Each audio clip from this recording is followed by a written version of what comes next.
Chapter 802. Southwest of Wushang, 700 or 800 kilometers away, in a mountain range with steep cliffs and no path connecting it. But more than 2 months ago, more than 100 people had traversed the mountains, cutting their way through brambles and thistles to enter this mountain range. No one knew what they were doing, only that they had spent more than a month clearing a path out of the mountain. Then, they began to dig into the mountain, apparently searching for something. Everyone, do your best. Marquis has ordered that if you can find that Lu ore, everyone will be heavily rewarded. From now on, you will all be able to eat and drink well, and no one will have to worry about food or clothing. This is a once-in-a-lifetime opportunity. Don't be discouraged, don't be disheartened. If Marquis says it's here, then it definitely is. All of you know about the War of the Southwest. A person like Marquis has always been like a god and would never lie. Everyone, do your work well. Marquis will not treat you unfairly. On a mountain, atop a large crouching boulder, a 30-something-year-old army supervisor was urging his men on, his loud voice echoing over the mountain range. "Milord!" While they were digging, a panicked shout suddenly came from outside. A strong man in his 30s, who was naked from the waist up, staggered in from the outside. "There are many people outside. Quickly go and take a look." "What?" On the crouching boulder, the 30-something-year-old army supervisor leaped down from the boulder in shock. "What nonsense are you spouting? There's no one else here except us." "Milord, I'm not lying. Quickly, take a look," the 30-something-year-old man said, his face filled with fear. The argument between the two quickly attracted everyone's attention. Gallop! A few moments later, a cloud of dust and thunderous hooves could be heard, traveling along the path they had cleared. The Inspector General's expression froze as he subconsciously raised his head. He saw a billowing cloud of dust covering the sky, and within the cloud of dust, he could vaguely make out countless figures. From the clopping of hooves and the cloud of dust, there were at least 1,000 people rushing over. Just who are these people? Other than us, there's no one else in the entire mountain range. Could it be a nearby mountain bandit? The military supervisor was startled, and a thought flashed through his mind. On the westbound Silk Road, bandits and highwaymen were the most tyrannical. For them to appear at this time, they were most likely the bandits and highwaymen from the nearby mountains. Could it be that we made too much noise here and attracted the attention of some mounted bandits? The army supervisor felt uneasy. Thunder Rock? At this moment, a loud voice came from the smoke. Before the supervisor could figure out what was going on, he saw an arm with bulging veins and 5 fingers that were as black as steel. The arm grabbed a token and reached out from the smoke. That's right. Lei Peng was taken aback, but he quickly recognized the token. In the entire Tang dynasty of the Central Plains, there was only one lord who would use such a token. Did Marquis send you here? But isn't it not time yet? Lei Peng immediately calmed down. The battle on the Western Front has ended. Marquis has ordered us to speed up the progress on the Lu ore mine. The smoke dissipated, and a fully armored leader of the cavalry charged out. His expression was solemn, and he had a mustache above his lips. It seemed that he had some status. Behind him, one figure after another arrived. Upon closer inspection, there were at least 1,000 people. But we've already been digging for more than a month, and we still haven't found any Lu ore. Isn't it too hasty to increase our manpower now? Wouldn't it be a waste of countless manpower and resources, and a great disappointment to the Marquis? Lei Peng said nervously. Although he had been cheering them on for the past few months, he had no idea whether or not the Lu or Marquis had spoken of actually existed here. The mountains here were so dense that before they actually dug it out, no one knew which mountains had it and which ones didn't. Perhaps the entire mountain range didn't have it at all. Wouldn't that be a waste of effort? If Marquis says there is, then there definitely is. There's no need for you to say anything more. The leader of the cavalrymen was swift and decisive. As soon as he finished speaking, he turned his head and waved his hand behind him. In an instant, everyone dismounted from their horses, pulled out pickaxes, shovels, and other tools from their horses, and walked over with large strides. They quickly joined the mining army. Seeing this, a trace of helplessness flashed through Lei Peng's eyes, and he joined the mining army. 1 day, 2 days, 3 days. Just when Lei Peng was about to give up hope, on the 4th day, there was a rumble as the mountain suddenly collapsed. A shout of joy came from within. "We found it! We found it! We really did find the Lu or Marquis spoke of. Ha ha!" An old miner clasped a large piece of grayish-white ore in his hands and suddenly cried out in excitement. Aluminum ore might have been mistakenly called Lu ore in this era, but Wang Chong had still relied on his memories to successfully find these treasures buried deep in the mountains. If one looked down from a high vantage point, one would realize that there were far more mining teams like this one. In the southeast, southwest, and other places along the Silk Road, Wang Chong had dispatched men to all of them. Moreover, after the battle at the Triangular Gap, he had increased the size of his forces by more than 10 times. This rapidly increased the efficiency of mining, and as more and more aluminum ore was discovered, the great clans of the Tang dynasty that had allied with Wang Chong quickly began to deploy their forces. Cart after cart of aluminum ore was excavated from the depths of the mountains and sent to the capital like rivers flowing into the sea. And in the capital, everything related to aluminum ore was gathered under the name of a single person. "My lord, this is the 1000th cart of Lu ore that has been delivered today." On the eastern outskirts of the capital, on the westbound Silk Road, an azure-robed guard stood next to Zhao Jingyan, watching as countless carriages passed by, transporting one cart after another of Lu ore. Behind them stood a series of houses. These houses were all made of the simplest and crudest brick construction. There was no furniture inside, only piles of Lu ore inside. In the Tang dynasty, all the iron and copper ores were sought after by the great clans and sword-smiths, but no one knew what this newly discovered Lu ore was for. Although many people believed it to be worthless, it was an indisputable fact that it was highly valued by Wang Chong. Although many great clans still had reservations about Wang Chong's plan, they couldn't stand the fact that the cost of this Lu ore lime was far too low. For these great clans, even if they participated, their losses would be extremely limited. On the contrary, if they gambled correctly, they would be able to obtain endless benefits from Wang Chong. This was the true reason why so many great clans were participating. The supply this time is truly too large. It seems like Marquis has already freed himself from Wushang. An extremely quick-witted guard next to Zhao Jingyan spoke up, an excited expression on his face. The two of you have rather fast reactions.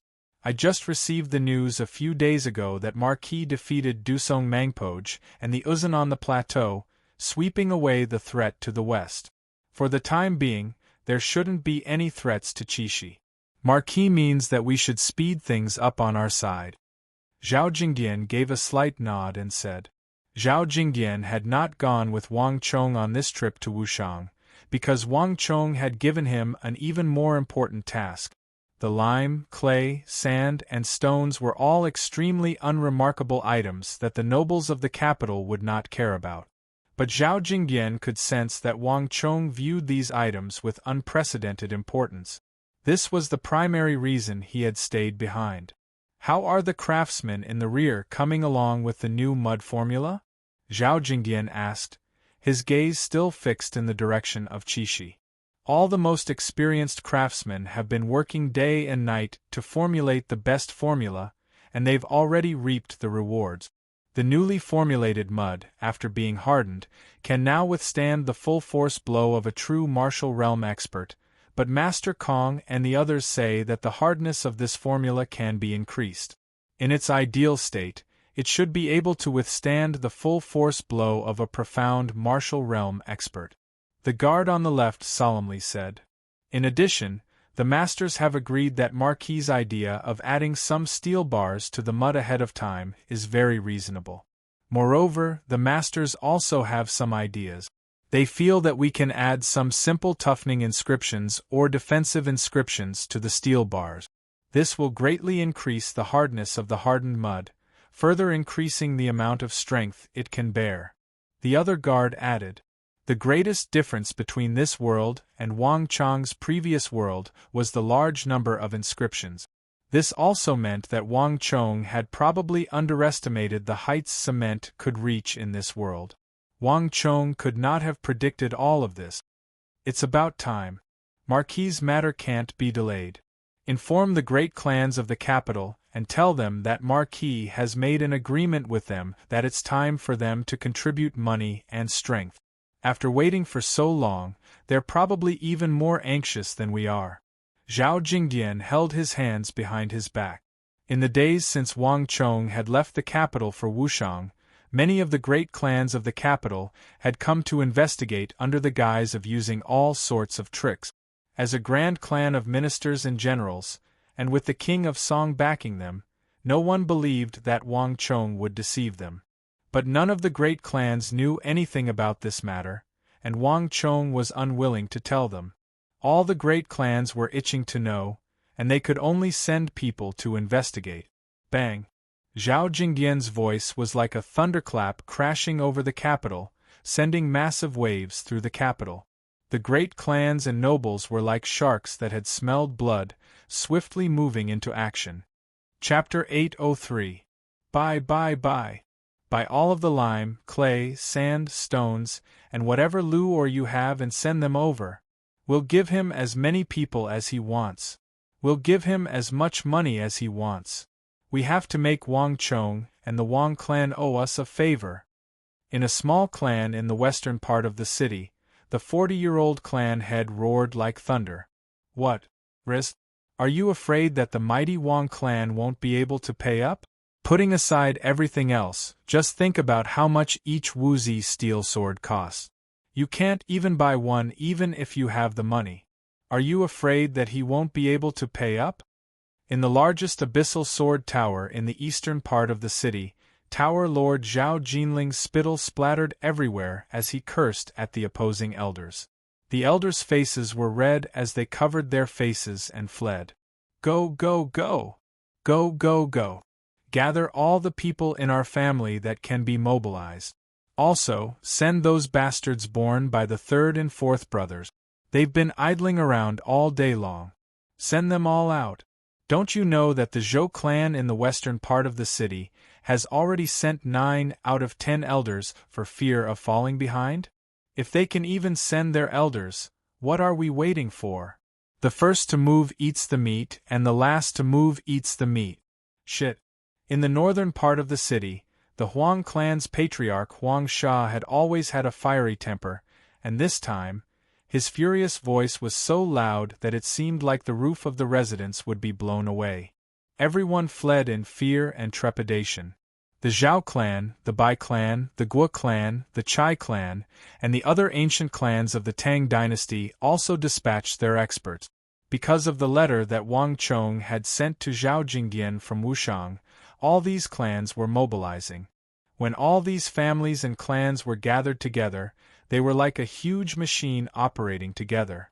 The amount of energy they could muster was extremely shocking.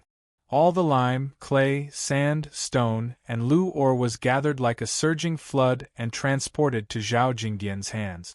With a single order, Zhao Jingdian had gathered at least 100,000 craftsmen. Not even Wang Chong had been able to do this when he was building the city of steel in Wushang. Compared to the remote and uninhabited Wushang, the capital was far more convenient. 3 days later, at the beginning of the road leading from the capital to the western regions, Zhao Jingdian, dressed in formal attire, was surrounded by countless experts from the great clans. The plan had already begun. Everyone was looking forward to this cement road that they had never heard of before. They all wanted to see what was really going on. Get ready. With a grave expression, Zhao Jingdian gave the order. A moment later, several hundred craftsmen lined up on both sides of the road and began to put in lime, clay, and Lu ore as they had practiced countless times. Then, they poured in sand and stone, quickly mixing them with water according to the ratio, and began to stir. Under the curious gazes of countless people, these craftsmen first covered the long road with a thick layer of the mud, then added a layer of gravel, stones, and steel bars that were as thick as a finger surrounded by iron wires. Finally, the last layer of mud was added. When everything was over, a 10-inch tall asphalt muddy road appeared in front of everyone. That's it. A disciple of the Zhang family in the capital looked at this scene with a dumbfounded expression. He had heard people talk about the cement road countless times, and there were all sorts of stories about it. Some said that the road would spit fire at night, some said that it had wheels and could be moved, and some said that gold and silver had been added to the road so that it would sparkle at night. It was just that no one would have thought that this cement road, which took a lot of time and effort and attracted the attention of countless aristocratic families in the capital, was actually so ordinary. To think that it was just a few layers of green mud and 2 steel bars. What a waste of all the aristocratic family's expectations and energy, only to get such a thing in the end. It was really too disappointing. Haha, of course it's not over yet. If anyone wants to back out, there's still time. Our young master said long ago that we won't stop anyone who wants to back out. All the money you've invested in this project will be returned to you in full. Zhao Jingdian heartily laughed. In an instant, the surroundings fell into a dead silence. The experts from the various aristocratic families, who were originally full of dissatisfaction, all shut their mouths tightly as if someone had sewn them shut, unwilling to say a single word. What a joke! Whether it was lime, clay, ore, sand, or stone, they were all the cheapest things. Even if one invested countless manpower and resources, even if they multiplied this number by 10, it would still be a small sum. There was nothing in the world more worthwhile than spending such a small sum to establish a relationship with the Wang clan. As for this mud, so what if it was all dirt and couldn't be used? Which clan with a bit of foundation would care about such a thing? They would just treat it as buying a ticket. Moreover, even though they didn't feel it at the start, as long as there were tens of thousands of big families involved, it would become a major existence that no family could ignore. As for why they had gathered in the first place, that was no longer important. If anyone backed out now, they would become the common enemy of the other clans and be ostracized by the other clans. It wouldn't matter in the short term, but if this continued, this clan would be ostracized from the other clans and would eventually decline. On the other hand, if all the clans banded together, all of them would benefit in the future.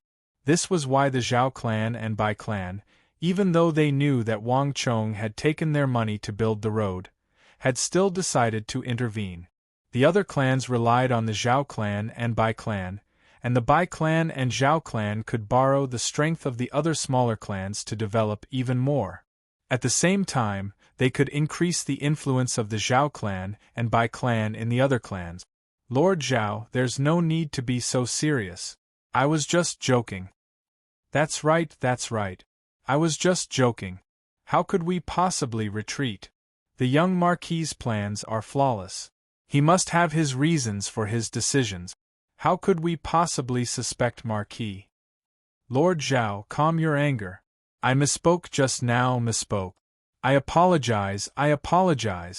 We'll double the amount of gold and silver for our cement road. The group of people looked embarrassed and hurriedly apologized. A few of the sharp-tongued ones wanted to slap their own mouths. They had only sought a moment of pleasure and ended up angering Lord Zhao. Since it was a slip of the tongue, I'll pretend I never heard it. Zhao Jingdian faintly smiled, not bothering to argue with him. Wang Chong had long ago said that too many clans had been gathered for this operation, and the more people there were, the more mouths there would be, the more difficult it would be to manage. Given his honest personality, he might not be able to control them, so he had hoped that he would be a little more forceful. So far, the results had been pretty good. Elder Chen, let's begin.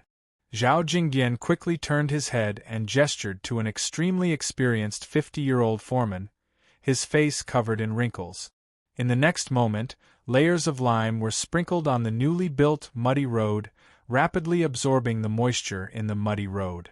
This was a method that these craftsmen had developed. Under normal circumstances, the mud road would take several hours to harden. Sprinkling lime powder over the road could absorb the water and speed up the hardening process. After all, so many clans couldn't just wait here for so long and do nothing. That's enough. Seeing the lime powder rapidly moisten the road, Zhao Jingyan waved his hand and stopped the crowd. Afterward, Zhao Jingyan stood at the very front of the crowd with his hands held behind his back, his eyes fixed on the asphalt road. His expression was calm, as if nothing had happened.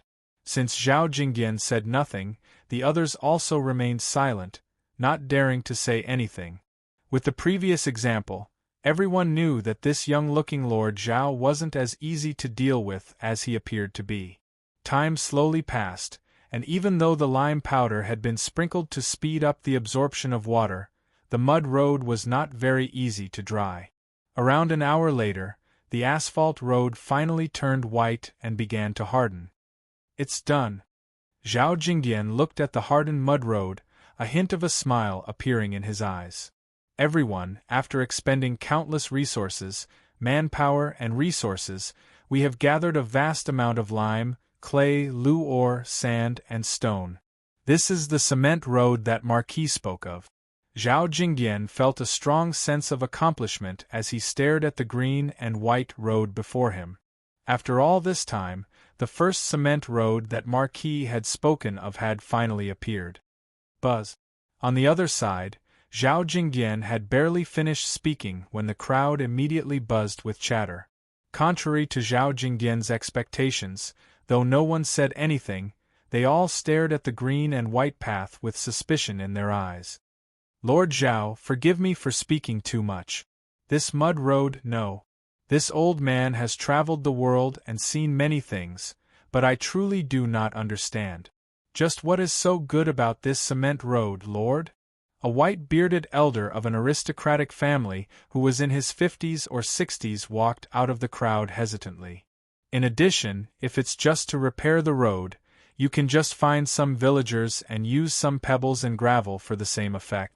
Moreover, wouldn't that be even more economical? Zhao Jingyan glanced back and immediately recognized that this was Elder Xie Gufeng of the Xie clan. He had some influence in the great clans. As expected, Xie Gufeng's words caused a chain reaction in the crowd, and the crowd began to whisper to each other. Although they did not dare to go too far, Zhao Jingyan could see that many people were secretly nodding their heads, clearly believing that Xie Gufeng's words were reasonable. Ha, Elder Xie asks a good question. Someone, bring it up. Zhao Jingyan faintly smiled as if he had already expected this, and he waved his hand. Soon, the wheels began to rumble, and two majestic horses pulled a huge, peculiar carriage from outside. It was strange because, unlike ordinary carriages, this carriage had no roof. Instead, it was squarish, with the opening facing the sky. Moreover, this carriage was several times larger than ordinary carriages.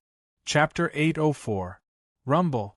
Under everyone's flabbergasted gazes, this large carriage quickly drove onto the road and came to a steady stop. Elder Xie, I want to ask you, what is the maximum weight a normal carriage can carry? Zhao Jingyan suddenly turned his head and asked. It's usually around 700 to 800 jin. At most, it won't exceed 1200 jin. Although he didn't understand why Zhao Jingyan was asking this question, Xie Gufeng still answered truthfully. Why is it 1200 jin? Zhao Jingyan smiled and asked. That's actually very simple.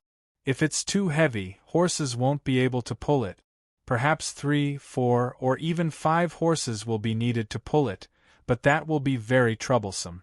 Getting 5 horses to work together to pull a carriage wasn't something an ordinary horse could do, and it wasn't something an ordinary coachman could control. Moreover, the bearing capacity of the road also has to be taken into account. If it's too heavy, the wheels will sink into the mud and become stuck there, unable to move. Even if they can move, it will be very difficult. In this way, the journey will be long and protracted, which goes against the original purpose of the carriage. Xie Gufeng said. Zhao Jingyan's questions were all common sense. Anyone from a great clan who had had some contact with carriages should understand this. Merchants would not rise early without profit, and if they could transport more people, why wouldn't they do it? Moreover, 1,200 jin, together with the weight of the carriage itself, is already very heavy. It's at least 17 to 800 jin, perhaps even 2,000 jin. This is an astonishing weight. Xie Gufeng paused for a moment before adding, Haha, Elder Xie, I understand. With a wave of his sleeve, Zhao Jingyan pointed at the Wang clan guards. You, all of you get on. With a casual wave of Zhao Jingyan's hand, 10 some agile warriors immediately leaped onto the carriage. This strange action immediately attracted the attention of the crowd, and the clan experts immediately began to look over with interest. Although they didn't know what Zhao Jingyan was doing, they all understood that Zhao Jingyan was doing this for some special reason. Elder Xie, there should be 1,200 jin here, right? Zhao Jingyan smiled. Yes, there is. Xie Gufeng's eyelids jumped. The guards of the Wang clan were all strong and tall. With these dozen or so people, it wasn't just 1,200 kilograms, but at least 1,700 to 1,800 kilograms. You guys go too. Chuckling, Zhao Jingyan extended his right index finger and waved it at another group of Wang clan guards. Yes, my lord. Everyone giggled, as if they had already expected this. They climbed up the carriages with ease. By now, there were more than 20 Wang family guards in the back of the carriage, all squeezed together. At this moment, everyone finally understood why Zhao Jingyan had made such a carriage bed. Lord Zhao Xie Gufeng's eyelids couldn't help but twitch when he saw this. More than 20 strong men were packed tightly together. This kind of transportation method had never happened before. This was more than 2,000 to 3,000 caddies. You guys follow us. Zhao Jingyan seemed to think that this wasn't enough, and with another wave of his hand, more guards began to giggle and climb up. Some of them were standing on the edge of the carriage, while others were hanging on the protruding parts of the carriage bed. In short, the entire carriage was densely packed with people. In an instant, everyone was stunned. A single carriage was carrying more than 30 people. Compared to a normal carriage that could only carry 3 or 4 people, this was 10 times the weight. This was simply unimaginable. My lord, forgive me for speaking too much. You're carrying so many people, and I'm afraid that these 2 war horses will find it very difficult to move them. Xie Gufeng suddenly took a few steps forward and said. Zhao Jingyan had found this carriage to carry too many people. Although Xie Gufeng could tell that Zhao Jingyan wanted to prove something to the crowd, this wasn't enough. Haha, how can we know if it'll work if we don't try? Zhao Jingyan heartily laughed, unconcerned. Elder Liang, let's begin. Zhao Jingyan gestured to the old driver, Hiya. With the crack of a whip, a searing whip lashed through the air and then struck the 2 war horses. Nay. The war horses neighed, and a moment later, the wheels of the carriage began to rumble. As the crowd watched, the 2 war horses began to pull the carriage carrying 30 people forward. In the beginning, it was obvious that the 2 war horses were struggling, and the speed at which they were pulling was very slow. But the further they went, the faster they went. In the end, the entire carriage rumbled, pulling the 30 people in the carriage as it rushed forward. Bang! The crowd instantly fell into an uproar at this sight. His originally indifferent gaze suddenly widened, and his face was filled with shock. 30 people? How could this be? It's actually pulling, and it's moving so fast. What's going on here? This carriage is pulling 30 people, but it can't even move. Just how did he do it? How could there be a carriage that can pull it for so many years? A carriage can never pull more than 10 people. Once it does, it will sink so deeply that it won't even be able to move. How could it be so fast? The sight before them completely overturned their understanding of how heavy a carriage could be. Everyone present was a disciple of a great aristocratic family. Things like transporting goods and carriages were usually done by servants, but they didn't have to worry about it. But this didn't mean that they didn't understand the meaning behind this sight. If the carriage could be 10 times as heavy, the clan would also be able to earn 10 times as much. Perhaps they did not care about the details of the carriage, but no one would not care about the huge profits that could be made from it. But Zhao Jingyan's display was far from over.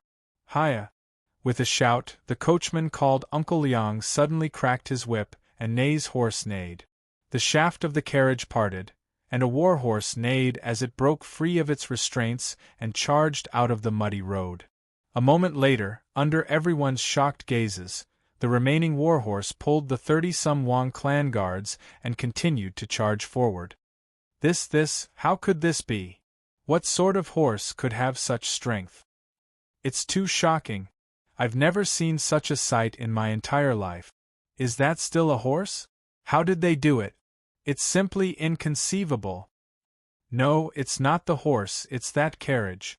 No, it's not the carriage, it's that muddy road. No, it's the horse. The crowd argued endlessly. Everyone was shocked by this scene that had never appeared before. As Zhao Jingyan listened to the arguments of the crowd, his lips curled into a smile. This argument meant that his painstaking efforts had not been wasted, and it also meant that Marquis's plan was working and everything was on the right track. Nay, in the distance, the carriage stopped after traveling for more than 200 feet. Zhao Jingyan made a gesture, and the 30-some guards of the Wang clan residence laughed and jumped down from the carriage, gathering around Zhao Jingyan's side. Everyone, I presume that all of you have seen it. This is the cement road that Marquis spoke of. As long as we can build this road, our carriages will be able to bear even more weight, transport even more goods, and bring in even greater profits, saving on manpower and resources. Zhao Jingyan's gaze swept over the crowd, his eyes wise and his expression calm. And all of you should have seen that our road is extremely smooth. Although there are 30-some people standing on the carriage, there is not the slightest jolt. Everyone here is a member of a great clan and does not lack for gold, silver, or treasures. Your businesses are also very large, so it is inevitable that you will have to go out and discuss some matters. If this road is connected, it will be much easier for everyone to go out, and there will not be as many jolts. The crowd instantly fell silent. The majority of the people of the great clans were physically weak, unable to do the dirty, hard, and tiring work. What they loved the most was enjoyment. Zhao Jingyan's final words were even more attractive to the crowd than a horse pulling 30 people. If Wang Chong really built this road, everyone present would benefit. This muddy road, no, it's cement road. We don't object to investing money in it, and it doesn't matter if we invest a bit more.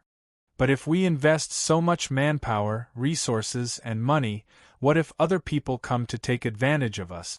Won't we just be making wedding clothes for other people?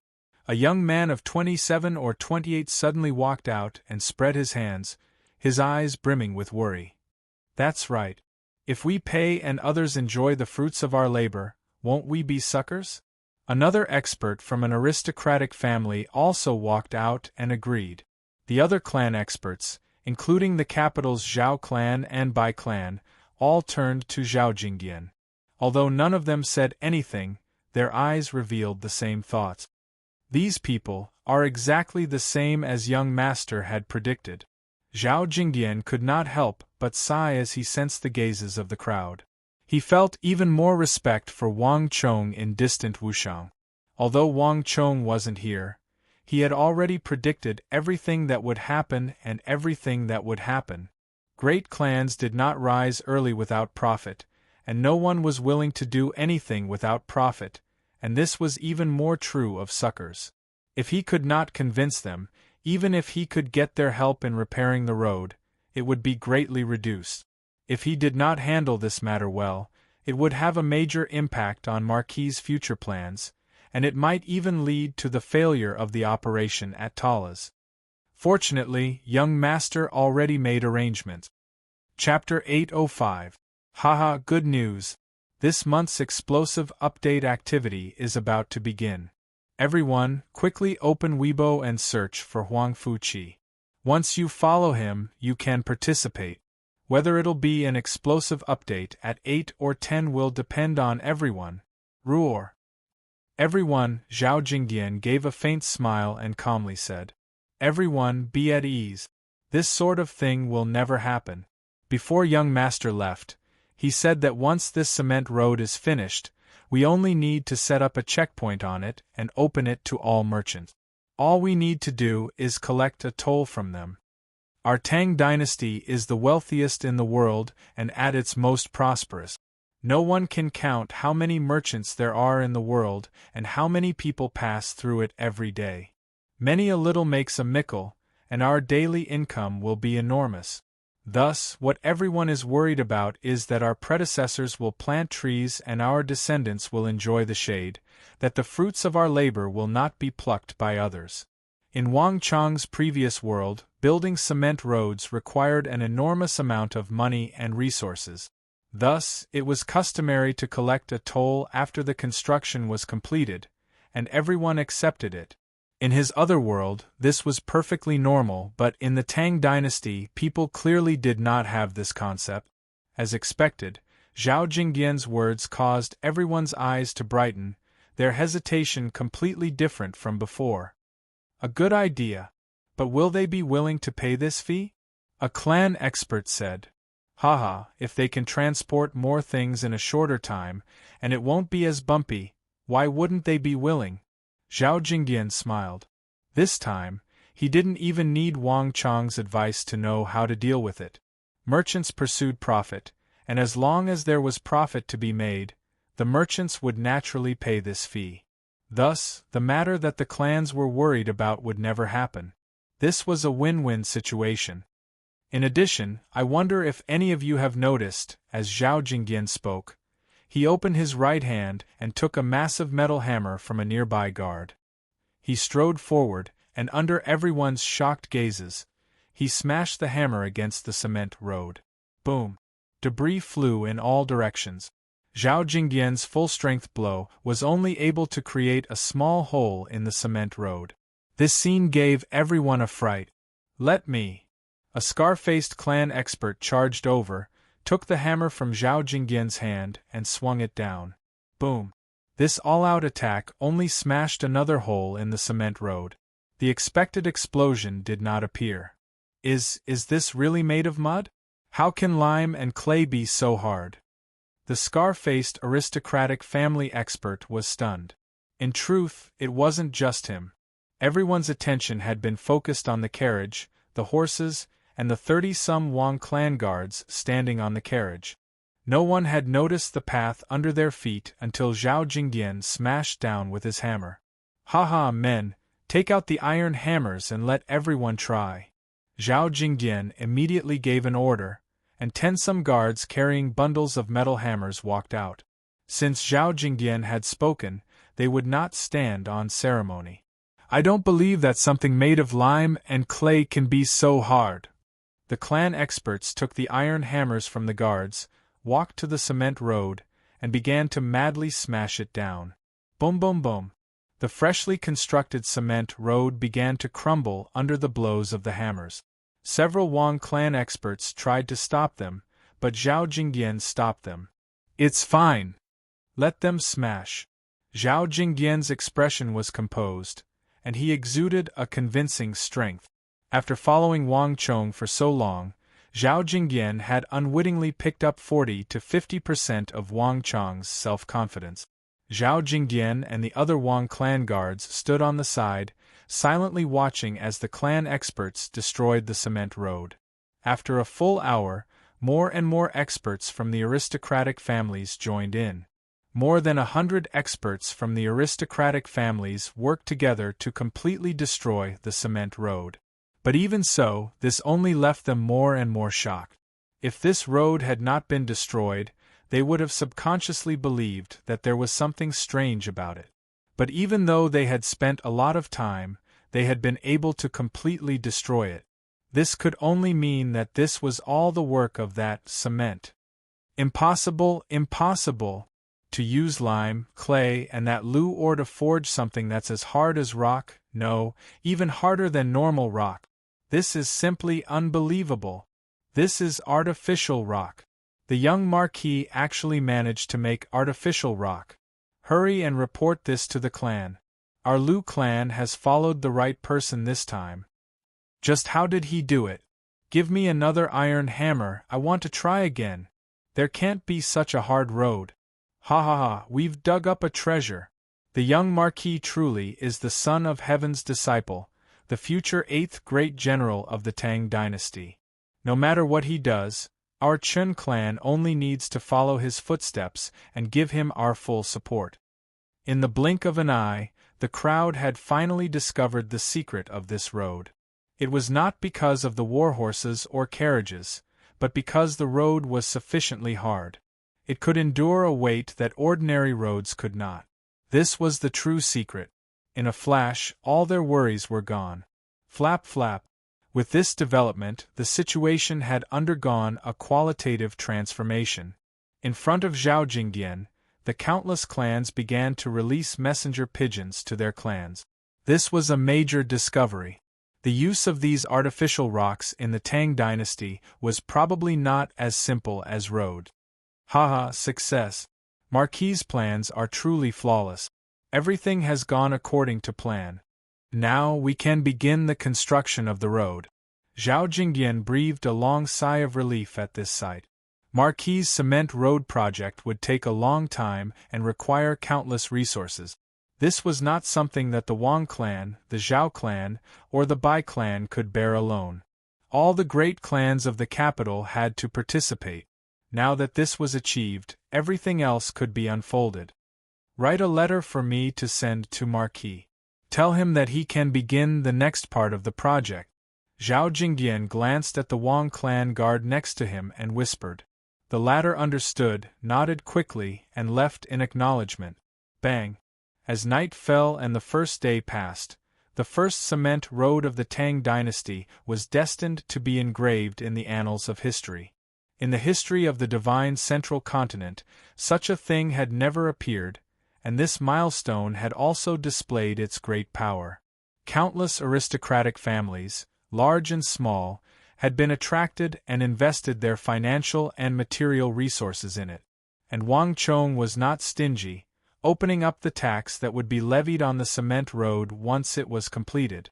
In addition, Wang Chong had established a special Great Clan Road Alliance and signed an agreement with the alliance, offering the cement formula to the alliance and sharing the profits. The alliance was responsible for overseeing the cement formula and could not allow it to fall outside the Central Plains.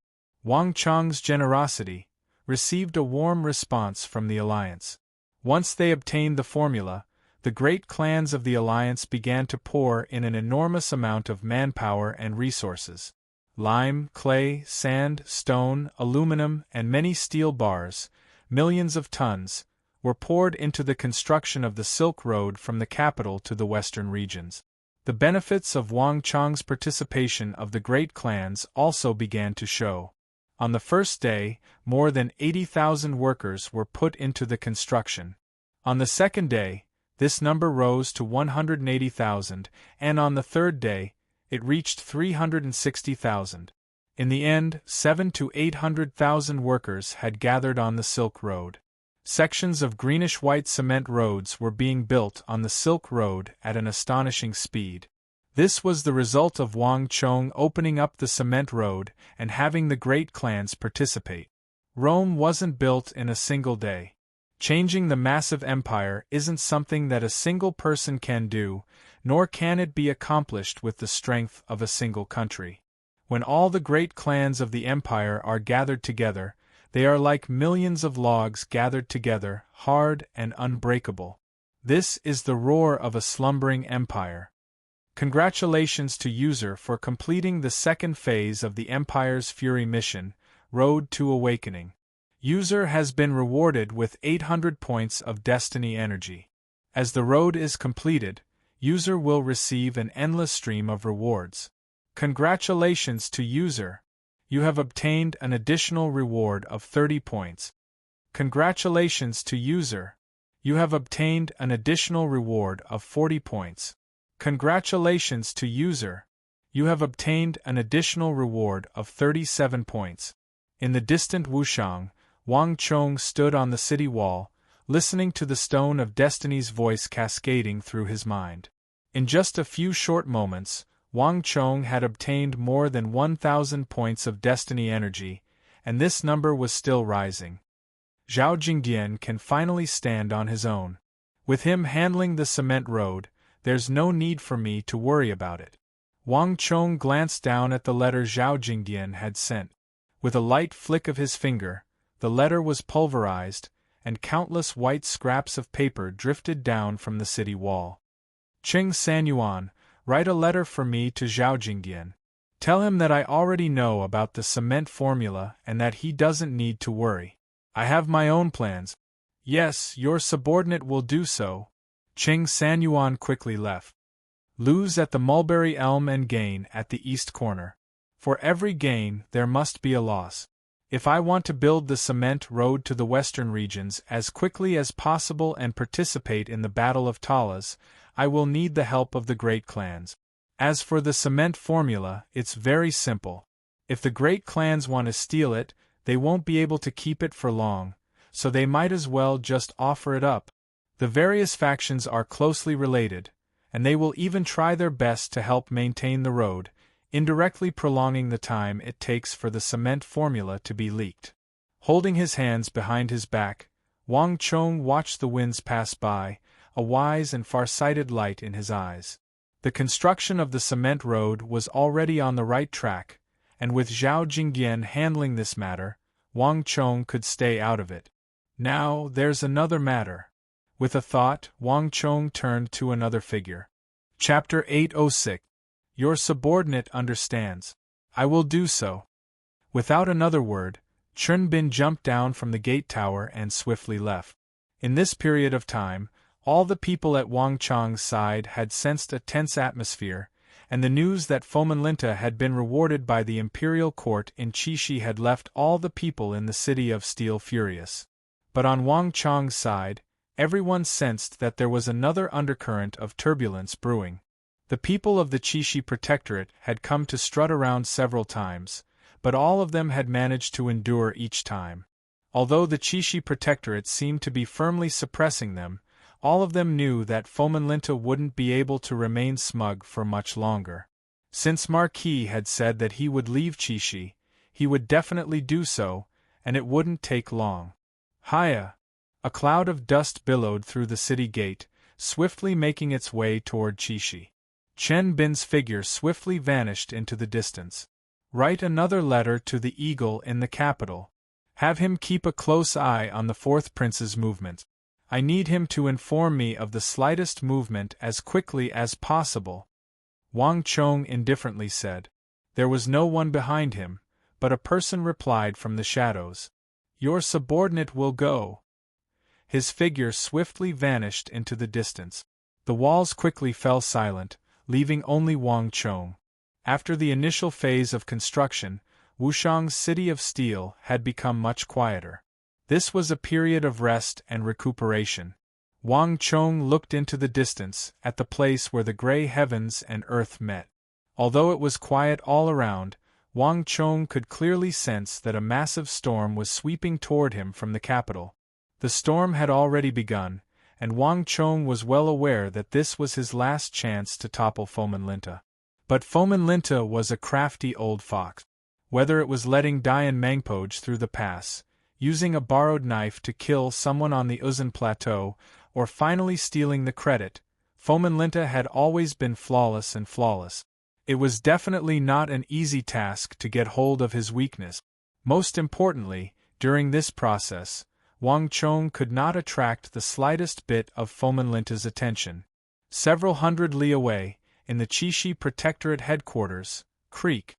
There was the soft creak of a door being pushed open, and an old woman with a fatigued expression walked out from the back door of the Protectorate headquarters, carrying a vegetable basket. Her footsteps were trembling, each step taken with extreme care. It seemed like she was spending a great deal of energy. Swoosh! Walking to the corner of the wall, the old woman forcefully threw out the rotten vegetable leaves in the basket. There, the rotten vegetables were piled up, exuding a rancid stench.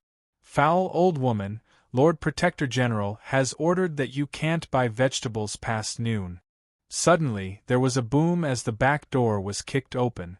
A fiendish and fully armored guard of the Chishi Protectorate strode out, his eyes sharp as he stared at the old woman outside the door. "In addition, if you cook next time, it won't just be a whipping. Give me something to eat. This old woman understands." The old woman trembled and twitched, her face filled with fear and trepidation. She bowed and pressed her white head even lower. His old and frail body was shivering in fear. It was a pitiful sight. "Humph, useless old woman. If not for the fact that you followed Lord Protector General for 10-some years, I would have killed you long ago." At the back door, the fiendish and fully armored guard cursed and slammed the door. With a loud clang, he finally disappeared. A trace of resentment flashed across the old woman's eyes, but it quickly disappeared. She lowered her head and looked at the crisscrossing blood-red scars on her sleeves. She let out a long sigh in her heart, as if she had accepted her fate. She limped away into the distance. As he left the Chishi Protectorate headquarters and turned a corner, he suddenly heard a soft voice in his ear. "Granny, Granny, here, here." The old woman's body trembled, a hint of wariness in her eyes. She quickly scanned the area, and when she saw a handsome boy of 18 or 19 standing by the corner, she immediately relaxed. "Little Sue, it's you. Didn't I tell you not to go to such trouble? I'll just go buy it myself." The old woman limped over, her expression much gentler as she looked at the boy. This boy was a peddler. She had fainted in the market after being whipped in the residence, and it was this boy who had saved her. This was how she had gotten to know this boy called Little Sue. Moreover, Little Sue knew of her plight in the residence, so whenever she went out to buy groceries, he would take the initiative to deliver them to her. As a member of the Protectorate, she had many misgivings, not daring to casually interact with strangers. But for some reason, this old woman felt a natural closeness to this Little Sue. Every time she saw him, she would see him as her own grandson. "Granny, did they hit you again?" Little Sue looked at the old woman's limping figure and felt sorry for her. "I'm used to it. Lord Protector General has a bad temper because of his failures in the imperial court. It's been like this since 10-some years ago, and I'm already used to it," the old woman said. "But Granny is already old. How many more times can Granny endure this kind of whipping?" Little Sue couldn't bear to see the old woman's struggling appearance. What can I do? I'm just an old woman. Where else can I go besides the Protectorate? In addition, the Protectorate is different from other places. Although I'm being whipped, there's always some good medicine. I'll be fine once I go back and rub it on." The old woman bitterly smiled. In the eyes of outsiders, the people of the Protectorate enjoyed endless glory and splendor, but who could understand the pain they had to endure? The old woman knew what outsiders were thinking, so she didn't easily reveal what was on her mind. Only in front of this Little Sue would she reveal her true side. "Granny, be at ease. There will come a day when I will save you," Little Sue solemnly said to the old woman. "Ha, it's enough for you to have such thoughts. Granny is already very content." The old woman froze for a moment, but then she smiled. How could the mighty Chishi Protector General, the great general of the empire, let her go just because he said so? She could only think about it, nothing more. After taking the small cart of groceries that Little Sue had prepared, the old woman began to limp back to the Protectorate. The rules of the Protectorate were very strict. If she didn't return on time, she would be punished with another heavy punishment. "Ha!" Little Sue couldn't help but give a long sigh as he watched the old woman's limping figure, a hint of pity in his eyes. "Granny, be at ease. I'll definitely do what I promised you." Once I'm done, I'll definitely take you away. Little Sue muttered to himself. A few moments later, he slowly straightened his body, turned around, and flew off in another direction. Flap, flap. A few moments later, a rock eagle commonly seen in the western regions soared into the sky and vanished. Marquis, I received a letter from Jean Quebec. They've already made contact with the target. All of the Chishi Protectorate headquarters is under surveillance. As the rock eagle flew by, a Wushang scout quickly ascended the walls and stopped behind Wang Chong. Bowing, he handed over the letter with both hands. I understand. Wang Chong stood at the edge of the walls, his eyes gazing in the direction of the distant Chishi desert. He extended his right hand and took the letter from the scout, glanced at it, and then put it away. Everything was on the right track. Fomin Linta had always been cautious, rough on the outside but meticulous on the inside. While his actions seemed crude, they were actually watertight. Thus, even if Wang Chong wanted to move him, he had no real way of doing so. Great generals like these had extremely high statuses, immense authority, and deep influence. Moreover, they were extremely experienced. Moving them was not an easy task. Even though Wang Chong was the son of heaven's disciple and had the assistance of the king of Song in the court, it was still not an easy task. Alas, despite his vast experience, Fomin Linta had one major flaw: his violent temper and fondness for punishing his subordinate. The old kitchen maid that Wang Chong had sent Zhang Ke to make contact with was one of these people. Not many people knew of this, and the Chishi Protectorate had always been careful to keep this a secret. But Wang Chong did know. In the future, when that incident occurred, this old kitchen maid was one of the key figures. When Fomin Linta became embroiled in that matter, the old kitchen maid was the only person in the Chishi Protectorate who dared to stand up and criticize Fomin Linta. This matter had left a deep impression on Wang Chong, which was why he had arranged for Zhang Ke to get in touch with them. In addition, Zhang Ke also has a request in his letter. He hopes that after this matter is over, Marquis can help rescue that old woman from the Chishi Protectorate so that she can enjoy a peaceful old age? The scout hesitated for a moment before finally speaking. Yes. Wang Chong immediately agreed. Even if Zhang Ke hadn't said anything, once this matter was over, he would have arranged for this old woman to live out her remaining years in peace. Otherwise, he would not be able to stay in Chishi. Thank you, Marquis. The scout was elated by these words. Wang Chong only smiled. Although Zhang Ke hadn't been in Wushang for long, he was very adept at using money and power. He had gotten along well with many of the soldiers in the army, and even this scout was willing to speak up for him. In the blink of an eye, 3 days had gone by. There were many things waiting to be done in the City of Steel. A complete fief was not as simple as carving out a piece of land and building a city. There were many things that needed to be taken care of if he wanted this place to be developed in the manner he envisioned. Early in the morning, while Wang Chong was in his residence in the City of Steel taking care of some documents, he suddenly heard hurried footsteps rushing into his residence. Marquis, Zhang Ke has sent word that there's been some activity from the Chishi Protectorate. The guard's words were concise and comprehensive. Wang Chong had been in the middle of his work, but when he heard these words, he grimaced and raised his head. Bang! Not long after this guard rushed in, another gust of wind rushed in. Marquis, Lord Su has sent word that the Chishi Protectorate has left Chishi. The second guard rushed in after him. Chapter 808. The matter had started last night. In Fomin Linta's residence, the old kitchen maid, who had been preparing meals for everyone, had suddenly noticed that several dishes were missing. The old kitchen maid had followed Fomin Linta for decades, and she knew everyone's preferences like the back of her hand. The people at Fomin Linta's side were very picky when it came to food, and it was very difficult to satisfy them. Each of them had a special dish that they liked to eat, and they would eat it at every meal. Over the years, only the old kitchen maid's cooking had been able to satisfy their taste. This was also why, despite her age, Fomenlinta had kept her by his side. Fomenlinta was very cautious. He never allowed others to interfere with important matters, much less let them know.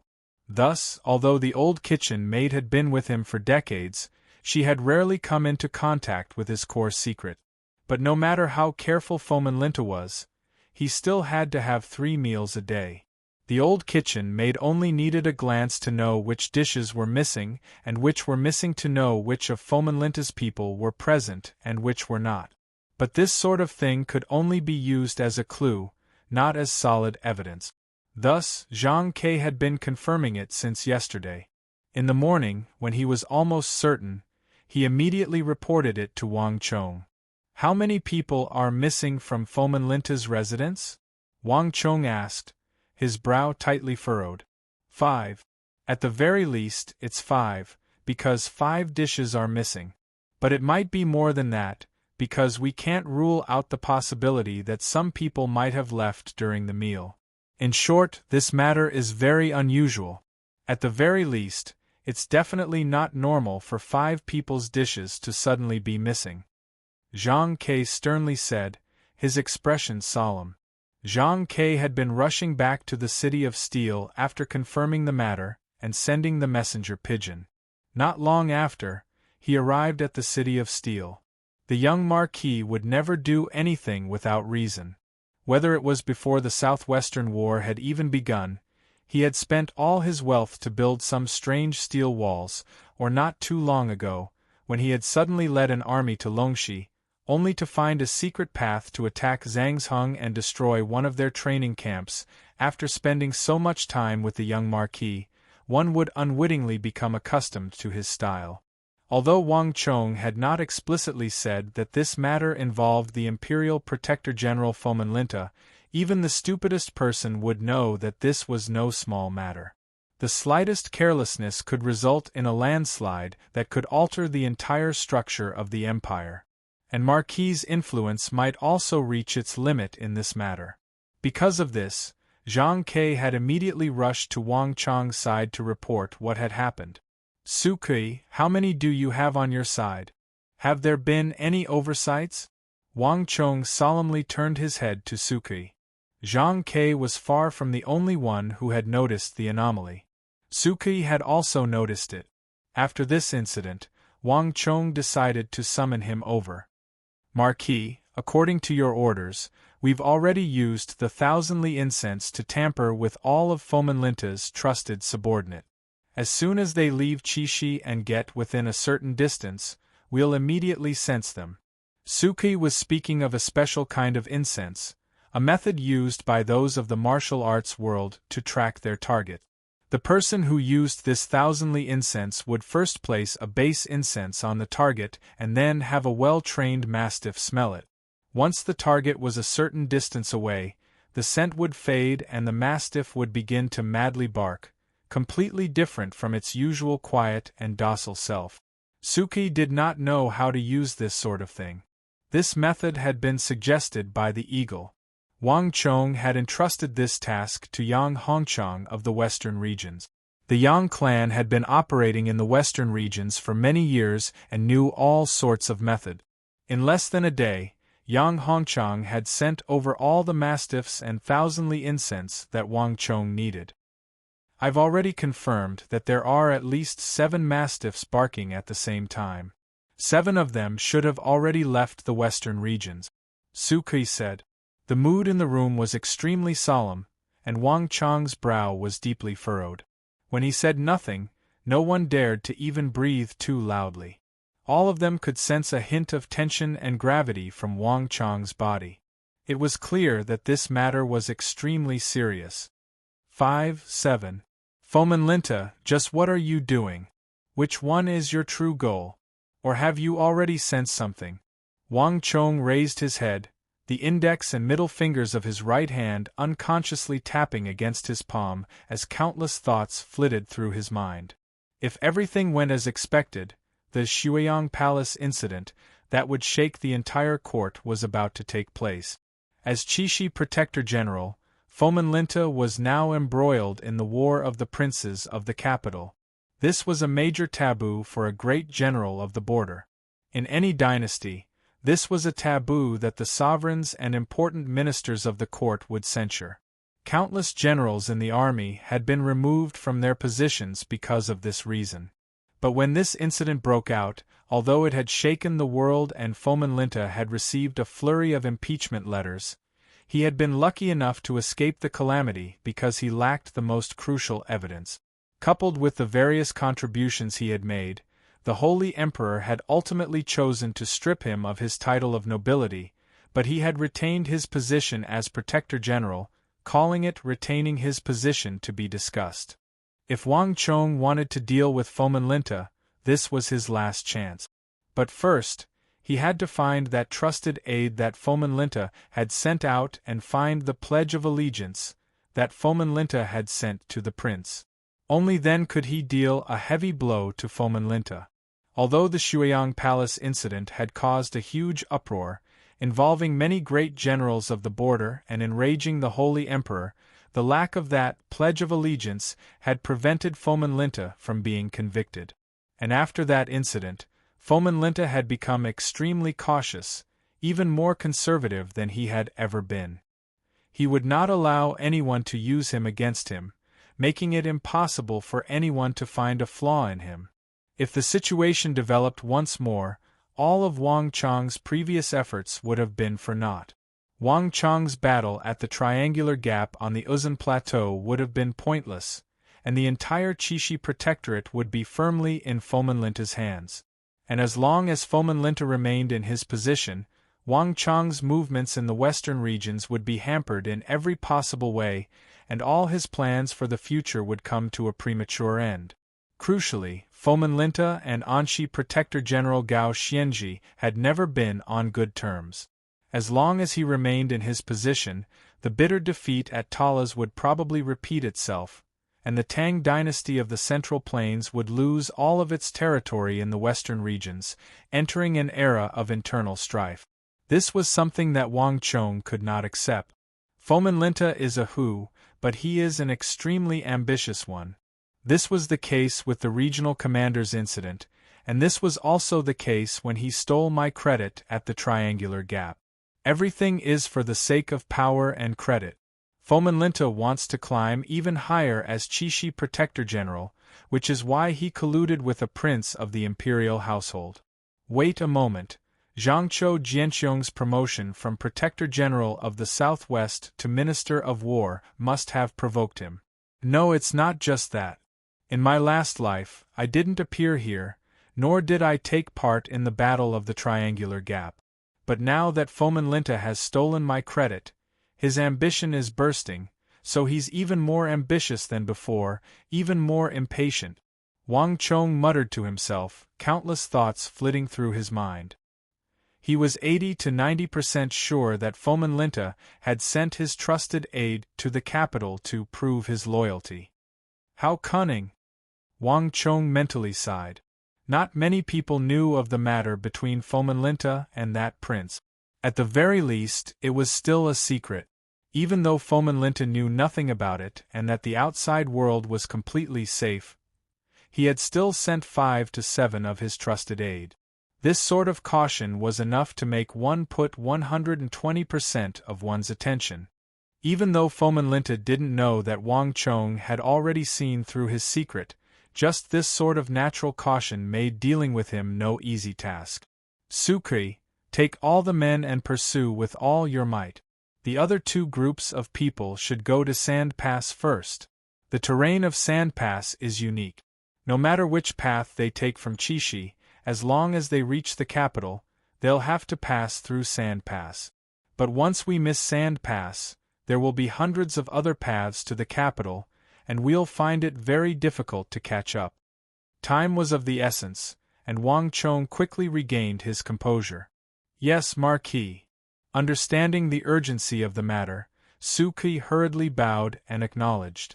In addition, Zhang Ke, send out your eagle team. Horses can't outrun eagles. No matter what, keep an eye on them from the air. Wang Chong turned to Zhang Quebec. Yes, Marquis. Zhang Ke's reply was crisp and forceful. In addition, remember, no matter what, you can't attract their attention. Fomenlinta is extremely cautious and paranoid, and his subordinates will definitely be the same.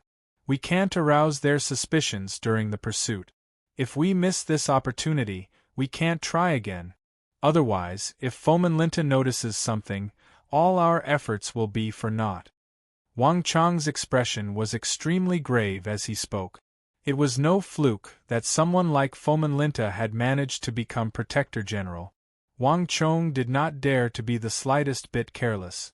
If he missed this opportunity, Fomenlinta might never be able to move from his position. Your subordinate understands, Suki and Zhang Ke said in unison. The two of them had grave expressions, both sensing the gravity of this matter. Wang Chong nodded. Remember, the person you're looking for has a black jade brand on his right wrist. Now go. With these final words, Wang Chong waved his hand, and a moment later, Wang Chong gave the order. Zhang Ke, Suki, and countless others charged out of the City of Steel. Marquis, do you need me to go? With my speed, I can definitely catch up to them. Chapter 809. No. Wang Chong waved his hand, his expression solemn as he refused without hesitation. We still don't know who Fomenlinta's letter is with, Wang Chong said. Perhaps he used some other method to separate the letter and give it to someone else, and then it returned to his trusted aides. This kind of method had appeared in the past dynasties. Fomenlinta can't be careless about such an important matter. Fomenlinta has already noticed you in the battle at the triangular gap on the Uzun Plateau. Moreover, your body is so large that the moment you leave the City of Steel, you'll quickly attract the attention of others. That will only backfire and give Fomenlinta a warning in advance. At that time, the mission might fail. Li Sai was stunned and speechless for a moment. Everyone had their strengths and weaknesses, and Wang Chong's words were something that he had never expected. Even though he was invincible on the battlefield, he seemed to be unable to do anything in this matter. Enough. I have my own plans for this matter.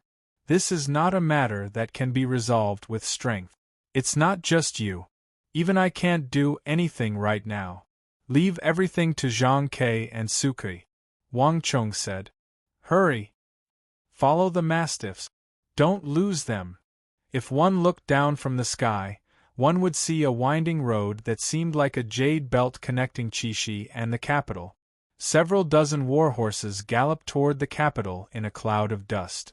At the very front of this group were 5 pitch-black, strangely shaped mastiffs with bulging muscles. The 5 mastiffs were as fast as lightning, even faster than the war horses. They howled as they chased, their noses twitching in the air as if they were smelling something. But soon enough, the 5 mastiffs that were running side by side split up. "My lord, look." One of the cavalrymen pulled on the reins and suddenly stopped, pointing to the front. In front of them, 5 huge black mastiffs were barking in 5 different directions. Seeing this, Suki sat on his horse and frowned. "Sir, what should we do?" Everyone turned to look at Suki. The 5 trusted subordinates of Fomenlinta had obviously parted ways, advancing in 5 different directions. If they continued to follow, they would have to split into 5 different directions. Has the news from the other 2 routes reached Marquis? Suki asked without turning his head. "My lord, my subordinates have already sent a messenger pigeon." As expected, Marquis should already know that the other 2 trusted subordinates of Fomenlinta did not leave Qixi after the banquet, but went to the Uzun Plateau. A scout half knelt on the ground and said, "Very good. Now we only need to follow these 5 groups. Do you remember what I told you before we set off?" Suki asked. "Understood. No matter what we do, we can't attract the attention of Fomenlinta or those people," the scout sternly said. "It's good that you remember. It's good that you remember. The Marquis values this very much. Let's proceed according to the plan. Remember, even if the mission fails, we can't arouse their suspicions or vigilance." With these final words, Suki waved his hand, and the 30-some horsemen immediately split into 5 groups, stirring up a cloud of dust as they galloped off. Countless merchants traveled to and fro on the road to the west, and at noon, a long caravan began to make its way to the capital amidst the jingling of camel bells. This was a group of Arab merchants, all of them with thick beards and green eyes. As they led their camels forward, they heartily laughed. Not too far away from them was another merchant dressed in a thick robe. He maintained a distance of around 4 feet from them, and as he advanced, he warily observed his surroundings. It seemed strange for merchants and Arab merchants to mingle together, but on the road to the west, this was all too common. There were far too many bandits and brigands on the road to the west, so they could take care of each other. Ah! Save me, save me! Suddenly, a shout came from behind them, immediately attracting the attention of the Arab merchants. The Arab merchants turned their heads and saw that on the road they had come from, a child of 7 or 8 years old was running barefoot toward them, his hair disheveled and his clothes ragged. As he ran, he would look back in fear. "Little brat, daring to steal from our Lord, you must be tired of living. You still dare to run?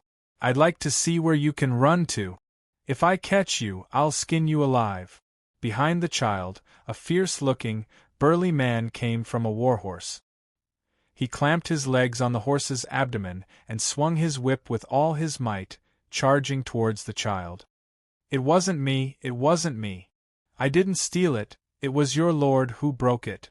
Why are you blaming me and saying that I stole it?" The child had an aggrieved look on his face as he ran. The surrounding roared with laughter at this sight. The western regions was a place where only violence mattered, not reason. It was obvious that this child had accidentally offended some wealthy clan and happened to run into them when they were in a bad mood, thus becoming their punching bag. If everything went as expected, this child would be viciously beaten once he was captured. As expected, the burly man only cared about cursing and insulting the child. The child finally panicked, and in a moment of carelessness, he bumped into the merchant. "Get out of my way!" Enraged, the merchant pushed the child to the ground with a palm strike. Caught off guard, the child had a look of indignation in his eyes, but when he saw the fiendish look on the merchant's face, he didn't dare to say a word. He got up and ran. A few moments later, "How was it? You didn't arouse his suspicion, did you?" In the forest, the fierce-looking burly man looked at the child and said, "No, he didn't even glance at me." The child shook his head. Did you see the symbol on his hand?" the burly man said. The child shook his head. On another road, boom! With an earth-shattering noise, a carriage charged forward, knocking over several other carriages in succession. Finally, it crashed into a large green carriage at the very front, smashing the body of the carriage into pieces. Even one of the wheels was sent flying. "Damn it! You bastards, don't you have eyes? Can't you see where you're going?" Ahu suddenly jumped out of the carriage, flustered and exasperated, his entire body on the verge of exploding with rage. Sorry, the horse went wild. I'll definitely compensate you for your losses, definitely." A middle-aged merchant jumped down from the carriage that had caused the accident and began to apologize. "Tell Marquis that this road is also wrong. The person Marquis is looking for is not here. There is no black jade symbol on his hand." A few moments later, 2 muscular men gathered on the side of the road. Whoosh, whoosh, whoosh. With the sound of wings flapping, a messenger pigeon quickly rose into the sky. Hiya! A cloud of dust churned on the third road as 10-some horsemen galloped forward. These people were traveling at their fastest speed, and when 10-some of them rode side by side, they immediately stirred up a fierce gale. Whoosh! 10-some horsemen galloped past a merchant, the fierce gale causing the merchant's robe to flutter. No one noticed that the outermost cavalryman, as he passed by the merchant, had turned his head around like a bolt of lightning. However, it was only a fleeting glance before he immediately turned his head back, his speed so fast that the bystanders thought it was an illusion. "No! A few moments later, several hundred zhang in front of the Hu merchant, the other horsemen turned to look at the horseman on the outermost side. No. This one's also wrong. The horseman knew what they wanted to say, so he spread open his hands and shook his head. One piece of information after another was sent to Wushang's city of steel. Everyone had gathered around Wang Chong, their eyes focused on a miniature model of Qishi in front of them. 1, 2, 3 Two of Fomenlinta's trusted subordinates have gone to the Uzan Plateau. It should have something to do with our base at the Triangular Gap. Of the other 5, 3 have already been eliminated, leaving only 2. That item must be with one of them. Wang Chong propped up his chin with one hand and tapped his fingers with the other. Qing Sanyuan, what's the situation with Zhang Ke? Wang Chong said. He had never liked to place his hopes on a single person or a group of people. Fomenlinta's matter was no trifling matter. It concerned the lives of tens of thousands of soldiers at Talas and the future survival of the Tang dynasty. Marquis, everything is under control. Zhang Ke's Rock Eagles are currently following the enemy. Qing Sanyuan deferentially said. This matter was of utmost importance, and Wang Chong was paying close attention to it. All of his subordinates were on high alert, not daring to make the slightest mistake. Zhang Ke and the City of Steel were constantly communicating with each other. Every half a cup of tea's time, a bird would fly in from outside and another bird would fly out. Zhang Ke had been with the eagle for many years and was extremely experienced in training birds. He had only been in the western regions for a few months, but he had already taken advantage of the rich resources here to purchase several hundred rock eagles from the western regions. After training them, he already had 60 to 70 qualified rock eagles, and more were still being released from their cages. This was the foundation of Zhang Ke's eagle team. As for the rock eagle on Zhang Ke's shoulder, it had become the eagle king of this team. And these massive numbers of eagles were playing an enormous role at this time. The rock eagles coming and going from the City of Steel were almost constantly sending messages. Tell Zhang Ke not to let down his guard. In addition, inform Suki to speed up the investigation. We must find that person with the black jade mark on his arm. That item is definitely on him. Wang Chong placed his hands on the miniature Qishi sand table. The truth was slowly coming to light. 3 people had been eliminated, leaving only 2. The room was quiet for a time as everyone breathed a sigh of relief and waited for Suki's final news. But the development of the matter took everyone by surprise. Reporting. Less than an hour later, while everyone was waiting for news, a scout rushed into the room with a panicked expression. Chapter 810. What? The scout's report was like a boulder crashing into the room, instantly unleashing massive waves. Even Wang Chong and Li Sai grimaced. Wang Chong had been sitting on a wooden armchair, waiting for news, but at this moment, he suddenly stood up. How could this be? Weren't they going to the capital? Why would they turn back now? Turning back means that we don't even need to investigate. They've already been eliminated. All 5 of them have been eliminated. What's going on? Marquis, I suggest that we have Suki investigate right now. Like a gale, this news completely disrupted everyone's expectations and rhythm. No one had expected that the last 2 suspects would turn back at a time like this. But this was not the only thing that left them dumbfounded and shocked. Reporting. At this moment, another scout rushed into the room. Marquis, Lord Zhang Ke has sent word from the front that the 3 suspects have suddenly sped up. Marquis, please tell us if we should continue to follow and pursue them. Buzz! The raucous room instantly became deathly still. In the end, all eyes gathered on Wang Chong in the middle of the room. Everyone's astonishment was clear on their faces. The situation had taken a 180-degree turn. Those who were suspicious were suddenly no longer suspicious, and those who weren't suspicious were suddenly suspicious. In a flash, everyone was at a loss as to what to do next. Things that were originally clear became confusing in an instant, as if they had sunk into a dense fog. How could this be? Wang Chong stood in the room, his mind in even more disarray than the others. The envoy sent by Fomenlinta should have been the one with the black jade seal on his wrist. Those three didn't have it, so they could be eliminated as suspects. The other two had entered the plateau, and Zhang Kei's eagle was still following them, so they could also be eliminated.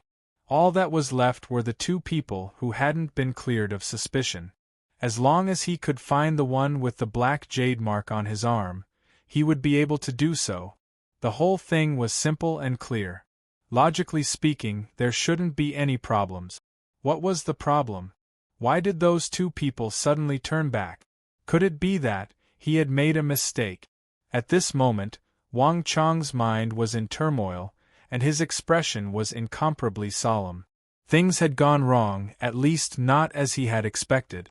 He had to find out what had gone wrong. Marquis, Suki is still waiting. Those two will probably return to Chishi soon. Should we continue the investigation? A voice whispered into Wang Chong's ear. Wang Chong didn't say anything. He was deep in thought. However, the changes in the situation were far more complicated than expected. It only took a moment for another scout to rush in with a flustered expression. Report. Marquis, bad news. Lord Zhang has sent word. Of the 3 targets, one of them has suddenly vanished. We've lost them.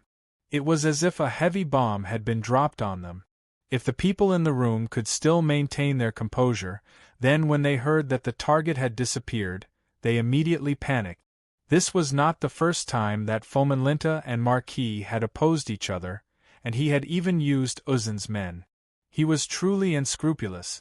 If they could not use this chance to bring down Fomenlinta, their future in the City of Steel could be easily imagined. Although they didn't know why this had happened, there was no doubt that the target who had suddenly vanished was the person carrying the important letter from Fomenlinta. Marquis, there's no time. Why don't we appear now and conduct a full search? We'll definitely find that person. That's right, Marquis. The person who vanished is definitely the true target. We've all been tricked by Fomenlinta. Marquis, let's give chase. Marquis, let me go. Let me. Everyone felt an intense sense of urgency. Time was fleeting. If they did not find the missing person, they would suffer a crushing defeat, and their mission would be a complete failure. Wait. Just when everyone was getting excited and volunteering to go search for that person, a calm voice boomed through the room like a clap of thunder. Without my order, no one is allowed to move. Wang Chong's order was firm and unquestionable, immediately pulling everyone back from their excitement. Everyone, don't act on your own. Marquis will decide everything. Li Sai swept his gaze over the crowd and quickly turned around, striding over to Wang Chong's side. Marquis, if there is a need, I can act at any time.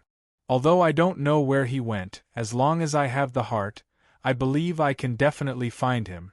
When saying this, Li Sai deliberately lowered his voice, almost only Wang Chong could hear him.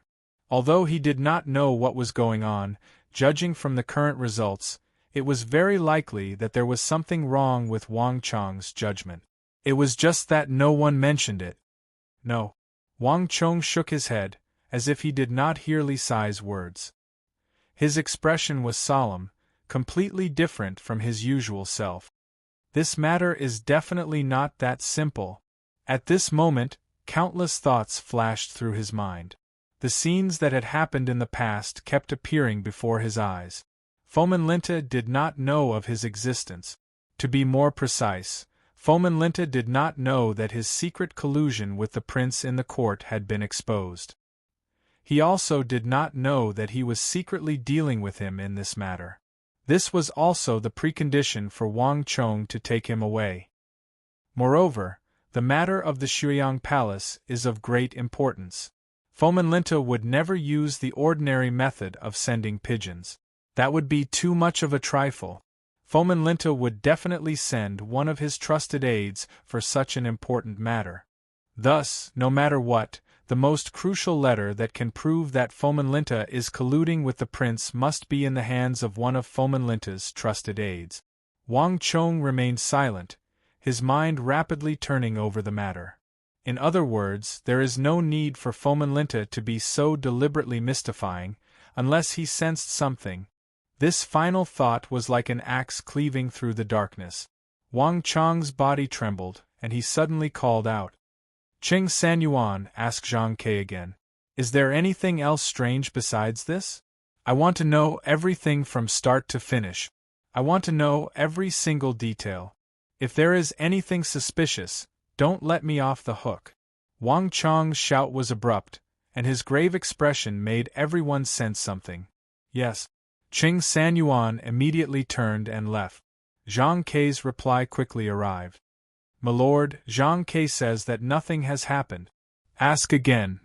Milord, there truly is nothing strange. Ask again. Milord, Zhang Ke says that not long after scouting the 3 targets, other than finding a few carrier pigeons, there really is nothing else. Because the matter was not very important, Zhang Ke felt that it was nothing, so he did not report it. Buzz. Before anyone else could react to Zhang Ke's final report, Wang Chong's pupils constricted, as if he had been stabbed by a needle. Order Zhang Ke to have all the birds withdraw. Do not move recklessly and do not pursue. Inform Suki to have all his men withdraw. As for the 2 targets that are currently returning, do not let them continue probing or pursue. Without my order, no one is allowed to move recklessly. With these final words, Wang Chong clenched his fists so hard that his knuckles creaked. He had underestimated Fomenlinta far too much. This bastard was even more cautious than he had imagined. This was the most crucial moment. If he gave Fomenlinta the slightest bit of doubt, Wang Chong's previous efforts would be for naught, and all his previous efforts would be for naught. Marquis, what happened? Li Sai walked over and asked in a low voice. Wang Chong's 2 orders had been inexplicable. One of the 3 targets had disappeared while the other 2 were picking up speed. Not only had Wang Chong not ordered his men to pursue, he had even ordered them to retreat. Everyone was left scratching their heads in confusion. Wang Chong's authority in the City of Steel was growing by the day, and no one dared to question Wang Chong's decisions. At this time, only Li Sai could go and ask. Marquis, has Fomenlinta sensed us? Wang Chong nodded. We were so focused on finding out if those 5 targets were real or fake that we neglected Fomenlinta's caution in this matter. It's no longer important if we can find that person with the black jade mark on his right wrist. The most important thing is that we can't arouse Fomenlinta's vigilance. But how could Fomenlinta sense us? We've already been very careful. There shouldn't be any problems, Li Sai said with a frown. All the methods of probing were carefully considered and discussed by everyone beforehand. It was precisely because they were certain that it was natural and would not arouse any suspicion that they had taken these actions. Li Sai did not understand why Fomenlinta would be so vigilant. You don't understand. Wang Chong gave a deep sigh. Not even Li Sai could understand what was going on, much less the others. If they had not run into him, Fomenlinta's plan would have most likely succeeded. So far we've used 3 methods: the beggar, the carriage collision, and the cavalry. Among them, the easiest to attract attention is the carriage collision. However, we first collided with the other carriages before, accidentally, colliding with the target's carriage. In this way, even if the target was suspicious, they wouldn't think too much. From a single target's perspective, our methods would indeed not arouse suspicion. However, when these things are linked together and a few consecutive problems occur, if you were Fomenlinta, would you be suspicious? This, Li Sai was stunned. In fact, not only him, but the others in the room were also stunned when they heard Wang Chong's words. Indeed, everyone did everything extremely well and tried their best to be as perfect as possible. However, when everything was linked together, it was far from the case. However, these 5 targets are very far away. How did Fomenlinta find out so quickly? Chapter 8:11. Do you understand now? Wang Chong gave Li Sai a profound glance, knowing that he understood the crux of the matter. Those pigeons that Zhang Ke thought were fine just happened to be the crux of this matter. That old fox, Fomenlinta, is far more difficult to deal with than we imagined, and far more cunning as well. If my guess is correct, although he doesn't know of our existence, he left a carrier pigeon with each of his trusted subordinate. If there's even the slightest sign of trouble, they have to inform him as quickly as possible. Zhang Ke's side was too careless. If my guess is correct, after our men investigated the targets, they secretly released their carrier pigeons. Zhang Ke was deceived by them. Wang Chong couldn't help but sigh. In truth, Zhang Ke was already very outstanding, but one also had to see who he was facing. Fomenlinta was an extremely shrewd protector general. Even Wang Chong would have to put in 120% effort to deal with him, let alone Jean Quebec. We're no longer dealing with those 5 groups, but with Fomenlinta in the distant Chishi Protectorate. The following period will be extremely crucial. If we can't get Fomenlinta to give up on his plans and relax his guard, we won't be able to do anything else, because it's simply impossible for us to succeed. Wang Chong said. This operation had gone from a simple probing of the 5 targets to finding the person with the black jade seal on his wrist to a contest between himself and Fomenlinta. There would be no glint of swords in this contest, no smoke of battle, but the final result would decide the fate of all of Chishi, the fate of an imperial great general, himself, and even Gao Xianji and the tens of thousands of Tang dynasty elites under his command in the Anxi Protectorate. The room was quiet as Wang Chong's order was quickly passed on. Marquis Zhang Ke has withdrawn. Marquis Su Ke has retreated. 2 carrier pigeons flew into the City of Steel. Wang Chong's order had been carried out, and no one in the room dared to breathe too loudly. In the current situation, if Wang Chong's judgment was wrong, they would soon lose the target and the opportunity. If Wang Chong's judgment was correct, it would be even more serious. It would mean that they would fail before they could complete this stage of the mission. The room was so quiet that one could hear a pin drop. The atmosphere was tense. Time passed slowly as they waited. Marquis, we've lost our target. We don't know where the 3 groups are going. Soon, news came that this operation was far more than just 2 groups of people in the air and on the ground. Although they couldn't follow the target closely or test them, there was always a group of people observing along the way. There was a person at regular intervals, but now, even they had lost track of the 3 groups of people. The atmosphere in the room instantly grew heavy. No one spoke, but they couldn't help but glance at Wang Chong out of the corner of their eyes. There's no rush. Wait. Wang Chong's eyes were closed, his head slightly raised. He remained motionless, his expression calm and without the slightest panic. No matter what method Fomenlinta used, it had no effect on Wang Chong. He was now sure that Fomenlinta was waiting for him to make a move. Now it was a battle of patience. This was a contest between him and Fomenlinta. Time slowly passed. 15 minutes, 15 minutes, 30 minutes, 1 hour. The atmosphere in the room was so heavy that it was suffocating. Although no one spoke, the mood was slowly changing. No one doubted Wang Chong's decision. On this journey, Wang Chong had used his wisdom and foresight to amply prove himself. But based on the current situation, this time, Wang Chong might very well be wrong. Marquis. Even Cheng Sanyuan and Su Shixian couldn't help but look at Wang Chong. No one felt that Wang Chong had done anything wrong. Everyone could make mistakes, but the consequences of this matter were not as simple as making a mistake. Given how important Wang Chong was to this matter, they had probably already lost their final chance to deal with Fomenlinta. From now on, whether in Chishi or Wushang, Wang Chong would forever be bound and restrained by Fomenlinta. Time slowly passed, and while the atmosphere was tense and morale was low, in another place, the atmosphere was even more solemn and tense. "Milord, our people are all in position, but we still haven't found anything." In the main hall of the Chishi Protectorate headquarters, a Hu general was bowing as he cautiously reported to Fomin Linta. Across from him, Fomin Linta, dressed in heavy armor, was boldly seated on the throne representing Chishi Protector General, his entire body exuding a majestic aura. His eyes were tightly shut as he sat there motionlessly. No one knew what he was thinking. "Search again," Fomin Linta sternly said. This was the third time he had issued the same order, but no one dared to say anything with the group of generals surrounding him in the hall. The Hu generals quickly left, returning 15 minutes later. "Milord, Chi Bo Er's group has already picked up speed, but they still haven't found anyone following them." "Search again, milord.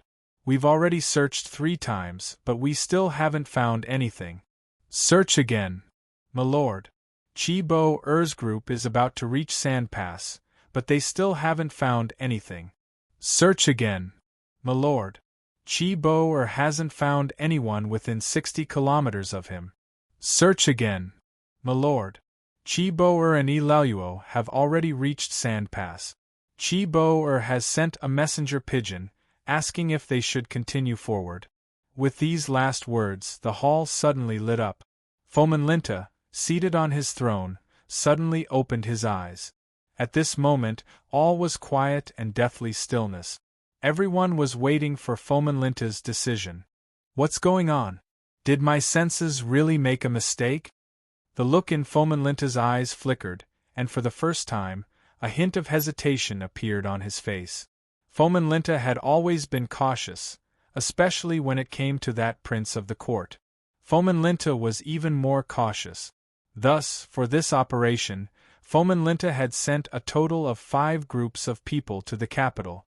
If any of these 5 groups had a problem, Fomin Linta would instinctively feel uneasy, not to mention that 2 groups had problems at the same time. One group had been hit by a young beggar, and the other group had been hit by a madly runaway horse carriage, which had been used as a cover, smashed into pieces. These 2 incidents seemed normal, as they were very normal occurrences on the Silk Road to the west, but Fomin Linta instinctively felt uneasy. This was also the reason why he urgently summoned 2 groups of people, while simultaneously ordering the other 3 groups to speed up.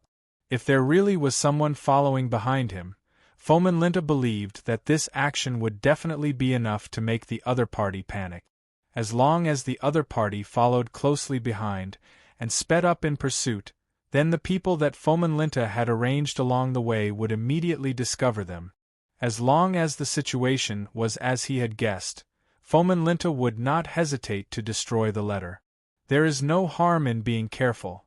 Although Fomin Linta did not believe that anyone would know about his secret dealings with that prince, this was a serious matter. It had always been a taboo for a general of the border to participate in a battle between princes. Fomin Linta did not dare to take this risk. Could it be that I was really mistaken? There really wasn't anything wrong with those 2 groups? Fomin Linta's expression did not change, but for the first time, he began to doubt his own decision. A long time had already passed, and the people he had arranged to disguise themselves as various people lying in ambush on the road had already investigated several times, but they had not found anything. If there really was someone following him, then they should have found some clues after so long. At the very least, there should have been traces within a range of 60 kilometers. Fomin Linta muttered to himself. At this moment, time seemed to stop. At the same time, Wang Chong was also muttering to himself in silence. For some reason, he felt like something was missing in his mind. Qing Sanyuan, is the cavalryman who was sent to crash into the carriage still there? Wang Chong suddenly said. His words instantly attracted everyone's attention. Yes. Qing Sanyuan subconsciously replied. Tell Suki to send that cavalryman to Chishi to repair the carriage. Remember, he has to follow the official road, and he has to be seen by those who merchant. Wang Chong's sudden order left everyone confused. No one knew what Wang Chong was up to, but Wang Chang's composed expression made it impossible for anyone to disobey. Yes. Qing Sanyuan froze for a moment, then quickly left. Once Qing Sanyuan left, the room quickly fell silent, morale plummeting. Wang Chong only chuckled at this sight, seemingly unconcerned. Foman Linta, the rest is up to you. This thought flitted through Wang Chong's mind, but he quickly calmed down. Reporting. Milord. A report from Qishi says that our men have discovered the person who smashed Qi Bo's carriage. He has already returned and is cursing and swearing as he repairs the carriage in the marketplace. A fully armored scout of the Qishi Protectorate suddenly rushed in and kneeled in the hall. What? Foman Linta's body trembled at this news, and he immediately stood up from his seat. Is this information reliable? Milord. There's no doubt about it. Our men have already confirmed it time and time again. In addition, our men have already investigated his identity. There's truly nothing wrong with that person. He's just a small-time businessman. He truly did accidentally crash into Qi Bo's carriage, and he's already paid for it. The kneeling scout sincerely said.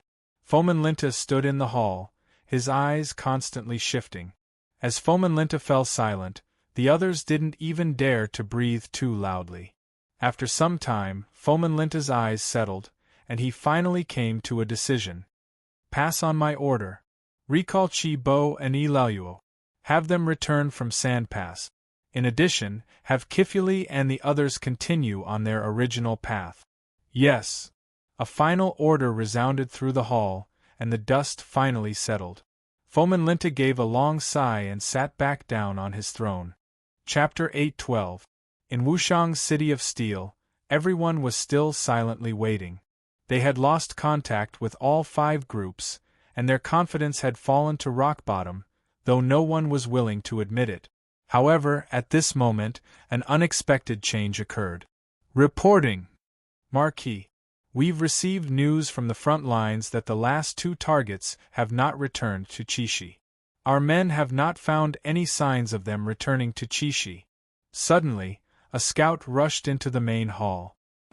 How could this be? Based on the time, they should have returned by now. That shouldn't be the case. Did something happen? What's going on here? A stone stirred up 1,000 ripples. All of a sudden, everyone was stunned.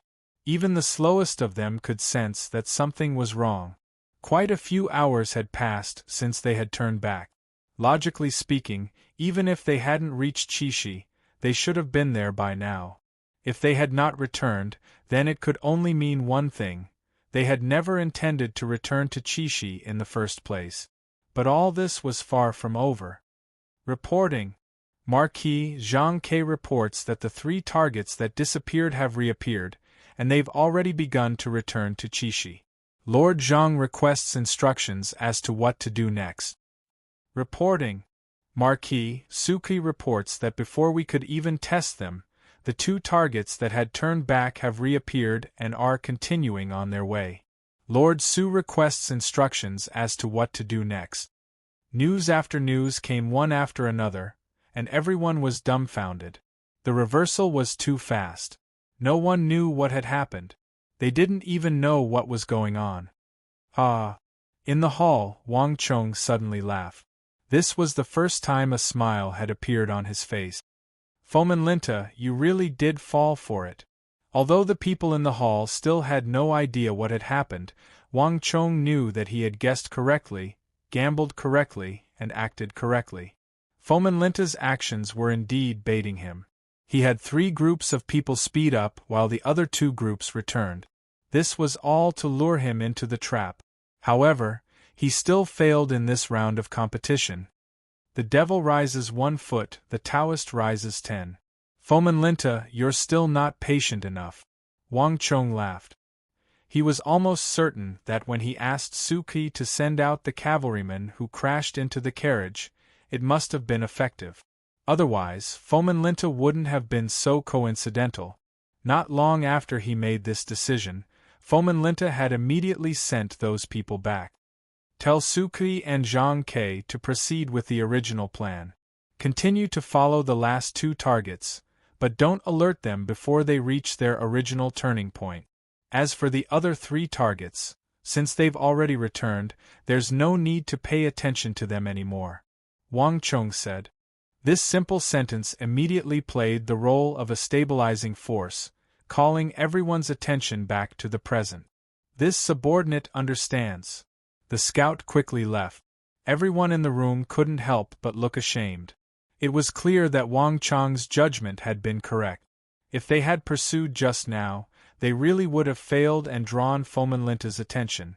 When they thought about how they had suspected Wang Chong of making the wrong decision not too long ago, they felt even more ashamed. "Haha, alright, there's no need to worry about these minor matters. Let's get moving." Wang Chong waved his hand and indifferently said. Even with the advantage of foresight, he had to expend a great deal of effort to deal with a crafty old fox like Fomenlinta, let alone them. This sort of performance was normal. A contest of this level was not something they could participate in. Now, the dust has finally settled. Wang Chong looked out the door. The dark clouds over the city of steel had finally dispersed. At this moment, Wang Chong felt much more relaxed. Suki quickly sent word that the person with the black jade symbol on his right wrist had been found. It was one of the 2 people Suki had sent, and Zhang Kei's Rock Eagle were currently tracking him. But there was still one problem. Wang Chong still had no way of confirming that the most important letter was in that person's hands, nor could he confirm that Fomenlinta had separated the letter from the person. "Marquis, since we've already confirmed our target, we only need to capture both of them if necessary." "The letter is definitely with the 2 of them," Qing Sanyuan suggested. "There's no need. The people Fomenlinta sent are definitely his trusted aides. We just need to confirm that it's the 2 of them. There's no need to raise Fomenlinta's vigilance over such a minor matter. In addition, both Wushang and Sandpass are too close to Chishi. It's hard to say if Fomenlinta has some other method to ensure the safety of the letter on the way. Rash actions are far too dangerous, and they might even provoke an extreme reaction from Fomenlinta," Wang Chong said. There was something else that Wang Chong did not say. This matter did not just involve Fomenlinta, but also that person in the capital. If a problem occurred in Chishi and that prince was alerted, Fomenlinta's mission would also fail. Toppling an imperial great general like Fomenlinta was not as simple as one might imagine. "Li Sai, send a letter to the King of Song. Send him a drawing of the target. Leave the rest to the King of Song." "Yes. This general will do as you say." A deep voice came from behind him, accompanied by the clanging of armor. Li Sai quickly turned and left the hall. Flap flap. A few moments later, a carrier pigeon soared into the sky, flying toward the capital. In the room, with everything set up, Wang Chong felt like a stone had been lifted from his heart. "Reporting. Marquis, there's a lady outside called Su Yichin requesting an audience. She says that she's your friend." At this moment, a series of footsteps suddenly rang out from outside. A scout hurriedly walked in with the sound of a gust of wind. "What? So fast?" Wang Chong's eyes brightened, his mind rejoicing. Under the surprised gaze of the scout, he quickly strode through the door and vanished. Within the city of steel, one building after another had risen from the ground, and the place was bustling with activity. This originally barren land had gradually begun to take the shape of a city. It was completely different from how it was before. In the battle at Uzin's Triangular Gap, Fomenlinta had blamed it on himself, claiming that he had stolen Wang Chong's achievements. But to those scions of the great clans who had mingled with Wang Chong, this matter could not be any clearer. That major victory had been an enormous impetus to the construction of the City of Steel. It had made many great clans extremely confident in the security around Wushang, as well as the defensive capabilities of the City of Steel. If a force that could scatter the corpses of the elite Uzun soldiers wasn't strong enough, then it would be impossible to find a stronger one. This matter had caused the great clans of the capital to rapidly increase their investment in the City of Steel, not doubling their investment, but 7 or 8 times, sometimes even 10 times. This massive investment had caused the construction of the City of Steel to reach a new peak, and the speed of construction was on a completely different level from before. Wang Chong walked out of his room, passing through the richly ornamented buildings, turning past the gardens, ponds, and transplanted flowers. At the open city gate, Wang Chong finally saw that familiar figure. She was dressed in a long white dress, and her black hair cascaded down to her waist like a waterfall. As she stood at the city gate, her exquisite curves were on full display. At her side, an endless stream of carriages was dragging heavy loads of supplies into the City of Steel. She was only casually standing by the side of the carriage, her every movement composed, like a beautiful fairy that had descended to the mortal world. This made the desolate and remote Wushang seem beautiful and bright, like a garden in full bloom. Sui Qin. Wang Chong rejoiced, his excited voice echoing through the gates of the City of Steel. That distant figure was a little unfamiliar, but also extremely familiar. After 3 months, Sui Qin seemed to have grown even more enchanting. At this thought, Wang Chong couldn't help but smile. Sui Qin's body trembled, and she subconsciously turned her head. The moment she saw Wang Chong, that graceful and elegant aura that seemed to have been nurtured by the Thousand Mountains Lake immediately became like the spring sun, bathing in the spring wind. This smile was so enchanting that Wang Chong's footsteps paused, and he couldn't help but become a little absent-minded. Wang Chong. Sui Qin strode forward. She made no attempt to conceal the joy on her face. This is the City of Steel you spoke of? It's even grander than what you described in your letter. There was a smile on Sui Qin's lips. It was like she had been in the City of Steel for a very long time. Her eyes glowed as she gazed at the towering City of Steel, making no effort to conceal her admiration. Although she had imagined this City of Steel before coming here, when she saw it with her own eyes, Sui Qin realized that it was even more stunning than she had imagined. When she thought about how everything here was Wang Chong's handiwork, Sui Qin couldn't help but feel even more admiration. That youth who had defeated her in chess at Deflecting Blade Manor had become even more dazzling, even more handsome. Everything that was impossible became easy in his hand. It was as if there was nothing in this world that he couldn't do. It truly is grand, but there are some things that only you can accomplish. Let's go. I'll take you around. In addition, you must be tired from this long journey. I'll have someone arrange a place for you to stay. Chapter 8:13. Every city had been built from scratch, and there were hundreds of things waiting to be done.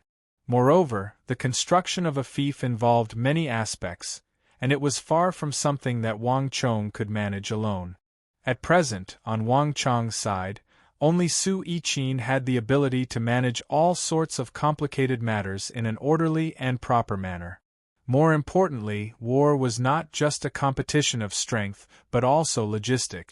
In the future Battle of Talas, Wang Chong could not focus on so many things at once. He needed someone to share the pressure and manage the logistics. Sui Qin softly replied with a smile as she followed Wang Chong's footsteps. The two of them stood side by side, a beautiful sight that attracted the gazes of countless people in the City of Steel.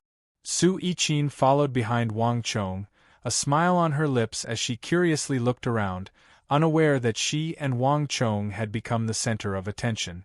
Time slowly passed. While Wang Chong was in Wushang handling the affairs of the City of Steel, on another front, Zhao Jingyan was also dealing with the cement road. Ha! War cries resounded over the road. From the capital to the western regions, an unprecedented road forged from cement was being built, stretching across the earth like an awakened dragon. Countless clans, manpower, and resources poured into this unprecedented cement road like a surging river. Every day, dozens of li, even hundreds of li of roads were being built on this road leading to the western regions. The smoothness, and hardness of the road left everyone sighing in praise. Everyone was excited and delighted to see an unprecedented, brand new path system taking shape and expanding rapidly under their participation. The Silk Road was the Golden Road, the most famous road in the world. Traveling between the East and the West were the most famous and wealthy merchants of the world, the merchants of jewels, agate, and spice. If this road was completed, everyone could anticipate the enormous profits that could be made from it. Roll! The sound of wheels resounded through the void. When tens of thousands of workers joined in the construction of this road, a special carriage with a green curtain drove on the newly built cement road, looking extremely eye-catching. However, none of the blacksmiths were paying attention to them. After working on the newly built cement road for a long time, everyone was already used to the existence of this carriage.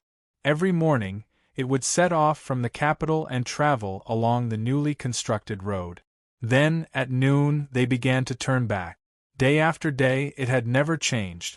Lord Zhao, how is it? Are you satisfied? In the spacious carriage with green curtains, a fawning voice suddenly said cautiously. While all the craftsmen were immersed in their work, not many people noticed that in a corner of the carriage, the curtains were pulled open, and two gazes were silently looking out of the carriage window. Yes. Zhao Jingdian gave a slight grunt of acknowledgement, his eyes silently watching as the craftsmen poured water over and over the newly constructed cement roads. A cement road could not be simply built. Once it was completed, it still needed to be watered and maintained. This was something that Wang Chong had repeatedly emphasized in his letters. At the same time, Zhao Jingdian attached great importance to this. Haha, it's fine as long as Milord is satisfied. Now that our alliance has taken over everything, we will definitely do our utmost to help Marquis complete this cement road from the capital to Wushang. In addition, our great clans also have shares in Wushang's City of Steel. Right, it's shares, right? It's so strange. In short, we're all in the same boat as Marquis. We're all on the same side, so Marquis's business is our business. It's just that. A rather wretched clan expert next to Zhao Jingdian suddenly paused, a fawning look on his face. As for the construction of the road, can you discuss it with Marquis again? Don't you think we should just use the road that leads to the western regions? This way we won't have to waste time and effort, and it will be beneficial to everyone. Don't you think so? Zhao Jingdian's brow creased as he turned to look at the clan expert, his expression turning much colder. Do you need me to repeat Marquis's words? No means no. There's no room for negotiation. Anyone who breaks this rule will withdraw from the alliance. Everything related to the western regions, including the cement roads, will have nothing to do with him. Zhao Jingdian's eyes were as sharp as swords. Under his intense gaze, the clan expert hurriedly lowered his head, a look of guilt on his face. The two of them were speaking of an agreement that Wang Chong had made with the clan alliance. All new cement roads could not use the existing Silk Road, only newly excavated road. This meant that besides buying lime, clay, aluminum, and sand, the clan alliance would also have to spend a great deal of manpower and resources to excavate new road. From a business perspective, this was not in line with the clan alliance's interests. Thus, wave after wave of clan alliance experts had been trying to persuade Zhao Jingdian. Zhao Jingdian couldn't even remember how many times he had tried, and each time, he had firmly refused. Zhao Jingdian had also asked Wang Chong about this matter, and Wang Chong had held nothing back. From the moment the cement road appeared, it had already become an unstoppable torrent. If everything went as expected, regardless of whether Wang Chong agreed or not, cement roads would become extremely popular in the Tang dynasty due to their convenience and high capacity. This meant that it wouldn't just be from the capital to the western regions, but throughout the entire Tang dynasty, cement roads would also appear. What Wang Chong wanted to avoid was this sort of clan alliance encroaching on existing roads, building cement roads over them, and then collecting tolls. This would cause the common people to complain, turning a project that was supposed to benefit the Tang dynasty into a project that would suck away the wealth of the people, a project that would not benefit the empire. This was the exact opposite of Wang Chong's original intentions. Thus, Wang Chong would never agree, and this was what Wang Chong had repeatedly urged him to do. No matter how much the clan alliance tried to persuade him, Zhao Jingyan would never agree. Lord Zhao, please forgive this one for speaking out of turn. The clan alliance expert hurriedly changed the subject. At the current speed, how long do you think it will take to reach Wushang? Zhao Jingyan suddenly asked, not bothering to argue with them. It should take at least 4 or 5 months. The clan expert said, but he didn't seem very enthusiastic. It was clear that Zhao Jingyan's answer was not what he had hoped for, and he had taken a blow.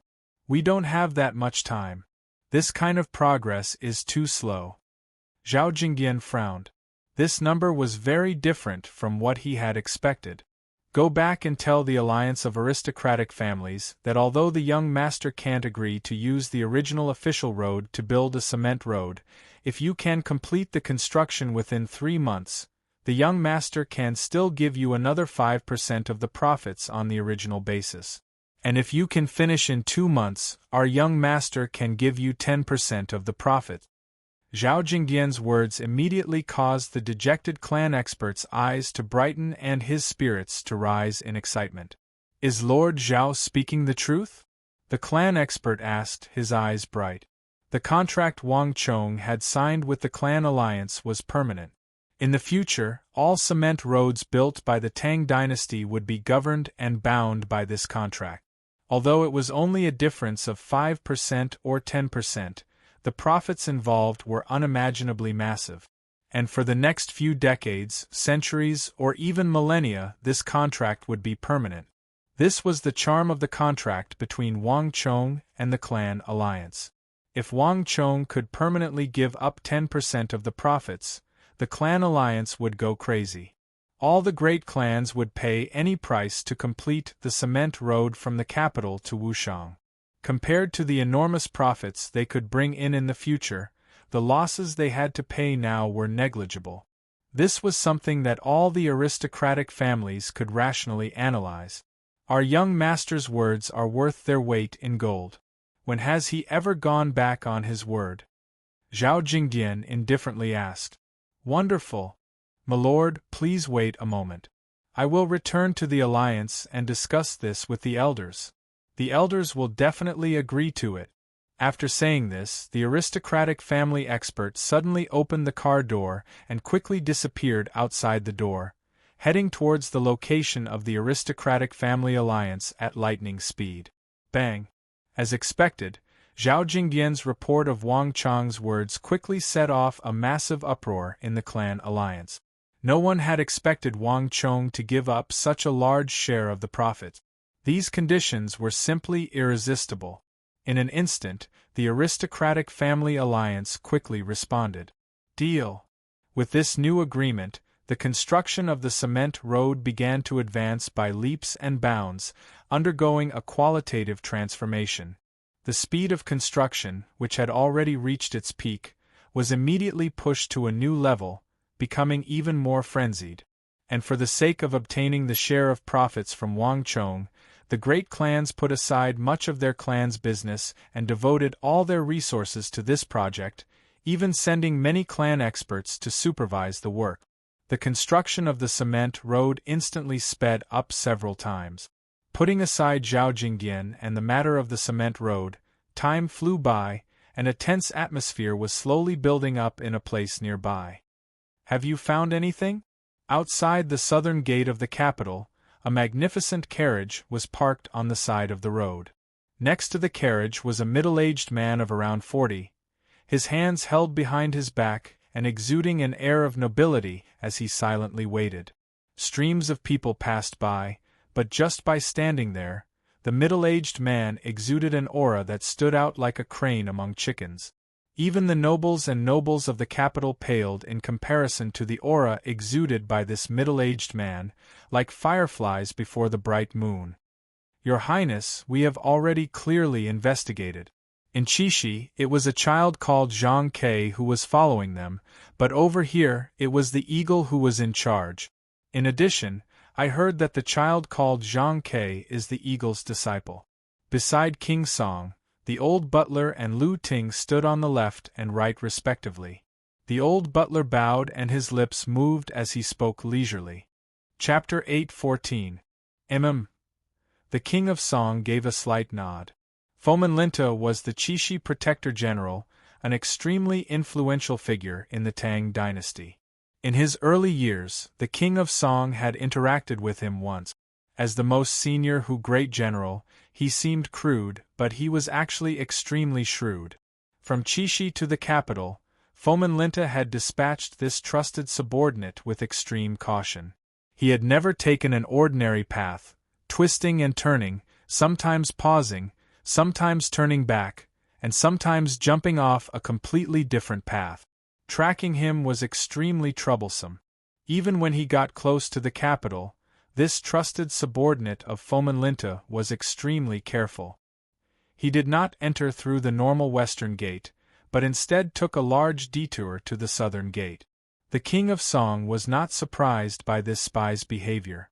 The King of Song could see traces and impressions of the Fomen Linta that he knew. Take out the drawing. Since that child Wang Chong views this matter with such importance and has asked me to personally handle it, there can't be a single mistake. There are many people going in and out of the city gate, and the eagle's birds might not be able to track him. Once his eyes light up, we can't let him sneak into the city.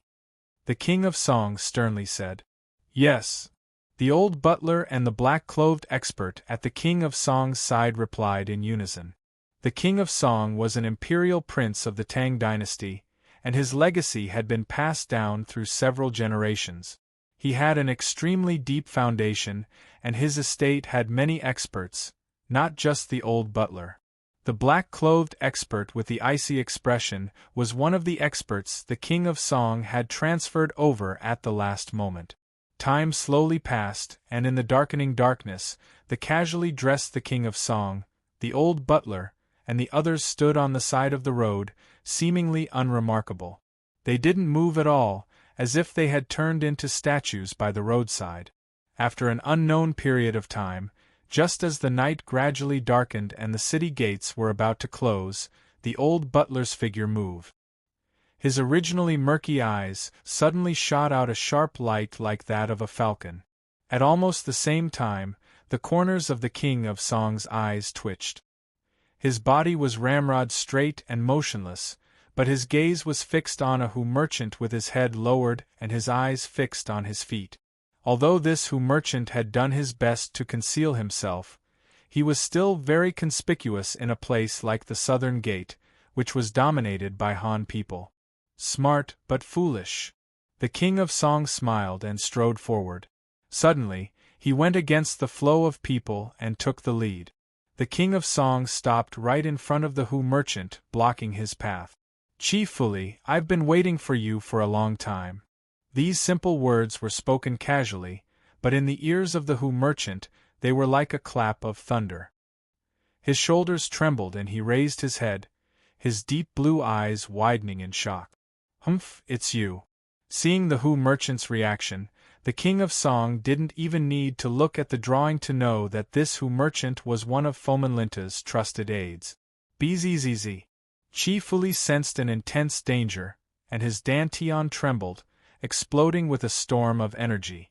But before he could attack, a silver-white cloud-embroidered dragon shoe lightly stepped on the ground, sending an inconceivably powerful energy out of the ground. In the blink of an eye, it blasted through the merchant's defenses, traveled through the Yongquan point on the soles of his feet, and rumbled through all the meridians in his body, instantly sealing off all the meridians in his body. King Song's attack had been abnormally fast, and it had been so light and gentle that no one had seen the slightest sign of it. Before the crowd could even react, everything was over, and no one even knew that they had made a move. Your Highness, young Master Chong has sent a drawing. It's definitely him. The old steward's footsteps were silent as he appeared at the King of Song's side like a ghost. He opened his hands and unfurled a thin white drawing. On it was a faint drawing of a Hu, identical to the Hu merchant before him. It's him. At some point, Lu Ting had walked over, one hand lifting up the Hu merchant's sleeve. On the Hu merchant's right wrist, there was a clear black jade insignia that had been branded by some unknown tool. Lu Ting did not know martial arts, and there was no need for him to do anything to stop Fomenlinta's aid. Lu Ting had another reason for appearing here. Chiefly, why didn't you tell us that you've reached the capital? Ha ha, didn't your master say that he had a letter for me? Quickly, let me see. Lu Ting said with a smile on his face. He reached out with his right hand and took out a letter from Chi Fuli's bosom in a very natural and imperceptible manner. Lu Ting's expression was calm, as if he was an old friend of this Hu merchant. No one could sense anything out of the ordinary. Schwa. Casually tearing open the letter, he took out a white piece of paper, narrowed his eyes, and quickly scanned through its contents. In the next moment, Lu Ting's gaze fell on a large scarlet seal at the bottom right corner of the letter.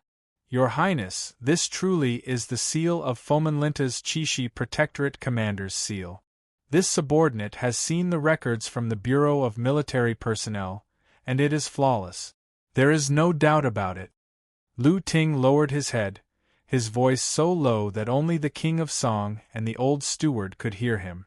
Lu Ting's mission in this operation was very simple: to confirm the authenticity of the letter from Fomenlinta on the Hu merchant. Buzz! The King of Song and the old steward grimaced at these words. The King of Song extended his right hand and took the letter from Lu Ting's hand. With just a glance, the King of Song instantly grimaced. Everything Wang Chong had said in the letter had come true. But this was not what the King of Song was concerned about. He was not surprised by Fomenlinta's ambition. When he had first met him many years ago, the King of Song had already predicted that this day would come. What he truly cared about was the name of the Tang dynasty prince that Fomenlinta had mentioned in this letter. Ha! The King of Song put down the letter and stuffed it into his sleeve. He couldn't help but give a long sigh, his eyes brimming with disappointment. The prince mentioned in Fomenlinta's letter had caused a huge uproar in the capital, and there were many rumors about him. But the King of Song had always believed that as a member of the imperial clan and a descendant of the true dragon, he should at least have a sense of right and wrong. The Tang dynasty was the Tang dynasty of the Han people, and the world belonged to the Han people. Back then, Emperor Taizong had relied on military force to conquer the lands to establish the Tang dynasty of today, not the Hu people who had voluntarily submitted to him. Every matter had its priorities, and the empire also had its masters and subordinate. It was not that the King of Song had any prejudice against the Hu people, but that the Hu people only cared about the survival of the fittest and had no concept of benevolence and righteousness. Only when the empire was in the hands of the Han people and governed the world with benevolence and righteousness could there be such an orderly situation where the Hu and the Han people were in harmony. That prince had the bloodline of the true dragon and had the qualifications and strength to inherit the throne, but he did not even understand this simple principle. Instead, he had colluded with the Hu generals at the border and treated them as outsiders. This was a great taboo for a prince. Even if such a prince ascended to the throne, he would still be a source of disaster for the Tang dynasty in the future. The King of Song had always treated all the princes in the imperial palace equally and did not favor any of them. But in this situation, colluding with the Hu generals and shaking the foundations of the Tang dynasty, the King of Song could not tolerate it. Let's go. There are too many people here. Let's talk in the carriage. Countless thoughts flashed through the King of Song's mind, but he quickly turned around with his hands behind his back and the letter in his palm. In the blink of an eye, he had entered a bronze carriage without any noble clan insignia. Behind him, the old steward and the cold-faced black-clothed expert, one on the left and the other on the right, quietly and quickly entered the carriage with Fomenlinta's trusted aide. Hiya! With a shout, the carriage moved and quickly passed through the city gates, disappearing into the bustling streets in the night. "Your Highness, what should we do now? Should we give this letter to His Majesty?" Lu Ting asked. The atmosphere in the carriage was heavy. The letter that Fomenlinta had sent to the prince deep in the palace had first come from Lu Ting. But after entering the carriage, the letter had passed through everyone's hands and finally returned to Lu Ting's hands. The contents of the letter were too shocking. If the contents of the deal between the prince and Fomenlinta were to be leaked, it would probably cause a huge uproar. No, not a huge uproar, but an earthquake-like turmoil in the imperial court. Although Wang Chong had already mentioned it in the previous letter, only when one saw this secret letter did one realize how important it was. Right now, the initiative was in the hands of the King of Song and everyone else. Now, all they had to do was to decide whether to detonate it or not. What did Wang Chong say in the letter? The King of Song had a complicated look in his eyes as he turned his head to look at Lu Ting. "Your Highness, there's no need for you to feel conflicted. Your Highness has always stayed out of the affairs of the royal palace. Chong Gongzi had already expected that even if Your Highness knew that the prince had colluded with the Hu generals, you would still feel conflicted and find it hard to make a decision. Thus, Chong Gongzi said that Your Highness need not worry about it and should just wait and see. At some point in the future, Your Highness will understand," Lu Ting said calmly. Lu Ting admired the youngest son of the Wang clan who was far away in Wushang. On this journey, he had personally witnessed Wang Chong bring his little sister Wang Xiaoyao to the summit of the vast crane pavilion. He had also witnessed Wang Chong's efforts to turn the tide in the southwest, his triumphant return, and his rise to the rank of marquis. He had also witnessed Wang Chong devising strategies in the western regions, starting from scratch, slowly opening up the situation, and establishing his footing. This made Lu Ting feel incomparably proud of himself. Lu Ting had always been fond of promoting the younger generation, but of all of them, only Wang Chong made Lu Ting feel the most proud. Wang Chong's rise had also verified his judgment of him back then. He was a true pillar of the dynasty. It was the fortune of the world and the country for the Tang dynasty to have such a person. Hearing Lu Ting's words, the King of Song finally nodded his head. Time slowly passed, and the young man from back then grew into a great figure. There were many things that he could do for Wang Chong now. Chapter 8:15. Yes, Your Highness. Hearing this, Lu Ting's expression turned solemn, and he respectfully saluted. Lu Ting did not follow the King of Song back to his residence. Midway, he returned to the official residence that the imperial court had arranged for him. After closing the door, the hall was shrouded in darkness, with only a weak light shining through the closed windows. After a few moments of hesitation, Lu Ting finally took out another letter from his bosom. The King of Song's judgment had not been wrong. Wang Chong had not only written to him, but also to Lu Ting. Respectfully from this student, Teacher Lu, to this student, Wang Chong. Upon opening the letter, the familiar, crooked handwriting immediately leapt into view. These words are still as ugly as ever. Looking at this line of words, the tense expression on Lu Ting's face disappeared, and he could not help but chuckle. You've already become the young marquis, and the Son of Heaven has bestowed words upon you. Can't you spend a little more time practicing these words? If word got out, who would believe that this was a letter from a marquis, and one from Duke Jiao, a virtuous and respected descendant of a virtuous minister of the Tang dynasty? Although Lu Ting spoke these words, his heart was filled with warmth. Of all the people that Lu Ting had interacted with, the only person who had been able to maintain a pure and loyal heart, both before and after becoming famous, was Wang Chong. It was said that one's words reflected one's character, and one could see from Wang Chong's words that the current Wang Chong was still the Wang Chong he knew. Lu Ting opened the letter and read through it once more. The contents of Wang Chong's letter were very simple. Other than the matter regarding the King of Song, Wang Chong had also mentioned another matter.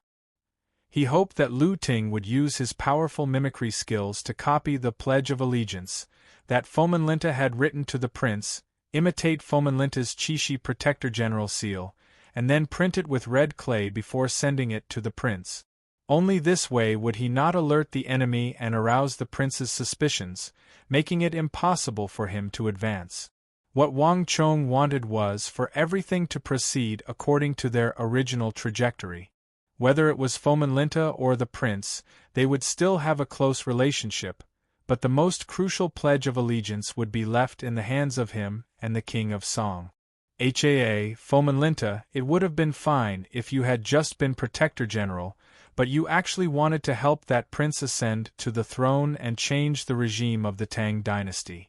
In the future, you would be able to dictate everything on your own and do something that has never been done before. His Highness the King of Song cannot tolerate you on this point, and neither can the Tang dynasty. More importantly, you shouldn't have angered that person. Lu Ting shook his head and sighed. He quickly unfolded a piece of paper and placed it on the table. He took a brush from the brush rack and then took Fomenlinta's Pledge of Allegiance from his bosom and placed it on the table to his right. After a few moments of silence, Lu Ting began to write on the bookshelf with a flourish. A few moments later, an identical letter appeared on the table.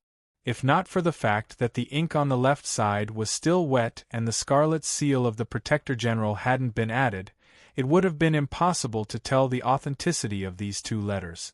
After hurriedly writing this letter, Lu Ting didn't linger. He took out a hidden drawer from under the table and took out a Protector General seal that he had prepared beforehand. After the ink on the second letter had dried a little, he pressed it down. This should be about it. Lu Ting sighed in his heart. This Protector General seal was something he had prepared after receiving Wang Chong's letter.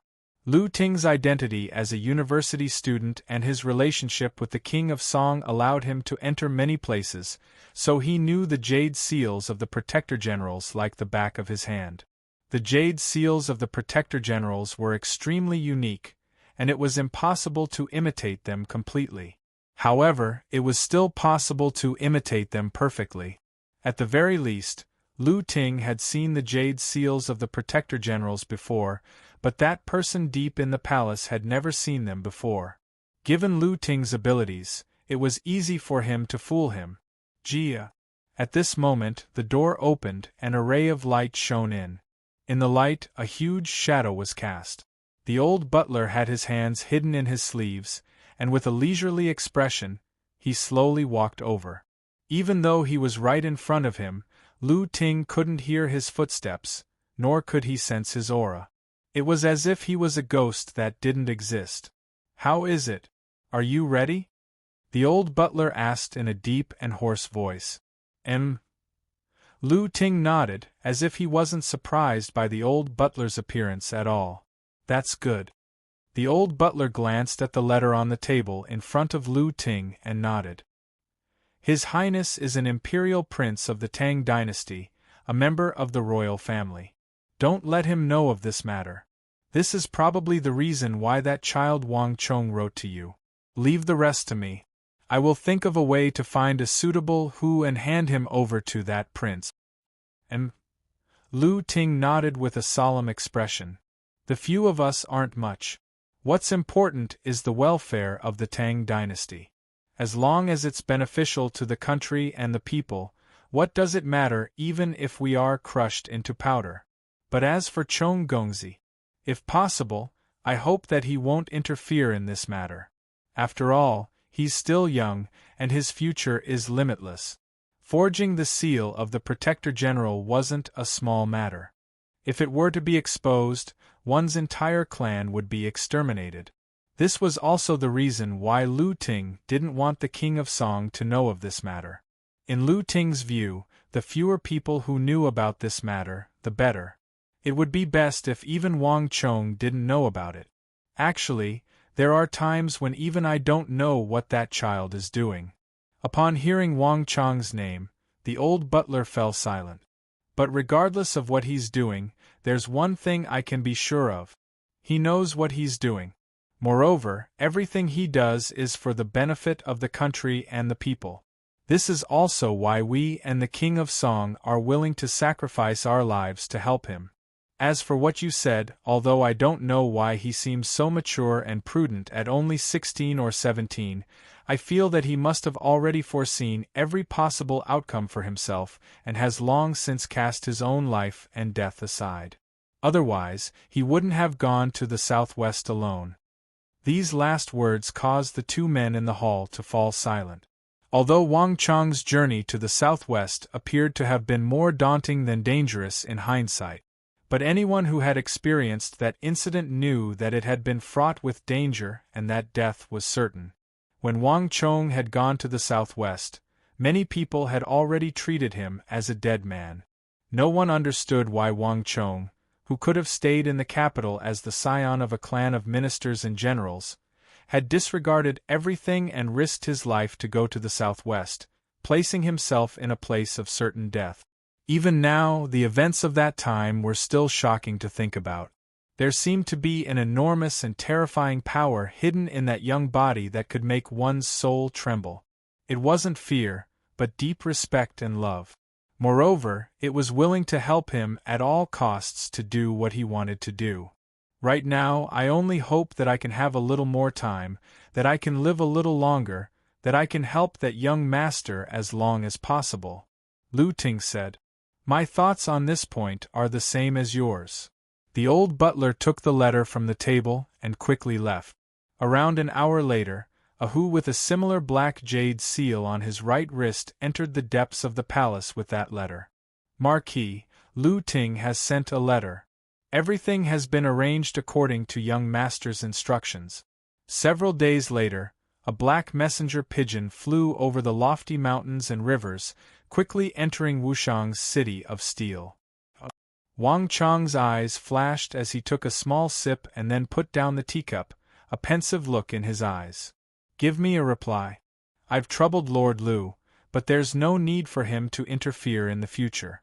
With these words, Wang Chong stood up from the table. The capital was moving much faster than he had expected.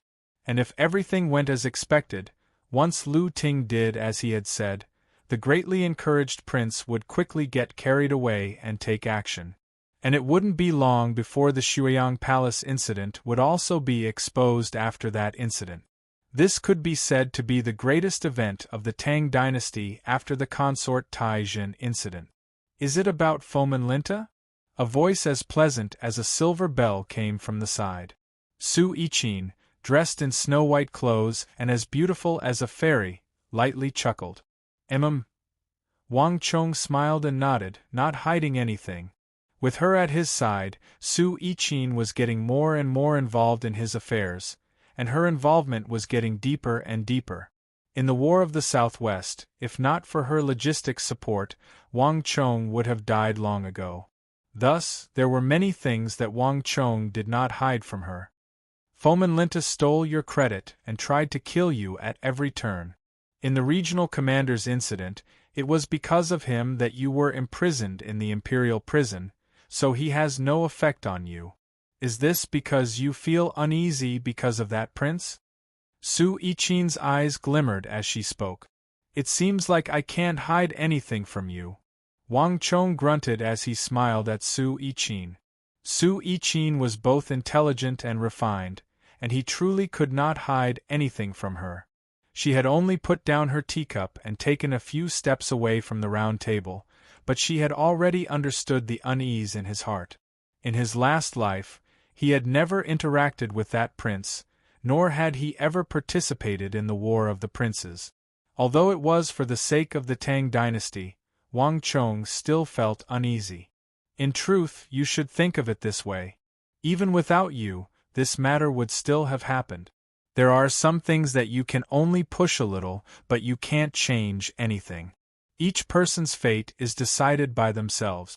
If that prince truly has an upright character, just like your grandfather Duke Jiu or the left Guanglu supervising imperial censor Dr. Wei during Emperor Taizong's reign, then no matter what anyone does, they won't be able to harm him.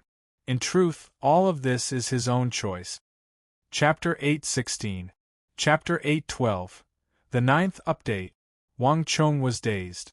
Correct, each person's fate was decided by themselves. Unlike him, Su Yiqin did not know what would happen in the future, but everything she had said was spot on. Whether he was there or not, that prince's fate would be the same. In comparison, whatever he did would have no effect on him. Just like Su Yiqin had said, one's fate was decided by oneself. Haha, okay, let's not talk about this matter. Let's talk about the western regions. Only you can resolve this matter. In addition, I hope that you can handle the Turkic horse merchant, Hulayeg. We've just finished the first batch, and we still have a few more to come. In addition, Sindhu's Hyderabad should also be handled for me. We've spent most of the silver in the City of Steel, so we can only think of other ways to deal with warhorses. Wang Chong said. Haha, in truth, it's far from that troublesome.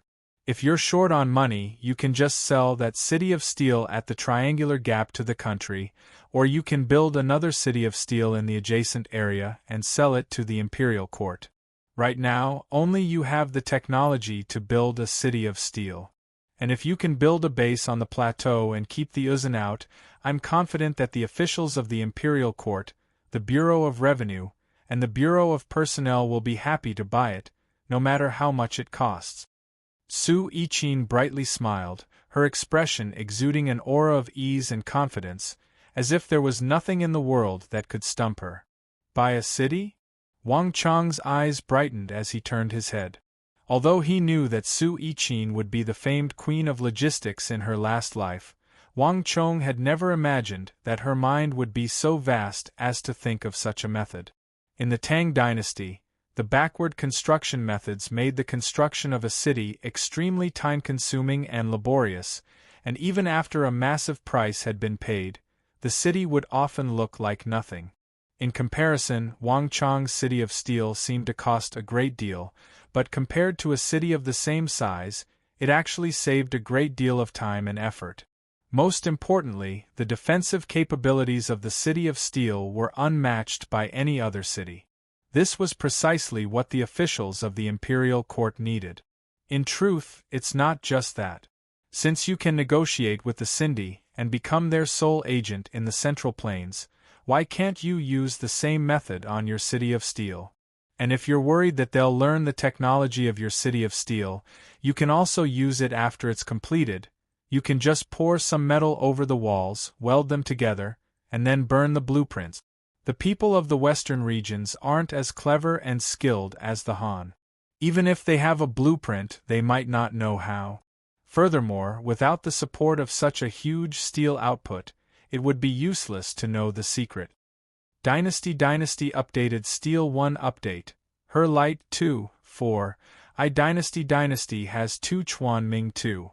Light flowed through her eyes, revealing a boundless intelligence and wisdom, as well as a profundity that seemed to be able to see through all things. But the western regions are different. The land here is barren, and many places are made of rock. Your City of Steel will be of great use here. In addition, the countries of the western regions are extremely wealthy, with all kinds of gems, pearls, and agates. No matter how much you ask, I'm confident that they will buy. Not only that, it's not just the countries of the western regions that need a City of Steel, but also Sindh. You don't have to use gold to trade for goods. You can build a City of Steel for Hyderabad's Wuxi Steel, and I'm confident that they will be very willing to accept it. And I believe that they will be very happy to accept it. After all, I heard that Sindhu is often attacked by other countries. This way, your trade will be even more long-term. Haha, good. As expected of a talented woman of our Tang dynasty, the future empress of logistics. I'll leave everything to you. Wang Chong looked at Su Yiqin, his eyes growing brighter and brighter. In the end, he couldn't help but heartily laugh. Time slowly passed. Other than Wang Chong and the King of Song, no one else knew what was happening in the capital. A few days later, at night, a figure staggered out of the western gate of the Imperial Palace. He seemed to be a bit drunk. Under the illumination of the lantern behind him, the lanky figure drew a long shadow on the ground. Come, another cup. Fill it up. Fill it up again. In the distance, one could hear that person muttering to himself in words that only he could hear. If one looked carefully, one would see that this person was wearing an official's hat, and his cheeks were red. He was clearly drunk. The Lower Prime Festival. Come, everyone, a toast to His Highness. As the weather grew colder, the number of people on the streets dwindled. Only 2 or 3 people were walking on the normally bustling street. But even so, white steam was rising from the houses on both sides of the street, and the steam was suffused with the fragrance of cabbage and meat stuffing. The 15th day of the 10th month was the Lower Prime Festival. It was a day when the common people offered sacrifices to their ancestors and the 3 great emperors. On this day, all the markets would end early, and the common people would return home to eat cabbage and meat dumplings and offer sacrifices to their ancestors. Isn't that Lord Yang the left servant? Suddenly, the rumbling of a carriage came from the street. On the street, the drunken man raised his head and saw that a carriage with embroidered purple curtains had at some point stopped next to him. The curtain of the carriage was parted, and a middle-aged man wearing an official's hat poked his head out. Although he was dressed in casual clothes, his every movement exuded the prestige of an official that ordinary people did not possess. Lord Xia? Why are you here? Yang Chao hiccuped, his eyes hazy from his drunkenness. He recognized him at a glance. Lord Yang, it's such a cold day. Why are you here alone? Come, come, come. Everyone's here except for you. Hurry up and get in. Xia Yeshu called out from the carriage. Yang Chao was drunk, and just as he was about to refuse, a hand suddenly reached out from the carriage and pulled him into the carriage. Go! Yang Chao heard someone call in his ear, and then the carriage began to move forward. Yang Chao was a little drunk, and did not pay attention to where the carriage passed or where it ended up. He only remembered that when the carriage stopped, 2 figures, one on the left and one on the right, took him out of the carriage and brought him into the restaurant. In contrast to the cold outside, the restaurant was steaming hot, like a warm spring day. Inside the restaurant there were long tables about 2 feet and 4 inches long. The tables were made of the best quality sandalwood, and they were painted with a layer of varnish to preserve the original texture of the sandalwood. They emitted a refreshing woody fragrance. On both sides of the tables, white mist curled around them.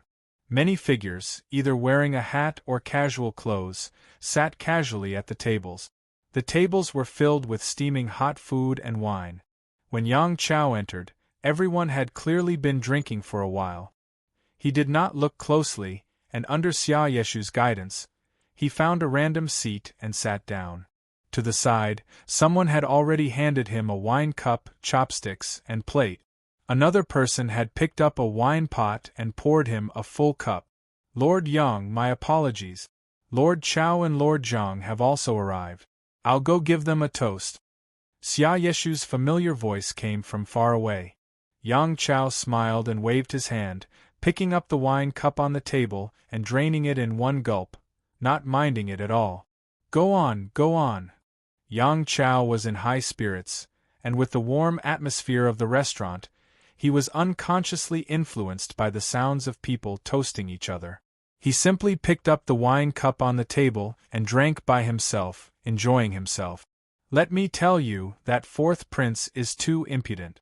The imperial palace forbids riding horses, but he actually rode a horse onto the official road.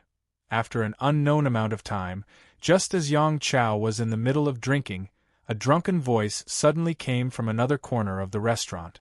The voice was incomparably loud, and it carried a hint of resentment.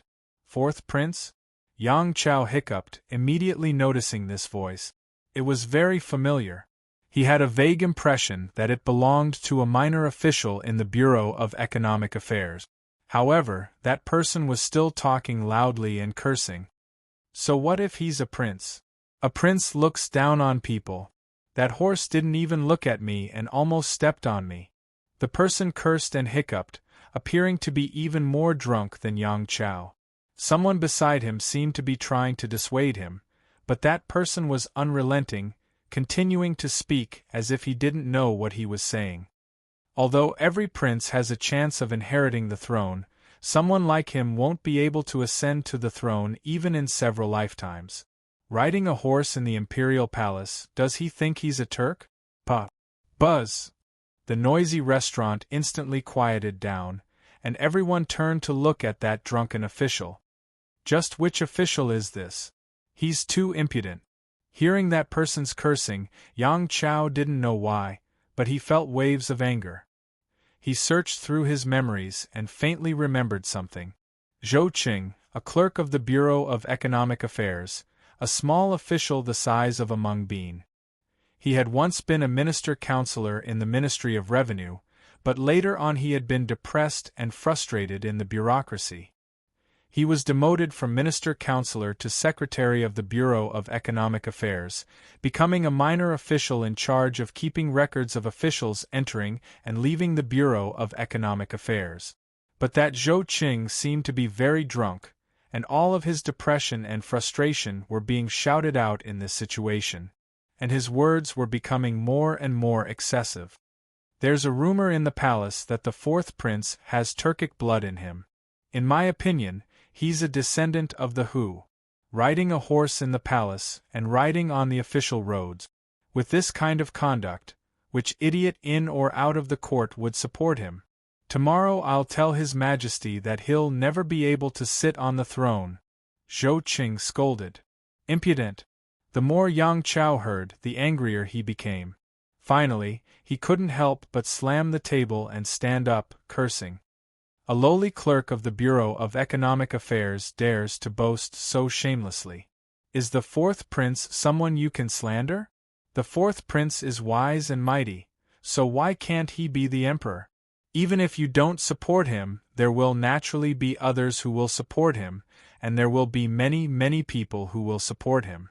Yang Chao became more and more impatient as he spoke, his drunken face growing redder and redder. He paused, then drained the wine in his hand. Puh! Who will support him? Just you, Yang Chao? Can you say it? Can you say it?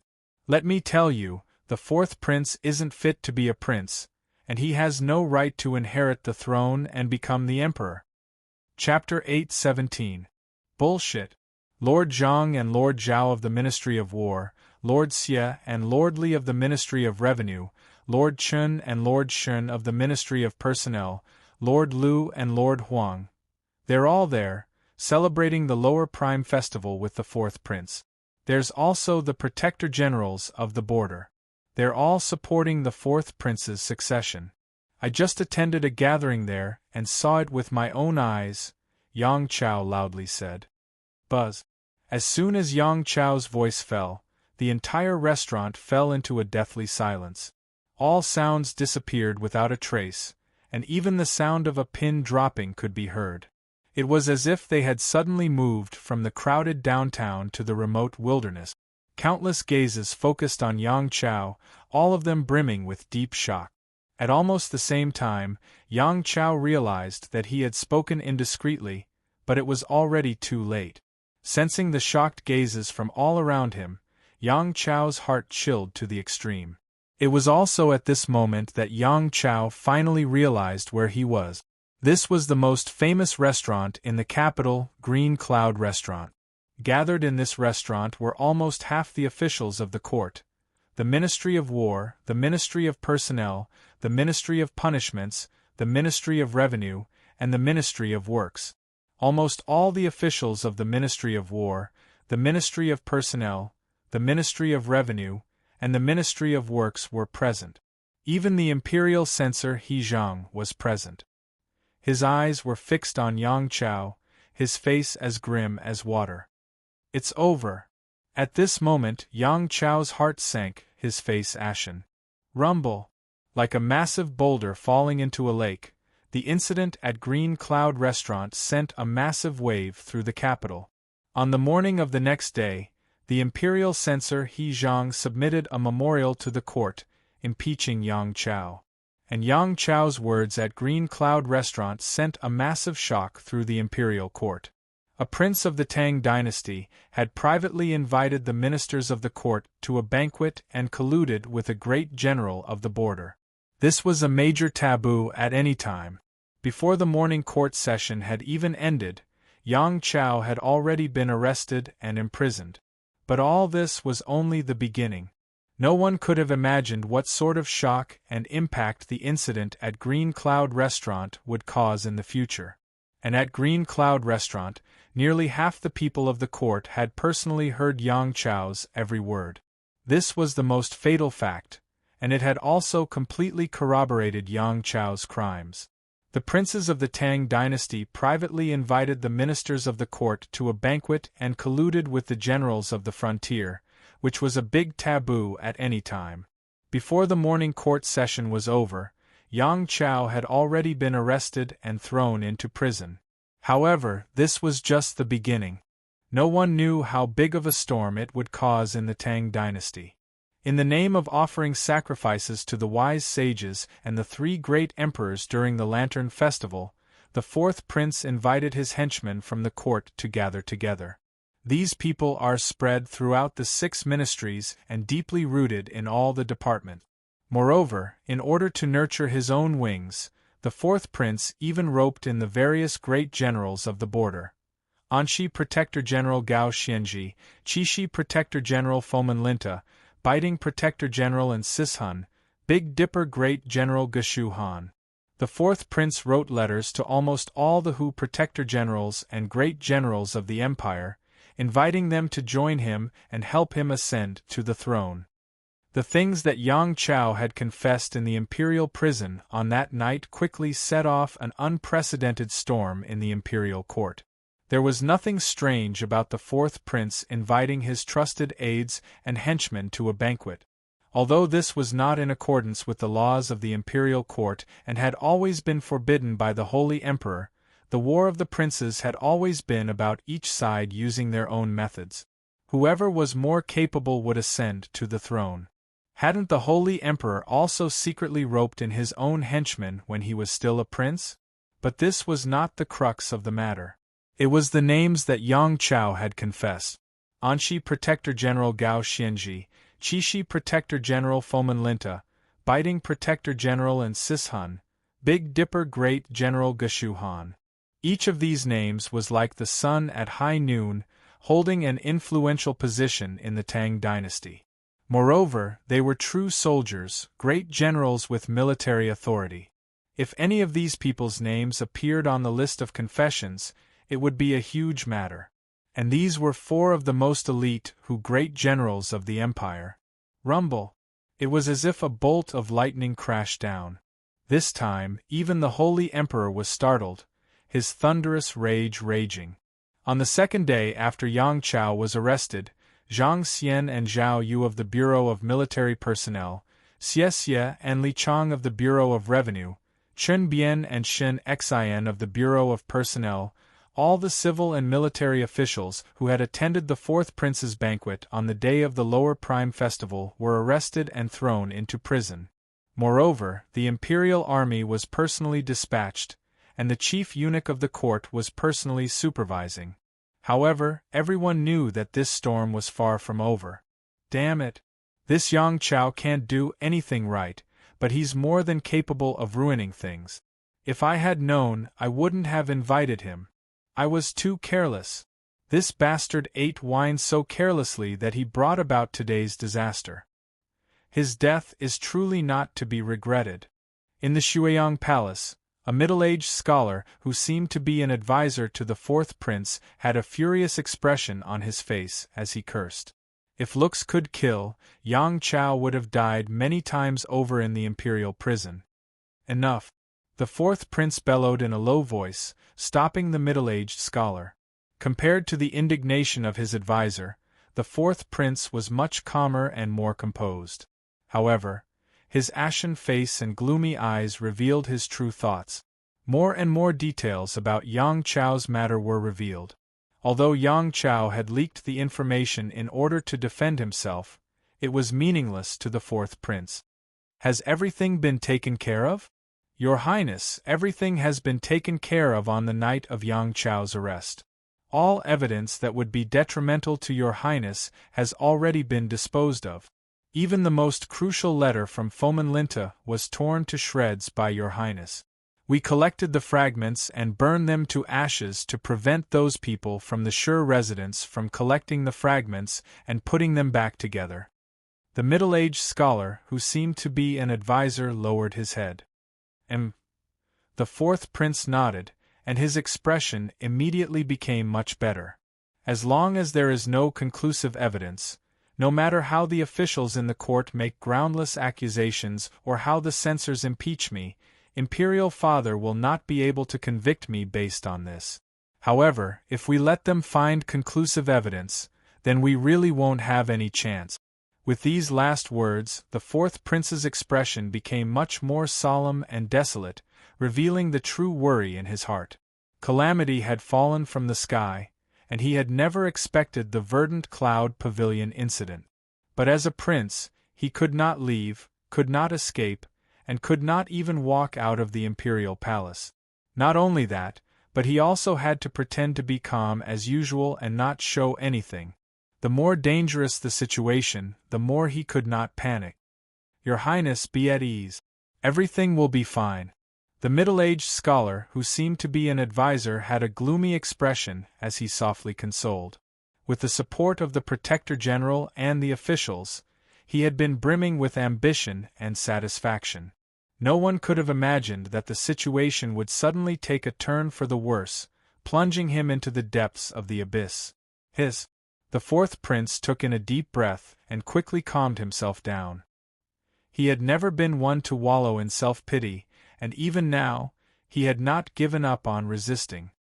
Imperial Father has already placed me under house arrest, and Yang Chao's words carry little weight. No matter what he says, his words alone aren't enough to convince Imperial Father, and Imperial Father won't really imprison me. But once Zhang Xian and Zhao Yu obtain more information, everything will be different. Imperial Father will probably imprison me in the Imperial prison very soon. Send a letter to Fomenlinta and tell him that the letter has been taken care of. When the time comes, no matter what happens in the court, he will have to shirk responsibility and keep him in the dark. In addition, once this storm is over, wait for me to come out again. The agreement between the two of us still stands. I hope that he will also abide by the promise between us. The fourth prince sternly said. Yes, Your Highness. This subordinate will do it right away. The middle-aged scholar respectfully said. Even though the fourth prince was currently restricted from entering and leaving, he still had some power after such a long period of time. It wasn't a problem to just send some letters. Next, the fourth prince gave many more instructions. It was a crucial moment, and he had to win the greatest chance of survival for himself. Step aside. The Holy Emperor has ordered for the fourth prince to be invited, and in almost the time it took to drink a cup of tea, a loud noise suddenly came from outside, and the clanging of footsteps could be heard rapidly in the direction of the Shuiyang Palace. Hearing that sound, the fourth prince's and the middle-aged scholar's expressions changed drastically. Go! The fourth prince pushed the middle-aged scholar, and almost a moment later, with a rumble, the door opened, and a group of fully armed royal guards walked in with a gust of cold wind. Fourth prince, please. Boom! Following the fourth prince's arrest and imprisonment, the influence of the Shuiyang Palace incident during the Lower Lantern Festival quickly spread and reached its peak. All those who had participated in the fourth prince's Lower Lantern Festival banquet had been arrested and brought to trial by the Imperial Clan Court, the Court of Judicial Review, and the Bureau of Punishments. In addition, several princes of the court were also supervising them. Not only that, even Eunuch Gao, who had always been by the Holy Emperor's side, had been sent to investigate the case. One could easily imagine the severity of the matter. And with the confessions of Zhang Xian and Zhao Yu from the Bureau of Military Personnel, the matter began to ferment even further. One thing was already certain. In order to nurture his own wings to contend against the first prince and second prince, who had the support of many important officials in the court, the fourth prince had made a brilliant move. He had tried to rope in the Hu protector generals and generals at the border, these powerful and influential Hu officials who wielded military authority. Moreover, according to Zhang Xian's confession, the fourth prince had obtained the allegiance of one or several Hu protector generals and a large number of Hu generals on the border. In addition, he had also obtained letters of allegiance signed by them, declaring that they would do their best to assist the fourth prince in ascending to the throne. If it was Yang Chao's words, then he was just spouting nonsense. After all, this matter involved a noble prince of the palace, so it wasn't up to him to make irresponsible remarks alone. But the confessions of Zhang Xian, Zhao Yu, and the other important members of the 6 bureaus had a completely different effect on the matter. The fourth prince had colluded with the Hu great generals on the border in an attempt to rebel. At this point, it was no longer just Yang Chao's confession. Bastard! When this news came out, the Holy Emperor, who had yet to express his stance, flew into a rage. With a boom, the entire political scene of the empire experienced an unprecedented earthquake. In a single day, 12 decrees from the Holy Emperor were sent to Baiting, Anxi, Qixi, and Longxi, requesting that the 4 protector generals come to the capital to explain themselves. At this point, the Holy Emperor's rage had reached an unprecedented level. Chapter 8:19. Peace was not a very important matter, and the Holy Emperor was rarely enraged, much less use the 12 Holy Emperor tokens. This could only mean one thing. The incident at Shuiyang Palace had offended the Holy Emperor's greatest taboo, and it was far more serious than many people had imagined. In the distant Qixi Protectorate headquarters, the mood was gloomy and solemn. With the incident at the capital, the Qixi Protectorate headquarters was no longer in the festive mood of fighting for merit and being rewarded by the imperial court. In the gloomy hall, the Hu generals had their heads lowered, fear and unease on their faces. "Has everything been taken care of?" A deep and domineering voice came from the main hall. Fomin Linta sat upright and still, his face as gloomy as water. Compared to the unease of his generals, Fomin Linta was much calmer, displaying the demeanor of a great general. "Everything has been taken care of. I've already sent a messenger pigeon to inform Kifuli to return as quickly as possible. At the same time, I don't want to attract anyone's attention. In addition, the letter has been carefully written so that it won't arouse any suspicion. It won't make anyone think of this hall." To Fomin Linta's left, a seemingly rather intelligent Hu general said. As one of the parties involved in the incident at Shuiyang Palace, Fomin Linta had reacted as soon as he received the news. Of all the people present, no one was more concerned about this matter than Fomin Linta. After all, Fomin Linta was truly loyal to the fourth prince, and he had even sent a letter that concerned his life and future prospects. "Milord, but the fourth prince," several Hu generals in the hall looked hesitantly at Fomin Linta. "Relax." Fomin Linta waved his hand, his expression calm and composed, exuding a soothing and convincing strength. "The fourth prince isn't that stupid. No matter when or what the conditions are, he definitely won't summon me. If he doesn't expose me, he might still be able to make a comeback in the future. But if he does, the severity of this matter will be completely different. But the rumors in the capital have already implicated Milord, and the Holy Emperor is enraged. He has already personally asked about this matter and sent several tokens.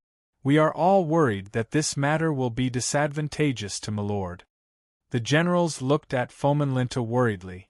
Fomin Linta's eyelids twitched, and his expression changed slightly. The leak of the fourth prince's identity was secondary. The Holy Emperor's fury was the most unsettling thing. Although Fomin Linta appeared calm, it was impossible to say that this matter had no effect on him. However, it only took a moment for Fomin Linta to return to normal. "There's no need for all of you to worry. I have my own plans for this matter. I am an old subject of the western regions, one of the earliest Hu great generals, and I have also made great contributions to the Tang dynasty. No matter how the Holy Emperor is enraged, as long as there is no conclusive evidence, His Majesty will not be able to use these groundless rumors to punish me. No matter how this matter develops, I will always be Qixi's Protector General. No one can shake my position." As Fomin Linta spoke, a storm of energy exploded from his body, and his dignified eyes began to shine with a dazzling light. In his many years of experience in the Tang dynasty, the Shuiyang Palace incident was not the only problem he had encountered. Although he was not as shrewd as the Han and was not as well versed in the intricacies of the imperial court, Fomin Linta had long ago come to understand a certain principle.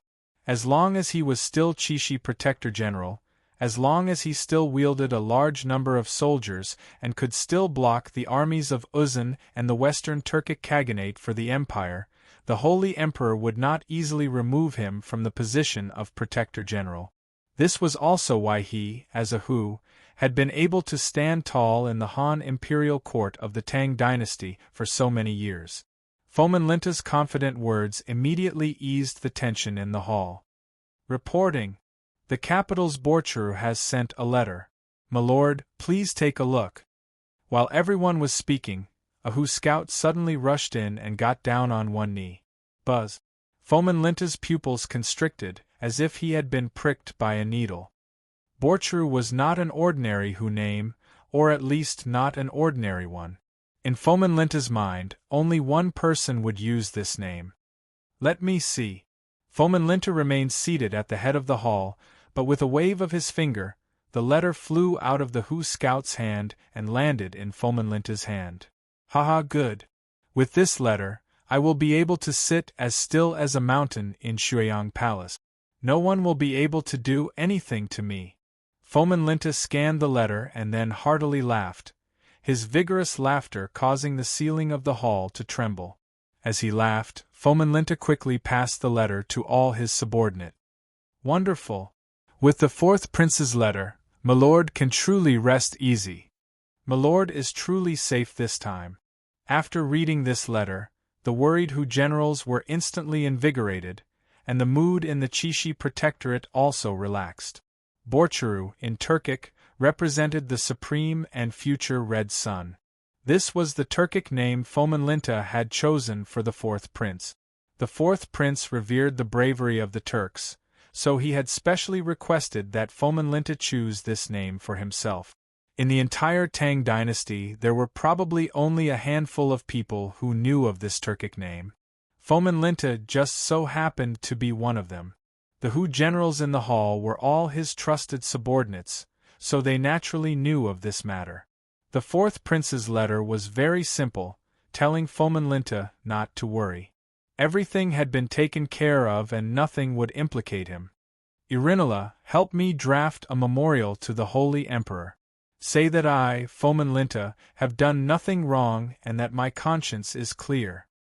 The last sentence was the final word, and the entire hall immediately regained its tranquility. How is Fomin Linta's reaction? Several hundred li from the Qixi Protectorate headquarters, in Wushang, under a large scholar tree, Wang Chong was watching the maids and servants dispatched by the great clans plant and water the flowers. Qixi had originally been a barren and lifeless land, but now it was slowly becoming more and more lively. The Qixi Protectorate headquarters is calm. It's like nothing has happened. Li Sai stood behind Wang Chong like a mountain as he sternly said. Fomin Linta's reaction is rather fast. Despite such a major incident, he's not the slightest bit panicked. It seems like he has nothing to fear. If my guess is right, the fourth prince should have told him that everything had been taken care of and that there's no need to worry. Wang Chong chuckled. Everything was just as it had been all those years ago.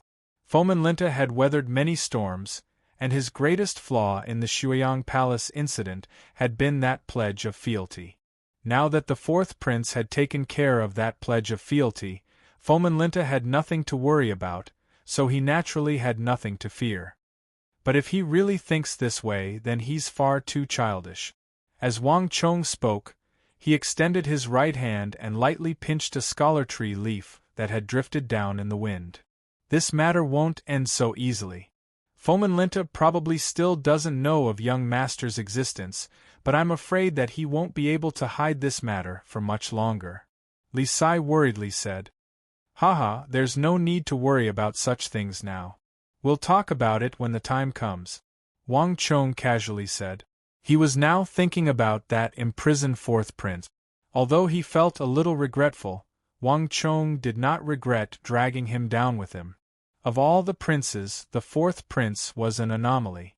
Although he was of noble birth and a scion of the imperial household, this prince's preferences were completely different. This prince had been fond of the Turks since he was a child, doing his utmost to imitate the Turks in every aspect. Wang Chong had heard many rumors about him that were later confirmed. These included that he liked to wear Turk clothing when no one was around, that he would set up a Turk tent in the Shuiyang Palace on his birthday, that he would imitate the Turks' eating style, that he liked to use knives to cut meat, and that he would recruit maids. However, these were just minor details. The fourth prince loved the Turks, so much so that before he died, he would summon a group of trusted aides and subordinates to ride on horses and imitate the Hu people's funerals. They would surround him and howl incessantly, like wolves and foxes. Thus, today, the fourth prince had thought of roping in the Hu great generals on the border and promising them great benefits to help him seize the throne. In Wang Chong's view, this was completely normal. But what Wang Chong found the most intolerable was that besides Geshu Han, and Sishun, and Fomenlinta, the fourth prince had also thought of roping in the sinner of the Tang dynasty, and Zhaoyuoshan. And according to the information that Wang Chong learned later, unlike the other great generals, the fourth prince had privately given Zhaoyuoshan a large amount of aid. And Zhaoyuoshan's rapid rise in power could not escape the fourth prince's involvement. This was something that Wang Chong could not tolerate. Wang Chong actually wanted to use this chance to drag Zhaoyuoshan down with him, but his current rank was simply too low, so not many people would care. Moreover, Zhaoyuoshan's hands and feet had been extremely clean. Even the matter of him colluding with the fourth prince had been revealed many years later. On the other side, Li Sai had no idea what Wang Chong was thinking. Upon hearing Wang Chong's words, he nodded. No matter what the result was, Fomenlinta had to be removed first. With him around, he and Wang Chong would find it very difficult to do anything. The two of them had reached a complete consensus on this point. When does Marquis plan to have them move against the capital? Scholar Lu has already sent letters urging us on several occasions, Li Sai asked. Although Wushang was very far from the capital, with the Eagle acting as mediator, the two sides had an endless stream of letters. It's about time. This time, Wang Chong had a solemn look in his eyes. Although he appeared to be admiring the flowers and the moon, he had actually been paying close attention to this matter.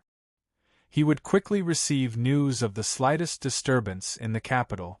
The fastest pigeon between Wushang and the capital will take 2 days. Let Fomenlinta be happy for a few days. Tell Scholar Lu to immediately begin the operation on the day he receives the letter. Yes. Li Sai lowered his head and quickly left. Chapter 820. Unlike the indifference of Fomenlinta and Wang Chong, the Shuiyang Palace incident had a completely different effect on the other border regions of the Tang dynasty. In the Anxi Protectorate headquarters, Gao Xianji and Feng Chongqing had gathered together, the hall brimming with unease and anxiety. Chongqing, it's fortunate that I listened to you and didn't mix with the fourth prince. Otherwise, you and I would have been consigned to eternal damnation, Gao Xianji said, his brow deeply furrowed and his head lowered as he paced back and forth in the room.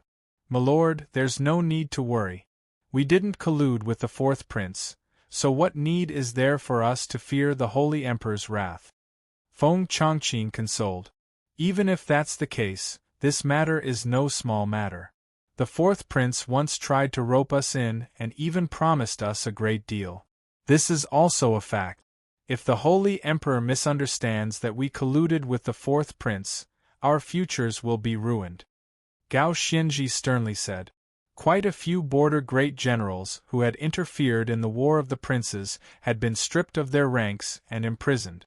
With the lessons learned from the mistakes of the past, Gao Xianzhi couldn't help but worry that the Holy Emperor would misunderstand him and implicate him. Ha! Feng Chongqing gave a deep sigh. No one could imagine the effect this incident would have on the border protector generals and great generals. Unlike a fearless veteran like Fomin Linta, the general did not have as much seniority in the army. He had only been able to climb from the bottom to the position of Anshi Protector General by relying on the favor of the Holy Emperor, as well as his careful and cautious attitude of treading on thin ice, constantly making contributions and never making a single mistake. This was also why he had constantly issued challenges in Anshi, including the attack on the Sher Kingdom. Only by constantly making contributions could the general stabilize his position and obtain the favor of the Holy Emperor. Otherwise, if a situation like this occurred, other great generals and protector generals might have nothing to fear, but the general could not. This was also his and the general's innate flaw. Your Excellency will cross the bridge when we get to it. We're not ashamed of the heavens, and we're not ashamed of the earth. We only have military merits against the Tang dynasty, and we're not at fault. If the Holy Emperor blames me, I, Chongqing, am willing to bring my head to the capital to clear your name, Feng Chongqing said sincerely. Hearing Feng Chongqing's words, Gao Xianzhi suddenly sobered up. Chongqing, you and I have been through thick and thin together for more than 10 years. How can I let you sacrifice yourself for me? Alas, forget it. Chongqing, prepare a brush, ink, and paper for me. I will personally write a letter to the Holy Emperor, stating my grievances. The Holy Emperor is wise and powerful. He will definitely understand that we have no intention of rebelling. Gao Xianzhi let out a long sigh and finally made up his mind. Flap flap. A few moments later, a messenger bird soared into the sky and flew toward the capital. At the same time, in Longxi and Baiting, messenger birds also soared into the sky and flew toward the capital. No one could ignore the will of the Holy Emperor. Whether it was Gao Xianzhi, Geshu Han, or Insishan, all of them were apprehensive and uneasy. All the great generals and protector generals had written to the court as quickly as possible the moment they received their golden tokens, explaining their intentions in the hopes of dispelling the Holy Emperor's doubts. Time slowly passed, and the Shuiyang Palace incident continued to ferment. The memorials from the protector generals and great generals caused this matter to garner even more attention. This was the first time since the founding of the Tang dynasty that so many great generals had intervened in the War of the Princes. As a result, it attracted unprecedented attention. Everyone inside and outside the court was discussing this matter, and many people were speculating as to which great generals had intervened in the fourth prince's matter. Would it be one, two, or all of them? The entire capital was in an uproar. Even Wang Zongxi, Zhang Shogui, and the other esteemed figures of the Han were paying close attention to this matter. In the royal palace, the first prince, second prince, and the other princes were also paying close attention to this matter. Big brother, fourth brother is truly bold. He actually dared to collude with the Hu. In the first prince's palace, the second Prince Li Yao stood, his face seething with rage. If not for that muddlehead Yang Chao drinking too much and spitting out the truth, we would have never known that he was using such a method.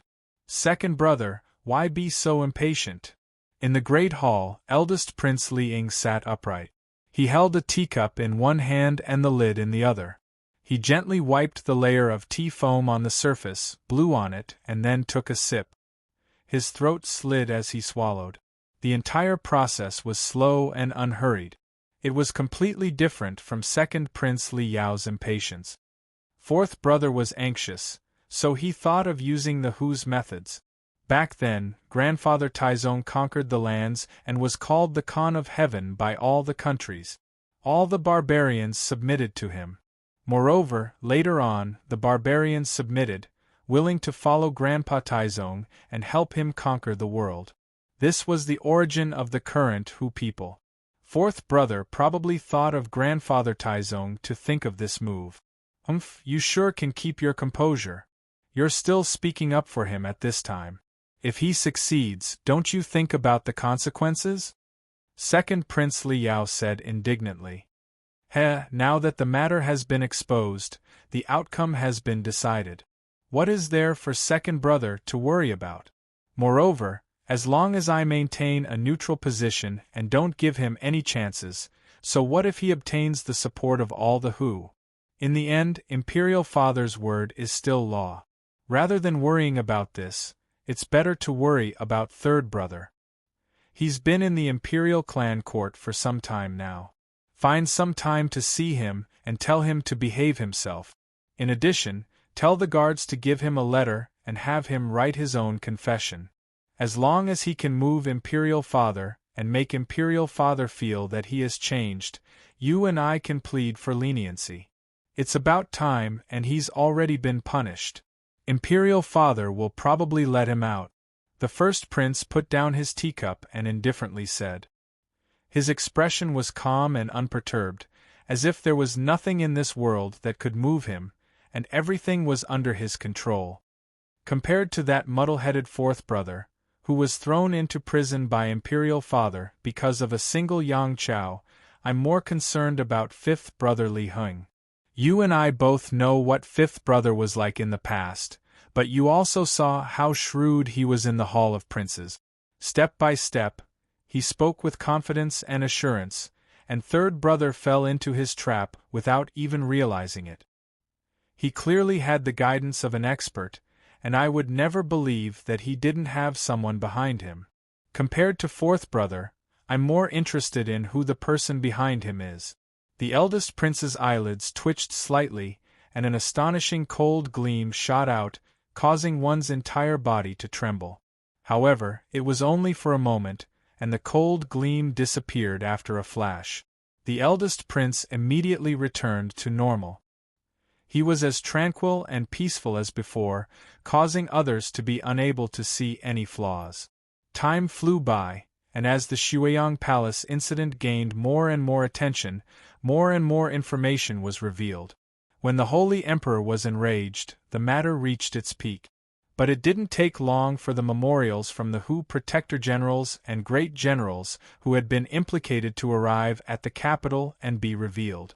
Without exception, all the Hu Protector Generals panicked in their memorials, claiming that they were innocent and pleading to the Holy Emperor that they had no collusion with the fourth prince. Only one of them admitted that the fourth prince had tried to rope him in, but he had sternly refused. Geshu Han and Ansis Han were the same. The Shuiyang Palace incident had fallen into a deadlock. Although Yang Chao, Zhang Xian, and Zhao Yu had all claimed that the fourth prince had obtained the support of the Hu great generals on the border, this was only their side of the story.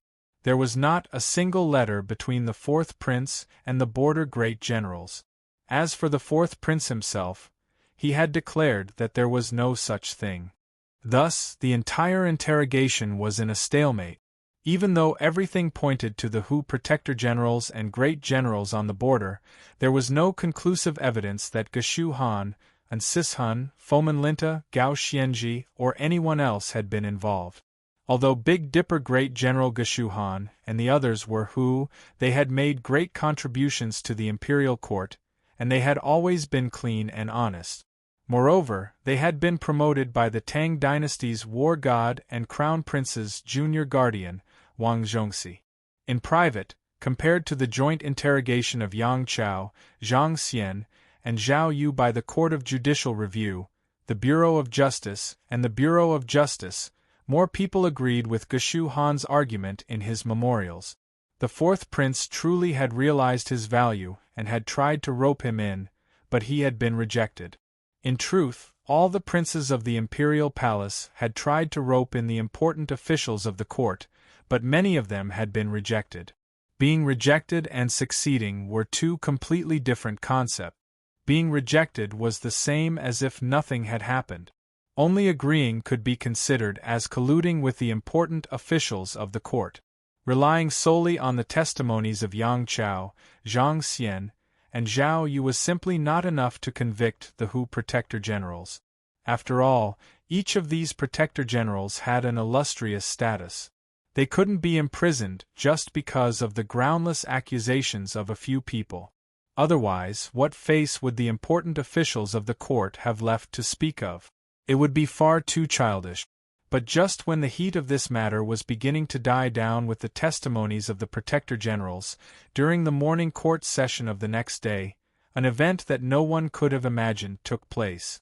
Your Majesty, Subject Deng Chang has a memorial. At the end of the day's court session, the white-haired imperial censor Deng Chang sternly stepped forward, his ceremonial tablet in hand. Old imperial censor, what matter do you have? He. Chapter 821. Chapter 816. The first update. Your Majesty, a few days ago, when the city guard was patrolling, they noticed a suspicious Hu acting suspiciously. In the end, when they interrogated him, this Hu claimed that he was from the Qixi Protectorate and that he was a trusted subordinate of Protector General Fomenlinta. Old Censor Deng said sternly. Buzz! As soon as Censor Deng's voice fell, the hall immediately buzzed, and the atmosphere instantly changed. In this period of time, the matter that had garnered the most attention and fiercest debate was undoubtedly the Shuiyang Palace incident. The old censor had only started the conversation once, but the crowd could already smell the scent and vaguely understand what was going on. The old censor didn't speak earlier or later. What is the meaning of him speaking now? It's no wonder the old censor usually doesn't attend court, but he's participating this time. So this is the reason. But why did he specifically mention Fomenlinta? One doesn't come to a temple without a cause. I wonder what the old censor has discovered and why he's come to pay his respects. Everyone in the hall was thinking of all sorts of things. The matter of the Shuiyang Palace incident and the Hu Protector Generals had actually died down by now, and no one knew why the old censor would bring it up again. Old censor, Fomenlinta and the other Hu great generals are all important officials of the Tang dynasty and have contributed greatly to the Tang dynasty. You should think carefully about what you want to say. We can't let these great generals who have contributed so much to the court be bitterly disappointed, right? At this moment, the imperial-robed King Qi suddenly spoke. The old censor was directly making a memorial to the Holy Emperor. Only an imperial prince of the imperial household, a transcendent imperial prince, could interject at a time like this. Of all the imperial princes of the court, King Qi had the best relationship with the Hu great generals. The reason for this good relationship was very simple. Because the King of Song had pulled over almost all the Han generals, King Qi had no choice but to take a roundabout route to pull in the Hu great generals. But even so, King Qi still had some sense of propriety, maintaining a distance between himself and the Hu, but not too close. This was also the strategy that his advisor had formulated for him. At a time like this, only he could speak up for the Hu great generals. Your Majesty! The old imperial censor said nothing, only shooting a glance at King Qi. Then he continued to look at the upper part of the hall, at the person in control of the central divine artifact, the supreme and most revered Holy Emperor of the Empire. As a border general of the imperial court, you actually left the army without permission. This is deserting your post and committing a grave crime. In addition, he had disguised himself as a Hu merchant and snuck into the capital. He definitely had ulterior motives. The city guard caught him on the spot. However, this wasn't the main point. The main point was that the city guard had found a letter on him. This letter is also the main reason why I am here. The civil officials do not love wealth, the generals do not fear death. Everyone is content with their positions, scrupulously fulfilling their duties, not interfering with each other. This is the foundation upon which my Tang dynasty has stood for centuries of peace. But Fomenlinta, as a great general of the border, Qixi Protector General, and a great general of the empire, does not place his mind on the border, but on the service of the imperial court. Instead, he frequently exchanges letters with the fourth prince, thinking only of colluding with the fourth prince. One promises to do his utmost to help the fourth prince ascend to the imperial throne, while the other promises to make Fomenlinta great prime minister and state preceptor once the fourth prince succeeded. The two of them colluded in evil, truly shameless to the extreme. This old subject wishes to impeach Fomenlinta for having ulterior motives and plotting a rebellion. As the old imperial censor spoke, his entire body trembled in excitement. As soon as the old imperial censor's voice fell, there was a rumble. It was as if a boulder had fallen into the hall. It immediately caused a huge commotion among the civil and military officials, and the entire hall was in an uproar. Every day there were all sorts of impeachments in the capital. The duty of the imperial censors was to supervise the world and impeach those who had committed crimes, from the 3 Grand Dukes and 9 ministers to the ordinary county officials. Even the Supreme Holy Emperor was on the list of impeachment. After spending so much time in the court, they had long ago grown accustomed to it. But this time it was completely different. In the words of the old censor, Deng Chang, there were a few unusual words that could even be considered taboo. One was throne, another was prime minister, and there was also the word transaction. To a subject, this was an absolute taboo. Lord Deng, is what you say true? A border great general colluding with a prince in exchange for the position of prime minister? This is simply shameless. Fomenlinta is quite bold. Deng Chang, don't speak nonsense. One is an imperial great general, and the other is a prince. Think carefully before you speak. This is no trifling matter. Moreover, didn't Fomenlinta just make a great contribution on the Uzun Plateau? Are you trying to slander a meritorious subject? What do you mean by think carefully? Imperial Censor Deng is an old subject of the court. If he doesn't understand, do you? The duty of an imperial censor has always been to supervise the world, and this is the duty of an imperial censor. But you, why are you speaking up for Fomenlinta at this time? Are you also involved? The imperial court was in an uproar. The Shuiyang Palace incident had involved many people, and many of the 6 bureaus had already been dragged in. The current imperial court was clearly divided.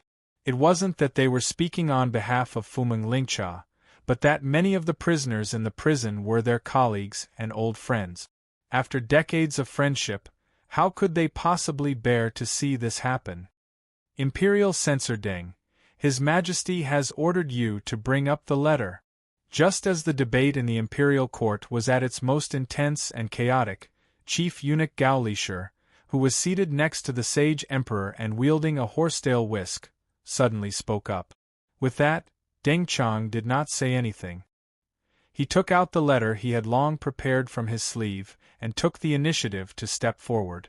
At the side, 2 fully armed palace generals stepped forward and took the letter from Imperial Censor Deng's hands. They lowered their heads and respectfully handed it over. Seeing this scene, the originally noisy imperial court instantly quietened down.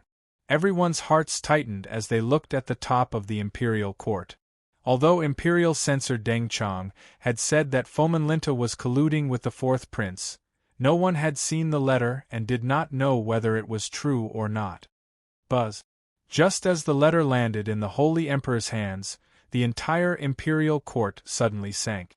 Without any warning, the atmosphere in the imperial court suddenly became extremely heavy, as if countless mountains had fallen on top of each other. In that instant, everyone felt a strong sense of unease. In that instant, it was as if time had stopped. Although they couldn't see anything in the surroundings, they could clearly feel a suffocating and terrifying aura sweeping out like a storm. Before this aura, everyone in the imperial court was as insignificant as an ant. Bastard! A thunderous and furious voice resounded through the hall, causing the entire imperial palace to fiercely tremble. It seemed like it would shatter at any moment. Summon Fomenlinta. We want to hear his personal explanation. A single order from the Holy Emperor had set off a massive earthquake in the capital and caused the entire structure of the empire to change. Marquis, we've succeeded. The capital is in an uproar. Everyone is talking about the deal between Fomenlinta and the fourth prince, and Fomenlinta even wants to become prime minister. Now that this matter has been exposed, he's become the target of public criticism. It's not just us. Even Anong Protector General Zhang Shogue, Minister of War Zhangcho Jianxiong, Big Dipper Great General Geshuhan, all the other civil and military officials, and even the current prime minister, view him as a thorn in their side.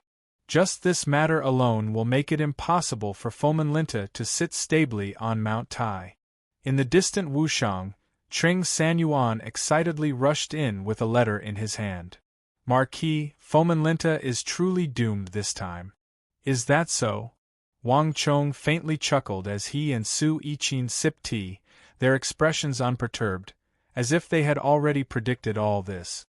Fomenlinta never had the talent to become prime minister, but he desperately wanted to be one. He only has himself to blame. Now that this matter has been exposed, it shouldn't be strange for him to become the target of public criticism, right? But given Fomenlinta's personality, he probably won't give up so easily. You shouldn't get careless. On the other side, Su Yiqin covered her mouth and chuckled as she put down the teacup in her hand. Unlike Wang Chong, she was drinking peony tea. A layer of peony flowers floated over the surface of the tea, exuding a refreshing fragrance that made it seem extremely elegant. He won't get the chance. The evidence of his collusion with the fourth prince is irrefutable, and there's even his protector general's seal on it. There's no way he can defend himself against this. No one can help him now, not even the Holy Emperor. Wang Chong indifferently said. Moreover, this matter is far from over. With these last words, Wang Chong's eyes shone with deep meaning.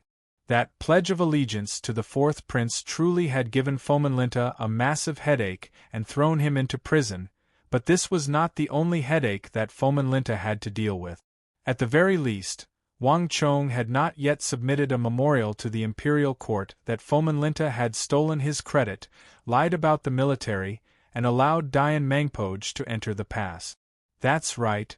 How is the Qixi Protectorate doing? Wang Chong asked. Haha, the Qixi Protectorate is already in an uproar. How could Fomenlinta sit still after such a major incident? If everything goes as expected, Fomenlinta will be leaving for the capital in 3 days. His Majesty is truly angry this time. Qing Sanyuan heartily laughed. Wang Chong nodded, not at all surprised. In the past, he would have been fine, but not too long ago, the Holy Emperor had asked Fomenlinta about this matter, and Fomenlinta had replied that there was no such matter. Now that the matter had been revealed, this was a crime of deceiving the sovereign, so it was reasonable for the Holy Emperor to be enraged. Chapter 822. I've gotten in touch with him. I've discovered that Hulayeg is still a little slow at gathering warhorses. I'm currently trying to help him sort out his relationships with the tribes of the steppe, and at the same time, I'm changing the method of gathering warhorses. In the future, when he wants to trade with us, he'll be able to do so much earlier. Su Yiqin smiled.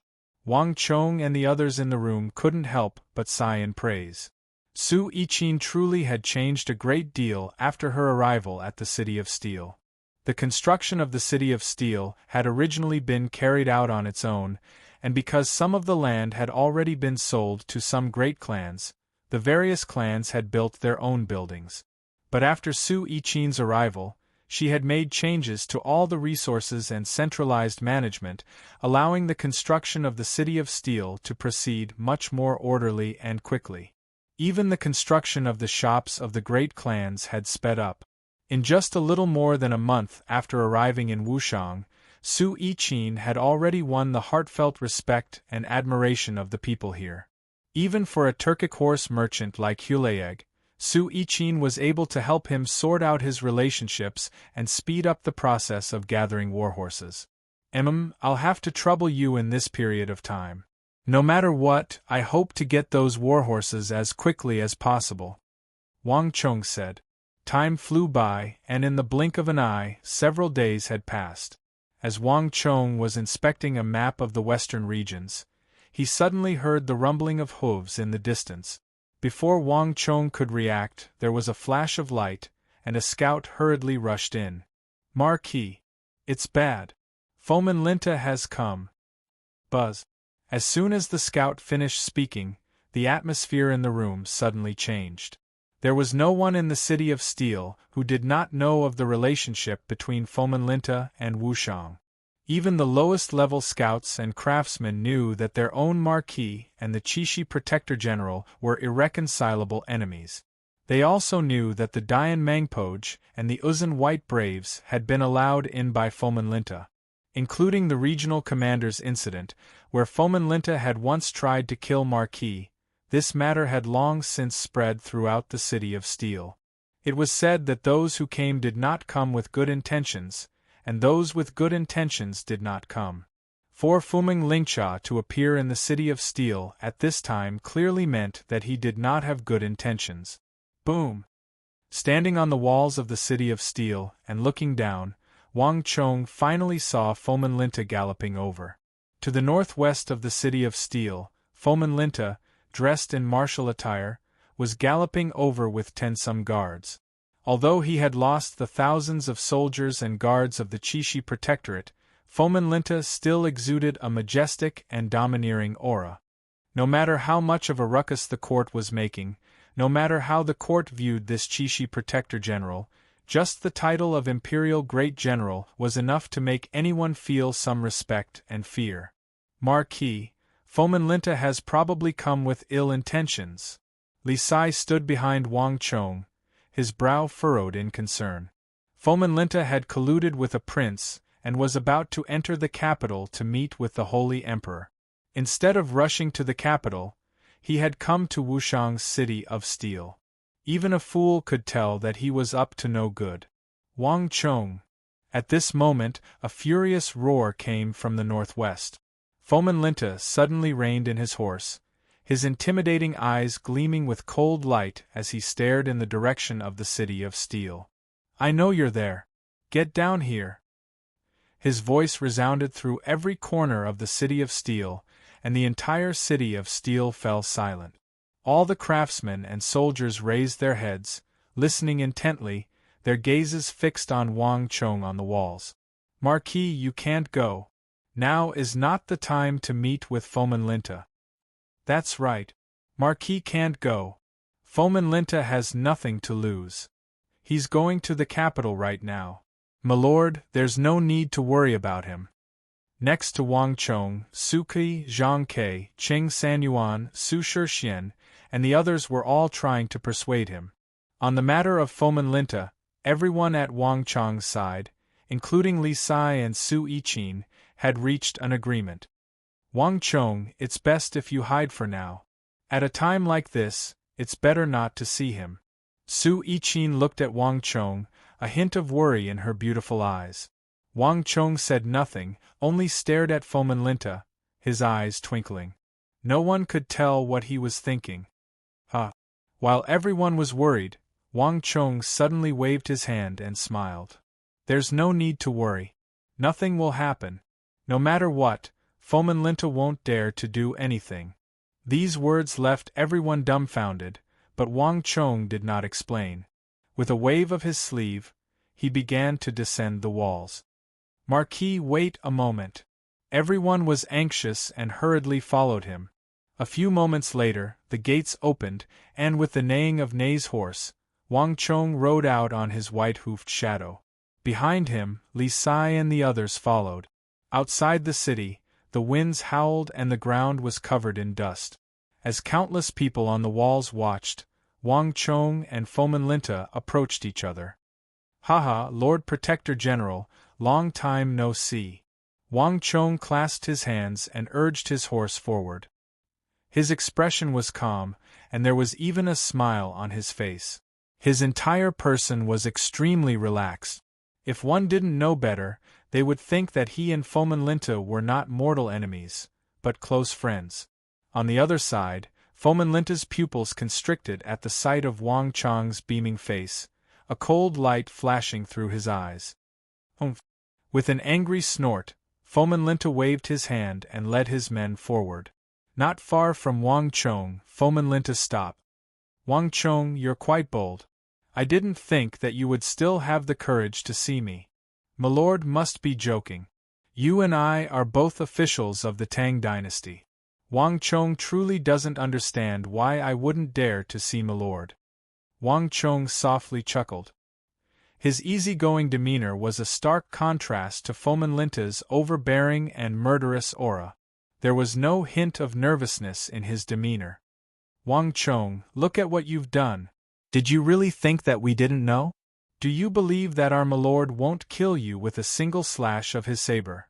Before Fomenlinta could say anything, his two trusted subordinates behind him had already begun to curse. Enough. Fomenlinta extended 2 fingers and stopped his subordinates behind him. His intimidating gaze fell on Wang Chong.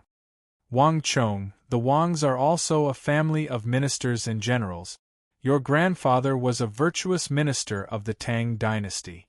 I only have one question for you. Did you do something to Kifuli? As soon as Fomenlinta's voice fell, the expressions of the people behind Wang Chong changed. No one expected Fomenlinta's senses to be so sharp. He was able to figure out the cause and effect of the matter so quickly and link it to Wang Chong. At this time, he absolutely could not admit it, especially when Wang Chong's master, the evil emperor, and the head of the Wushang clan had gone to Wushang village. If Fomenlinta were to make things difficult for him at this time, the consequences would be unimaginable. Ha! To everyone's surprise, Wang Chong chuckled and straightforwardly admitted it. Correct. I truly was the one who had the king of Song capture Kifuli. Your intuition was correct. When you sent out those 5 trusted subordinates, I was the one who arranged for the carriage crash and the beggars to come. You reacted very quickly, but alas, I still won in the end. Rumble. At Wang Chong's words, whether it was Li Sai, Qing Sanyuan, Fomenlinta, or the people of Qixi, they all paled. No one had expected Wang Chong to be so bold. He should have denied it, but he actually admitted it in front of Fomenlinta. Clang! The clear cry of a saber cut through the air. The moment Wang Chong admitted it, Fomenlinta pulled out the saber at his waist. Bastard! Do you really think that I don't dare to kill you?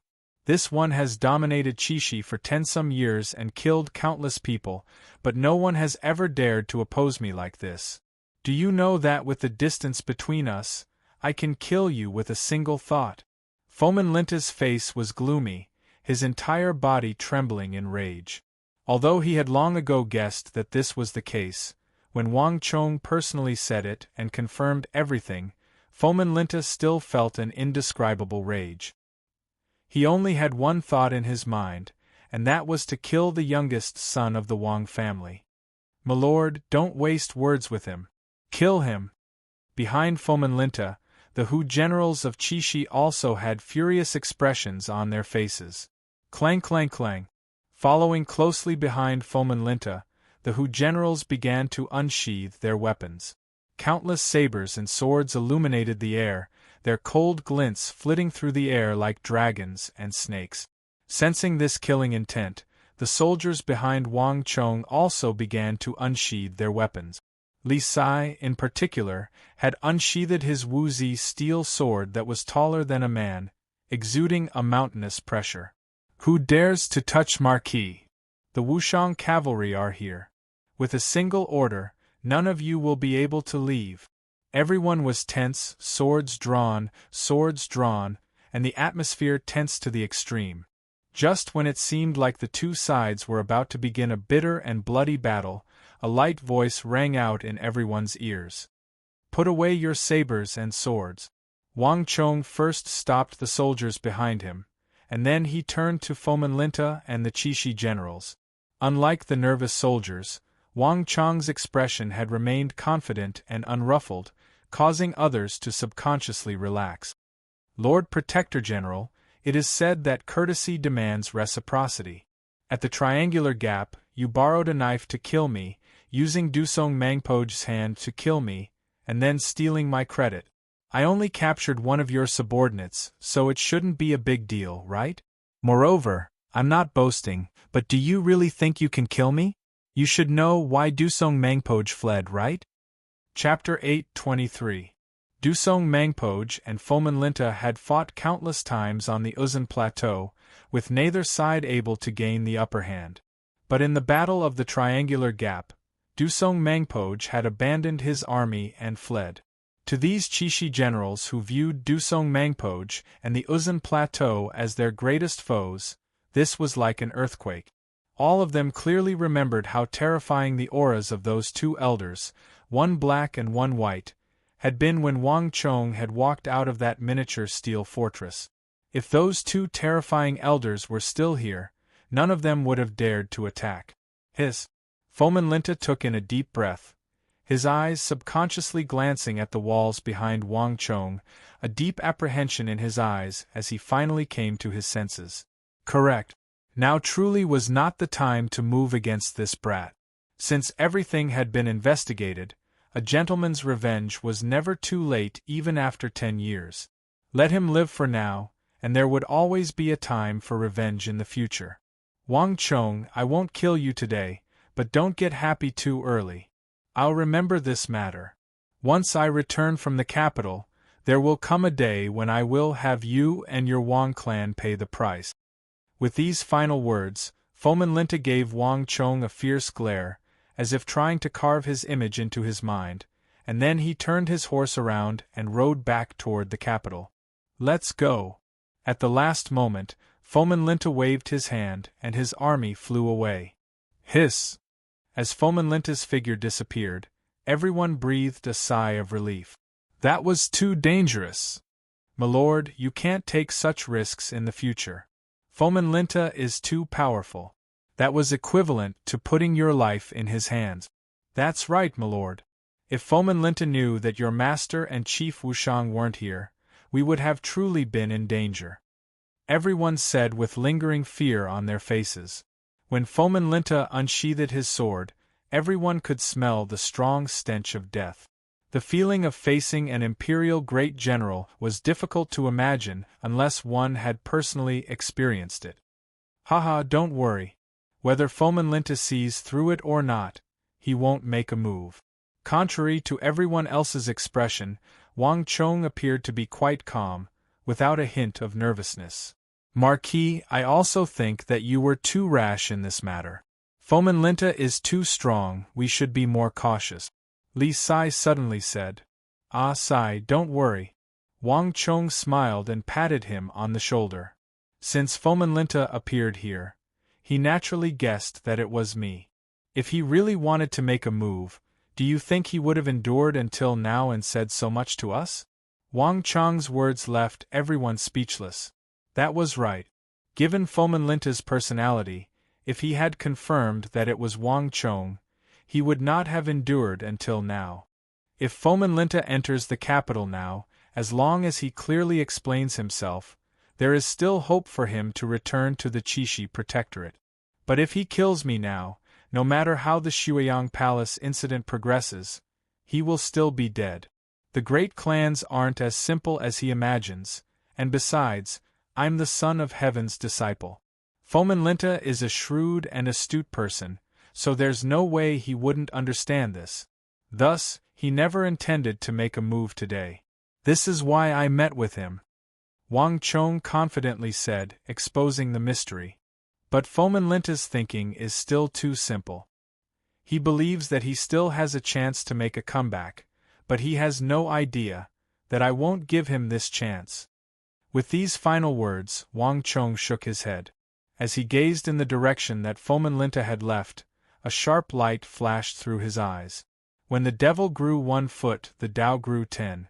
Fomenlinta believed that he could still rely on his past achievements, but Wang Chong would not let him have his way. Nay! Wang Chong turned his horse around and quickly left. The Holy Emperor's rage was no small matter.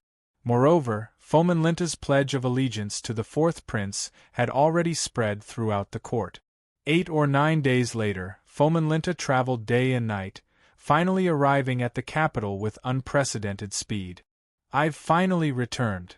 As Fomenlinta gazed at the majestic imperial city that soared into the clouds, his heart filled with complex emotions. As a border guard, he could not casually enter the capital without an imperial summons. Countless times, Fomenlinta had imagined what it would be like when he entered the capital, took the position of prime minister, and ruled over the world. But Fomenlinta had never imagined that he would appear here in this state. "Wang Chong, just you wait. Once I explain myself to the Holy Emperor, I'll definitely make you and your Wang clan pay a price for what you've done." Fomenlinta seethed in his mind. "Is it, Protector General? The Holy Emperor has ordered us to escort you into the court for an audience." As Fomenlinta's mind was spinning, a cold and callous voice rang out in his ear, and 2 expressionless imperial guards appeared on either side of the gate. "There's no need. I'll go myself." With a wave of his sleeve, Fomenlinta pushed aside the 2 approaching imperial guards, passed through them, and began walking toward the imperial city. "This lowly subject Fomenlinta kowtows in salute to your majesty."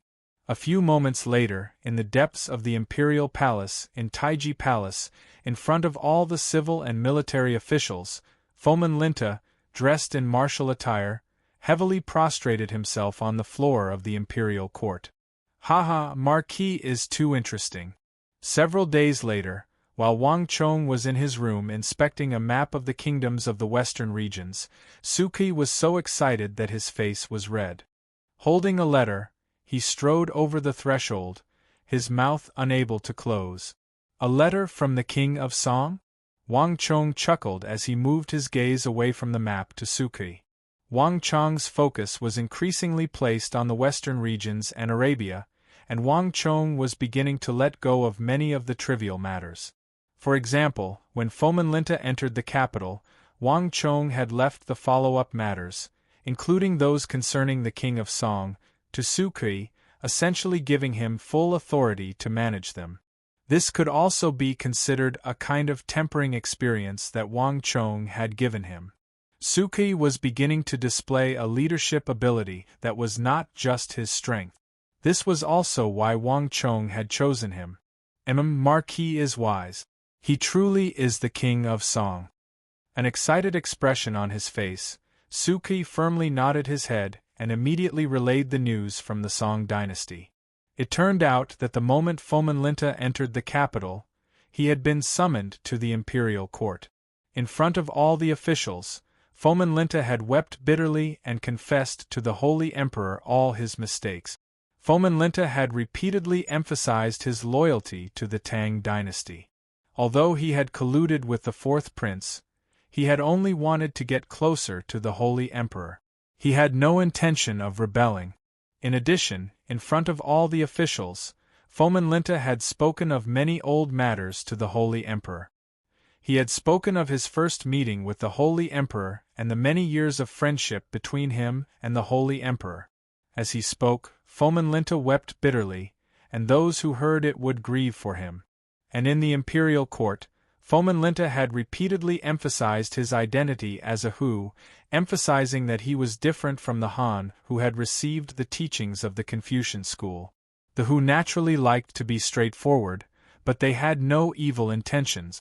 As for the matter of his loyalty, Fomenlinta had only said that he had been blinded by greed and that he had only been sitting on the border, unable to enter the imperial court for several decades, which was why he had been tempted by the fourth prince. There were many other reasons for this. One could say that Fomenlinta had put on a bitter performance in front of all the officials. He had turned a normal court discussion into a one-man show for him.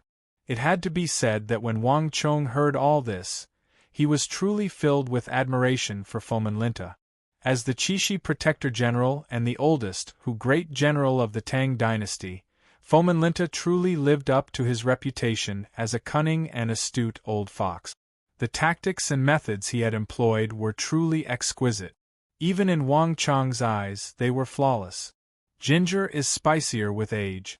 As expected of an old fox. Wang Chong sighed. In the Tang dynasty, the Hu had always been a very special group. For Fomenlinta to use emotion to emphasize his loyalty to the Tang dynasty despite being a Hu was truly a brilliant tactic. What did His Majesty say? Did he just let him go? Wang Chong indifferently said. No. His Majesty still hasn't made his stance clear. Suki hurriedly said. Oh. Wang Chong smiled, his eyes flashing. He was not at all surprised by this result. Fomenlinta truly is very smart, but the heart of a monarch is unfathomable. The fourth prince is His Majesty's flesh and blood, a member of the imperial household, but even the fourth prince has been imprisoned in the imperial prison. Does Fomenlinta think that his words will make His Majesty let him go? There were no small matters in the imperial court, and this was the most dangerous war of the princes. No matter what methods Fomenlinta used, this matter would not be easily concluded. A prince colluding with a border general, and an imperial great general at that, had always been a major taboo. If this taboo had not been so taboo, the Holy Emperor would not have been so angry. How is the imperial court doing? What have they said about Fomenlinta's punishment? Wang Chong asked as he sat on the spacious armchair. Marquis is wise. Just as you predicted, Fomenlinta truly did use a pitiful ruse. There is now a voice in the imperial court that believes that Fomenlinta has a special status, that he has rendered great service, and that Chishi needs an imperial great general like him to guard it. Thus, some people have suggested that Fomenlinta be stripped of his rank and title of Protector General and Imperial Great General. However, he will continue to command Chishi under observation so that he can atone for his crimes. And there are quite a few people who hold this view. Qing Sanyuan bowed. Ha ha! Wang Chong's eyes flashed as he suddenly laughed. Fomenlinta spent so much effort to put on a pitiful performance in front of all the officials for this reason. But there's no way this matter is that simple. Suki, what else did the King of Song say? Marquis is wise. This matter truly isn't that simple. Fomenlinta colluded with the fourth prince in order to become prime minister. That letter was spread throughout the imperial court, and no one could tolerate him. There are even more voices in the imperial court calling for Fomenlinta to be severely punished, with some even suggesting that Fomenlinta be executed to uphold the law. Zhangzhou Jianxiong, Zhang Shogui, Wang Zhongxi, and even King Qi and the Prime Minister cannot tolerate him. Chapter 824. Wang Chong gave a knowing smile. Fomenlinta was currently in an awkward situation. The one who had the greatest hope of helping him, and the one who held the most weight, was King Qi. In truth, before the incident, King Qi had truly spoken up for him and the other Hu generals in the royal court. But Fomenlinta's letter was far too lethal, especially the words Prime Minister. It had made Fomenlinta the target of public criticism. In the entire Tang dynasty, countless people had their eyes on the position of Prime Minister. The Anong Protector General, Zhang Shogui, was known as the second most powerful figure in the empire. He had wanted to take this position 10-some years ago, but even now, he was still stationed in Yuzhou, fighting against the Goguryeo Empire. The person who was most similar to Fomenlinta was the previous Annan Protector General, the Tiger of the Empire, Zhangzhou Jianxiong. However, even someone as ambitious as Zhangzhou Jianxiong only dared to covet the position of Minister of War. Moreover, in Wang Chong's impression, the current Prime Minister of the Tang dynasty was that he had concealed his strength and was far more frightening than anyone else. He was also the most underestimated and frightening existence in the empire. Even now, Fomenlinta probably didn't know what sort of existence he had offended. With these people around, how could Fomenlinta dare to covet the position of Prime Minister? Wang Chong could only say that while Fomenlinta was very intelligent and crafty, he was still a Hu, far removed from the royal court. His ability in politics was far less outstanding than his ability in military affairs. He had underestimated this entire matter. Politics was not so easy to deal with. Since Fomenlinta still has hope, we should deal him a fatal blow. It's about time. Tell the King of Song that he can hand over Dian Mangpoge's head. Wang Chong indifferently said. Understood. Suki smiled at these words. Fomenlinta was still fearless and hopeful because of his past military achievements, especially when he had just made a great contribution to the Triangular Gap not long ago. However, when he took out Dian Mangpoge's head, everything would be different. Walala! A few moments later, a messenger bird soared into the sky, flying through the skies of Wushang toward the capital. Several days later, when the discussion of Fomenlinta in the capital was still in a stalemate, the fatal blow finally arrived. The Lord of Wushang, the young Marquis of the Tang dynasty, the Son of Heaven's disciple, Wang Chong, had submitted a memorial to impeach Fomenlinta for making false reports and stealing his military achievements. In addition, the imperial censor had impeached Fomenlinta. The 5,000 deaths of the Chishi Protectorate, the death of General Pulin He, and the Uzun White Braves and Dian Mangpoge had not attacked the Chishi Protectorate from the Uzun Plateau, but from the rear of the army. This was the true reason why the Chishi Protectorate had suffered so many casualties, and those White Braves and Dian Mangpoge had been released into Wushang by Fomenlinta, who had neglected his duty. These people had even fiercely attacked the City of Steel, but they had been stopped by Wang Chong's army. Not only that, the entire world knew about the regional commander's incident and the grudge between Fomenlinta and Wang Chong. The Chishi Protectorate's carelessness in allowing the White Braves and Dian Mangpoge to enter the pass seemed like a coincidence, but everyone could see the truth with a single glance. The combination of these two matters immediately caused a massive uproar in the imperial court. The impeachment of Wang Chong was one thing, but Wang Chong had been personally made the young Marquis by His Majesty, and he had even been granted a courtesy name and given the fief of Wushang. One could easily imagine the favor he had received. His impeachment was a heavy weight to Fomenlinta. Dian Mangpoge's head was especially fatal. In the Battle of the Triangular Gap, the Uzun side had two commanders. One was the renowned Eagle of the Plateau, Dusong Mangpoge, and the other was the commander of the Chishi Protectorate, Dian Mangpoge. Fomenlinta had clearly stated all of this in his report. And as more intelligence was revealed, more information about Dian Mangpoge was revealed. This was the Azura war god of the plateau, second only to the imperial great general Dusong Mangpoge, a revered brigadier general of Uzun. His weight in Uzun was far greater than anyone could imagine. As one of Uzun's two highest-ranking commanders, Dian Mangpoge had not died to Fomenlinta, but to Wang Chong. This was enough to explain the problem. Most absurd of all was that Fuming Lingcha had not mentioned a single word of this enormous achievement in the memorials he had submitted to the imperial court, completely erased from the report. Not even a fool would believe that there was nothing fishy going on in the Battle of the Triangular Gap. If Wang Chong's impeachment could be said to be one-sided, then as the great clans stepped forward to corroborate Wang Chong's words, the dust finally settled. Wang Chong's construction of Wushang's City of Steel had dragged many of the great clans onto his chariot. At the Battle of the Triangular Gap, many of the scions of the great clans had been in the miniature City of Steel in the rear, mingling with the craftsmen working on the construction. They had clearly seen what had happened at the Battle of the Triangular Gap.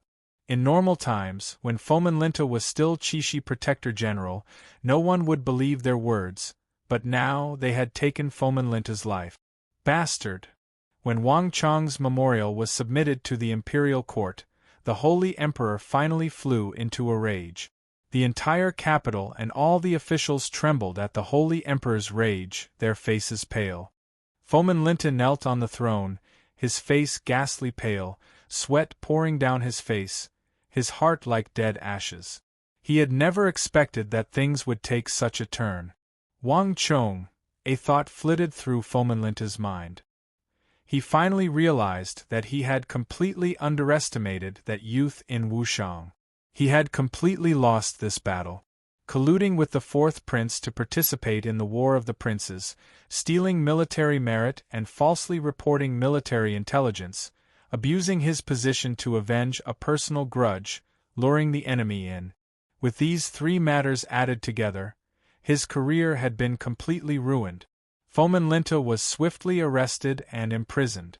For an imperial great general and protector general to be imprisoned was a precedent set by Fomenlinta. It was obvious that Fomenlinta's actions had thoroughly infuriated the Holy Emperor.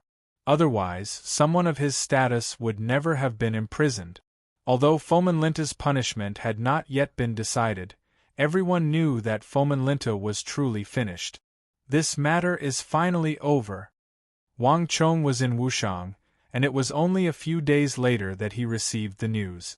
An imperial great general like Fomenlinta was far too high a status, and moving him was as difficult as ascending to the heavens.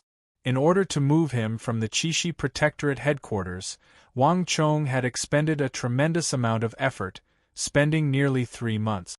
But despite the time and effort, the dust had finally settled. Without Fomenlinta holding him back, Wang Chong could finally carry out many of his plans in the western regions. Li Sai informed the great clans that the second city of steel on the northern border of the Uzan Plateau can begin construction, Wang Chong said. Yes, Marquis. Yes, Marquis. With a vigorous voice, Li Sai put on his armor and quickly left. While Wang Chong was busy opening up the situation on the northern border of the Uzan Plateau, in the distant capital, a completely different situation was taking place. The fact that Fomenlinta had lied about military intelligence, colluded with a prince, and defrauded the sovereign was already a foregone conclusion. For this reason, Fomenlinta had been temporarily imprisoned to await future punishment. But this was not the end. On the contrary, it had given rise to an even greater problem. A country could not go a day without a sovereign, and a border army could not go a day without a general. This was especially true for Qixi, which lay between the Uzan Empire and the Western Turkic Khaganate. If such an important place was not guarded by a great general, once Uzan returned or the Western Turkic Khaganate sent its army, Qixi would be completely lost. This was also why many old officials had stressed that Fomenlinta should be treated leniently, allowing him to continue to lead Qixi to atone for his crimes. Fomenlinta's imprisonment had given rise to an even greater problem. Your Highness! A magnificent carriage stopped outside the King of Song residence. The door was pushed open, and the King of Song walked out. The old steward, dressed in an azure robe, hurriedly walked out to welcome him. The King of Song replied, his head lowered and his brow furrowed. Is it still because of Fomenlinta's successor? The old butler's heart thumped and he immediately asked. That's right. The King of Song sighed and stopped. Although no one in or out of the court is talking about it, undercurrents are surging in the shadows. Everyone is getting restless. Everyone hopes to become Qixi Protector General. This position might not be as illustrious as that of Prime Minister, but it's still an important role in the military. More importantly, it's a position of real power. In addition, according to the information I've obtained from the Bureau of Personnel, the Holy Emperor has already summoned the Minister of Personnel to the palace. If everything goes as expected, it won't be long before the Qixi Protector General is formally chosen. After all, the role of Great General Bien Long is different from that of the Imperial Court. It can't be delayed for too long.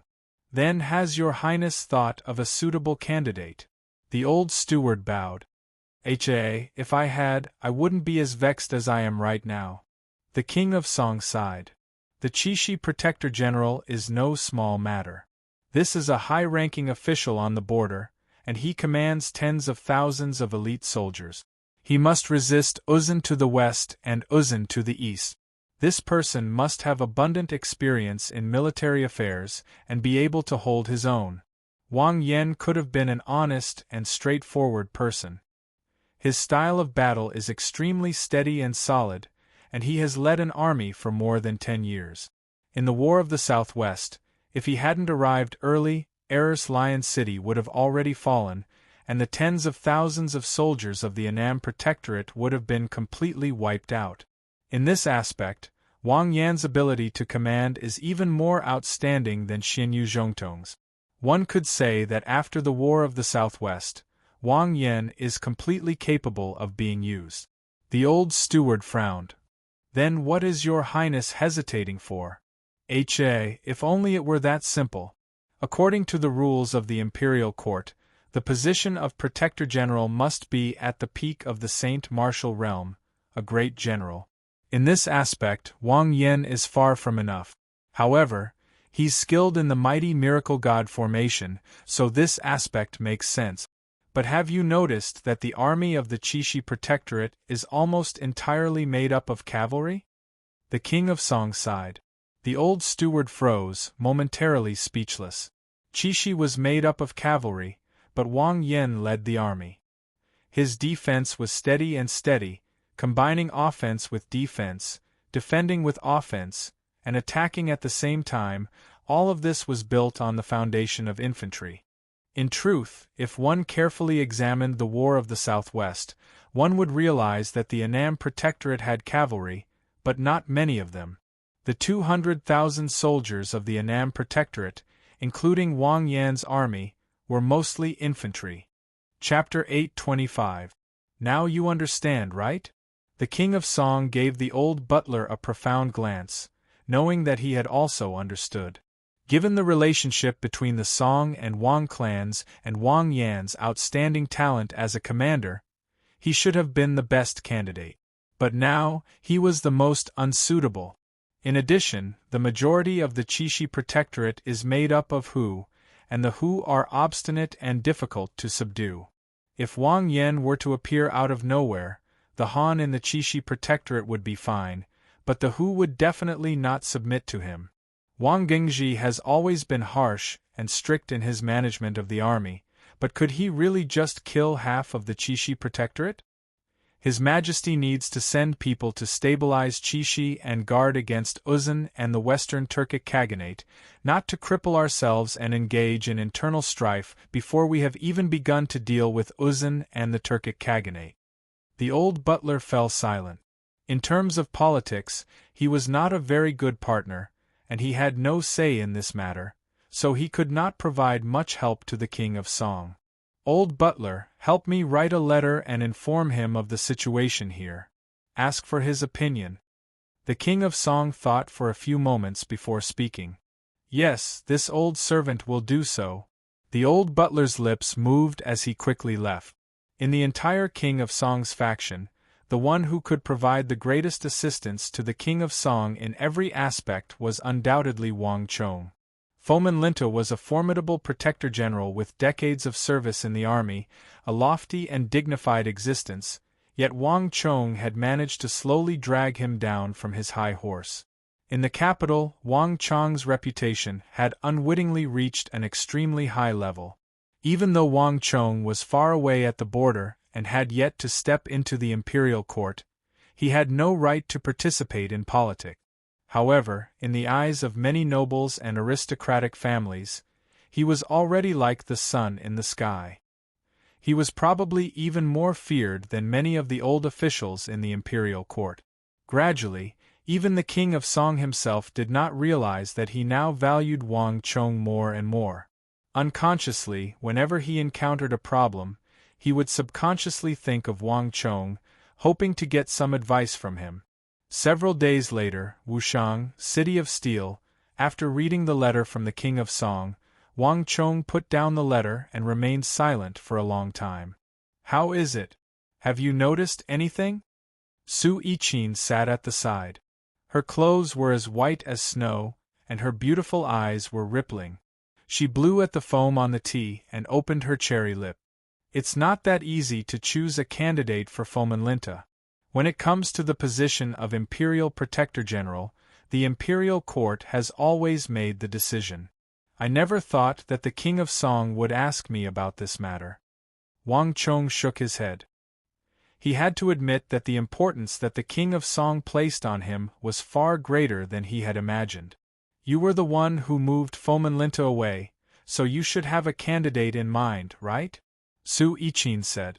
As she spoke, she stretched out her snow-white fingers, took a piece of pastry from the plate on the table, and lightly placed it in her mouth. She took small bites, her posture elegant and composed. As she spent more and more time in Wushang, she was becoming more and more involved in matters, and her relationship with Wang Chong was also growing closer and closer. Now, the two of them ate breakfast together. There were some important matters that not only did Wang Chong not avoid, he even consulted with her. Of course I did. Originally, the best candidate for Qixi Protector General was my father. If he could enter Qixi, things would be much more convenient for us. But it seems that the King of Song still doesn't think it's possible and has already eliminated him. Wang Chong gave a faint sigh. The Song and Wang clans had been on good terms for generations, and there was no need for him to bring up the position of Qixi Protector General. The King of Song would assuredly think of his father first. But the King of Song had still sent him a letter asking for his opinion. It was clear that the King of Song still felt that his father was not good enough as a candidate for Qixi Protector General. The King of Song was an upright person, and although the Song and Wang clans had been friends for many years, the most important things in the King of Song's heart were still the Tang dynasty and the world. There was nothing that could be done about this. But on the other hand, this was precisely why Wang Chong respected him. In the imperial court, there was a reason why the King of Song was able to suppress King Qi and receive the respect of all his subjects. If nothing unexpected happens, the reason why the King of Song has eliminated my father is probably because he commands infantry, not cavalry. Wang Chong helplessly said. There was a huge difference between different types of soldiers. In the War of the Southwest, his father had not been an expert of the great general level, but he had been able to resist the attacks of an Uzun great general like Hushu Wuzong precisely because of the mighty miracle god formation, which gathered the strength of the army. But if it had been cavalry, the subordinates he was familiar with, then the mighty miracle god formation would have been impossible to use. And without the mighty miracle god formation, his father would have been no match for an imperial great general. This sort of person was absolutely not suited to become Qixi Protector General. As these thoughts flew through his mind, Wang Chong couldn't help but deeply crease his brow. Other than uncle, do you not have any other candidates in mind? Su Ichin faintly smiled, somewhat unconvinced. The Wang Chong she knew had always been confident and composed. He would always be confident in everything he did. This was not like the Wang Chong she knew. Ha ha! Wang Chong couldn't help but turn his head and laugh. In truth, the reason I want to move Fomenlinta away is very simple. With him around, I have no way of carrying out any operations. Incidents like Damong Mangban's night raids will happen again and again. Moreover, he will find a way to ruin all my plans. For example, if I build a city of steel at the triangular gap, he'll immediately move to it. Thus, as long as Fomenlinta isn't overseeing Qixi, it's fine. In addition, if father isn't too suitable, I can consider Xianyu Zhongtong or one of the other Han generals. As long as it's not someone from King Qi's faction, it's fine. But no matter who it is, as long as it's someone from King Qi's faction, the King of Song will never agree. Before Wang Chong could say anything, Su Ichin interrupted. Smart. Wang Chong turned to glance at Su Ichin and heartily praised her. Whether the imperial court chooses Fomenlinta's successor or not, I have nothing to worry about. Compared to what the King of Song said, I'm actually more worried about something else. The moment Wang Chong finished speaking, the two people in the room fell silent. With Fomenlinta imprisoned for the War of the Princes, Wang Chong's greatest foe and threat in Qixi had been smoothly resolved. However, this matter had inadvertently triggered an even greater conflict. At least half of the people in the Qixi Protectorate were Hu vassals, and the Hu revered strength. To put it simply, whoever had the greatest strength was the master. It was fine when Fomenlinta was around, as everything could still be suppressed. But now that Fomenlinta had left, Chishi was like a group of dragons without a leader, and all the problems were immediately exposed. In an instant, 10 factions appeared in Chishi, each of them vying for control of the Chishi Protectorate. According to the rules of the Imperial Court, only the Imperial Court could appoint the next Chishi Protector General. But to the who revered strength and whose brains were determined by their fists, this rule was of no use. This was also why Wang Chong had objected to the regional commanders system and the excessive use of who. If it had been a group of Han, this sort of situation would have never occurred.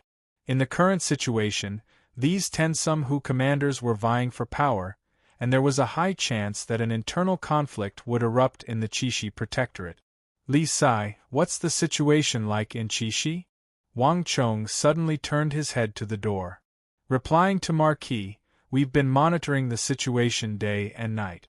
Just as you expected, Fomenlinta's trusted aide, Gujalai, is wantonly trying to recruit the other who in the Chishi Protectorate. He's extremely strong, and he was originally Fomenlinta's personal guard. His voice in the army has already surpassed Hibayez, and more importantly, even the Chishi Protectorate on the eastern Turkic steppe has begun to support him. If I'm not mistaken, if the Chishi Protectorate were to choose someone to replace Fomenlinta, it would probably be him. In addition, I've received word that Gujalai will probably use his words to suppress Hibayi. Li Sai, dressed in martial attire, was standing guard at the door. In addition, according to the intelligence we've gathered, Gujalai has a serious tendency to rebel. Recently, he's made several statements, saying that who shouldn't fight who, that we're all one family. He's even said that he wants to bring all the who in the Chishi Protectorate to join the Western Turkic Khaganate. The 2 men in the room frowned at Li Sai's words. Wang Chong, don't be impulsive. We have no jurisdiction over the Chishi Protectorate, and we can't recklessly violate the laws of the Tang dynasty. Otherwise, there will be serious problems, and we might even lose everything. Moreover, there hasn't been a large-scale war in the Chishi Protectorate.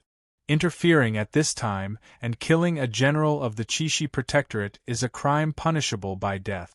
Su Qichin, who was observing from the side, immediately sensed something and quickly warned him. I can only put this matter aside for now. Wang Chong mentally sighed. The affairs of the Chishi Protectorate were currently a complete mess. They could only wait for a new Chishi Protector General to take office before they could be completely resolved. Li Sai, I'll leave the matters of the Chishi Protectorate to you. Keep a close watch on them and pay attention to their movements.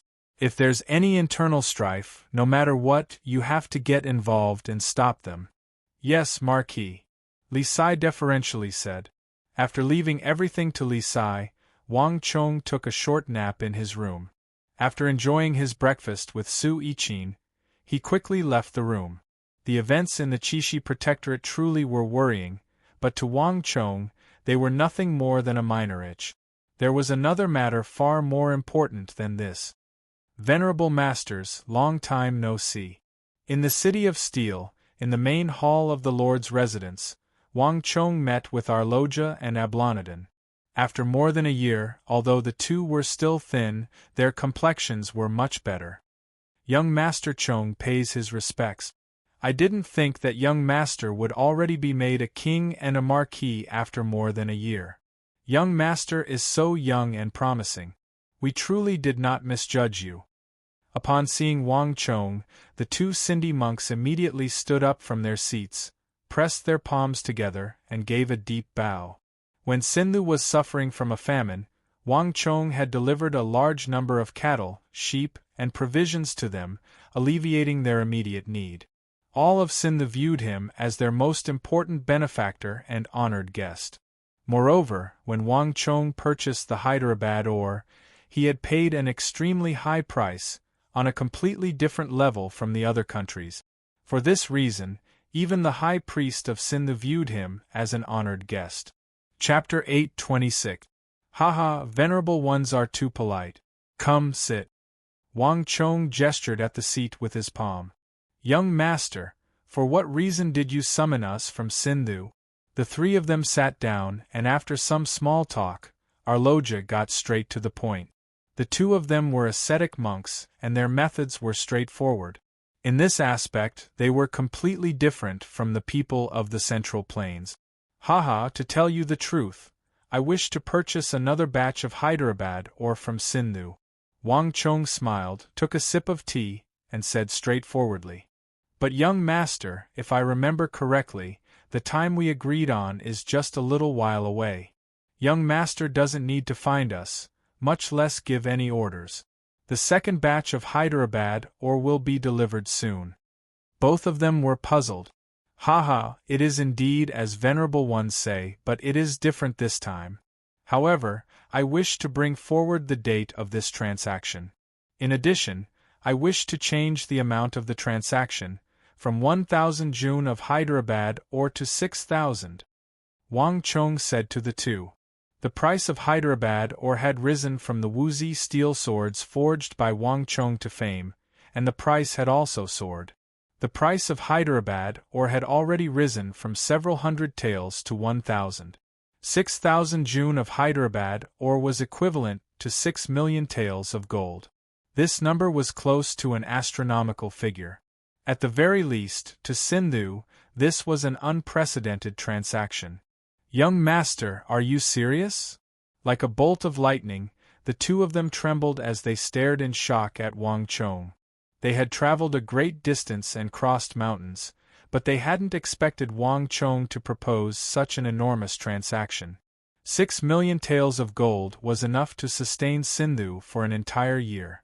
Of course. In my long association with venerable ones, when have I ever lied? Wang Chong smiled and nodded. He had been working in Wushang for several months and had spent so much manpower, resources, and money. Now, everything was ready except for the final push. After the battle at the Triangular Gap on the Uzun Plateau, the 5,000 Wushang cavalry had grown much stronger, and their combat experience had increased. But they still had a massive weakness: equipment. Whether it was the Wuxi steel weapons or the meteoric metal armor, Wang Chong's 5,000 Wushang cavalry still had none. Before the War of the Southwest, Wang Chong had promised the 1,000 Wutz steel swords to the great clans, so it was impossible to get them back. If Wang Chong wanted to equip his 5,000 Wushang cavalry, he would need to get more Hyderabad ore. Young master, this isn't the first time we've worked together. We've always been at ease with you. The High Priest also has a deep impression of you. We are very grateful for young master's benevolence. But you know the output of Hyderabad ores. 6,000 June of Hyderabad ores. I'm afraid it'll be difficult for us to satisfy such a large amount. Ablanadin and Arloja glanced at each other and frowned. The Hyderabad ore was extremely important to Sindhu. It was probably the largest source of income for all of Sindhu. As the seller, he naturally hoped that more people would buy it. However, Hyderabad ores were different from ordinary ores. Because of their high density, the difficulty of mining Hyderabad ores was beyond imagination. The high density and difficulty of mining severely limited the output of Hyderabad's ores. Thus, even though Wang Chong had only said 6,000 June, it was still an enormous number for all of Sindh. Of course I know that. That's why I've summoned all of you here.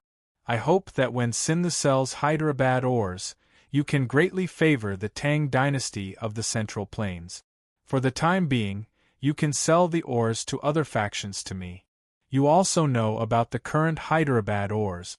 Only I have the method to forge Wuxi steel weapons. If this precious ore falls into the hands of others, it will only be a waste. Sindhu also doesn't wish for such precious ores to be wasted in the hands of ordinary craftsmen, right? Wang Chong put down his teacup and smiled, his expression exuding an aura of confidence and confidence. In terms of Hyderabad ore, Wang Chong actually had an enormous advantage. The price he offered was something that no other faction could bear. Moreover, the method to forge Wuzi steel weapons was something that all other factions could only drool over. Even the two Sindhi monks, Ablonidin and Arloja, had gasped in admiration at the sight of those beautiful and sharp patterns. If they had a choice, the two of them would naturally be willing to favor Wang Chong. After all, only he could bring out the unimaginable potential of Hyderabad ore. The moment Wang Chong finished speaking, the two Sindhi monks revealed extreme shock in their eyes. The sale of Sindhu's Hyderabad ore was strictly divided into regions and not completely based on price. There were many reasons for this. The simplest was that if Sindhu suddenly stopped supplying the Abbasid Caliphate and Karak Spazinu, the two empires might attack in anger. This was something that Sindhu had to consider. Although Sindhu was hot and humid, muddy, filled with miasma, and was prone to diseases, making it difficult for armies to take risks, this was not a certainty. Sindhu had to consider all of these things. Haha, I know that venerable sirs find it hard to make a choice, but I think that you can tell this matter to the high priest and have him decide. Moreover, I am not asking you to completely stop supplying the other empires, but to prioritize the early production to the Tang dynasty. Once our transaction is completed, Sindhu can complete the transactions with the other empires. Wang Chong softly chuckled, as if he had already guessed what the monks were worried about. In addition, it has already been so long. I don't believe that the high priest hasn't taken any measures to increase the production of Hyderabad ore. Young master's eyes are truly sharp. As expected, nothing can be hidden from you. The two bitterly smiled. Ever since the transaction with young master, the high priest has truly ordered the recruitment of more people to increase the production of Hyderabad ore, and there are clear results now. However, the amount that young master spoke of is still not a small number for us. I can pay a portion of the 6 million taels of gold in advance. I'm confident that the high priest will carefully consider it. In addition, with this amount of gold, the high priest is completely capable of recruiting even more people and increasing the production. Wang Chong said. Let's first ask the high priest. Young master, please give us some time. We will give you a reply as quickly as possible. Ablonidin and Arloja glanced at each other. Okay. Wang Chong nodded. After having Ablonidin and Arloja stay in the City of Steel for a few days, he personally saw them off. While Wang Chong was taking care of all sorts of trifling matters in the western regions, in the distant capital, the mood was completely different. It was brimming with tension. The Holy Emperor has decreed that all beloved subjects must submit a memorial if there is anything, and the court is dismissed if there is nothing. The whip cracked and the voice of the eunuch resounded through the court. The hundreds of officials stood around the coiling dragon pillar, and the atmosphere was deathly still. Everyone was silent and the atmosphere was extremely strange. Your Majesty, this subject has a memorial. At this moment, Imperial Censor Meng Xian solemnly stepped forward, his hands clasped on a tablet. Chishi Protector General Foman Linta colluded with the fourth prince and attempted to rebel. Moreover, he lied about his military achievements and deceived the sovereign. His crimes are truly unforgivable. However, the Chishi border cannot be without a general for a single day. This subject proposes that a new Chishi Protector General be chosen as quickly as possible so as to stabilize the morale of the army and guard the border against any further incidents. Meng Xian's words caused all the officials to raise their heads and look up at the ceiling of the hall, the atmosphere instantly tensing.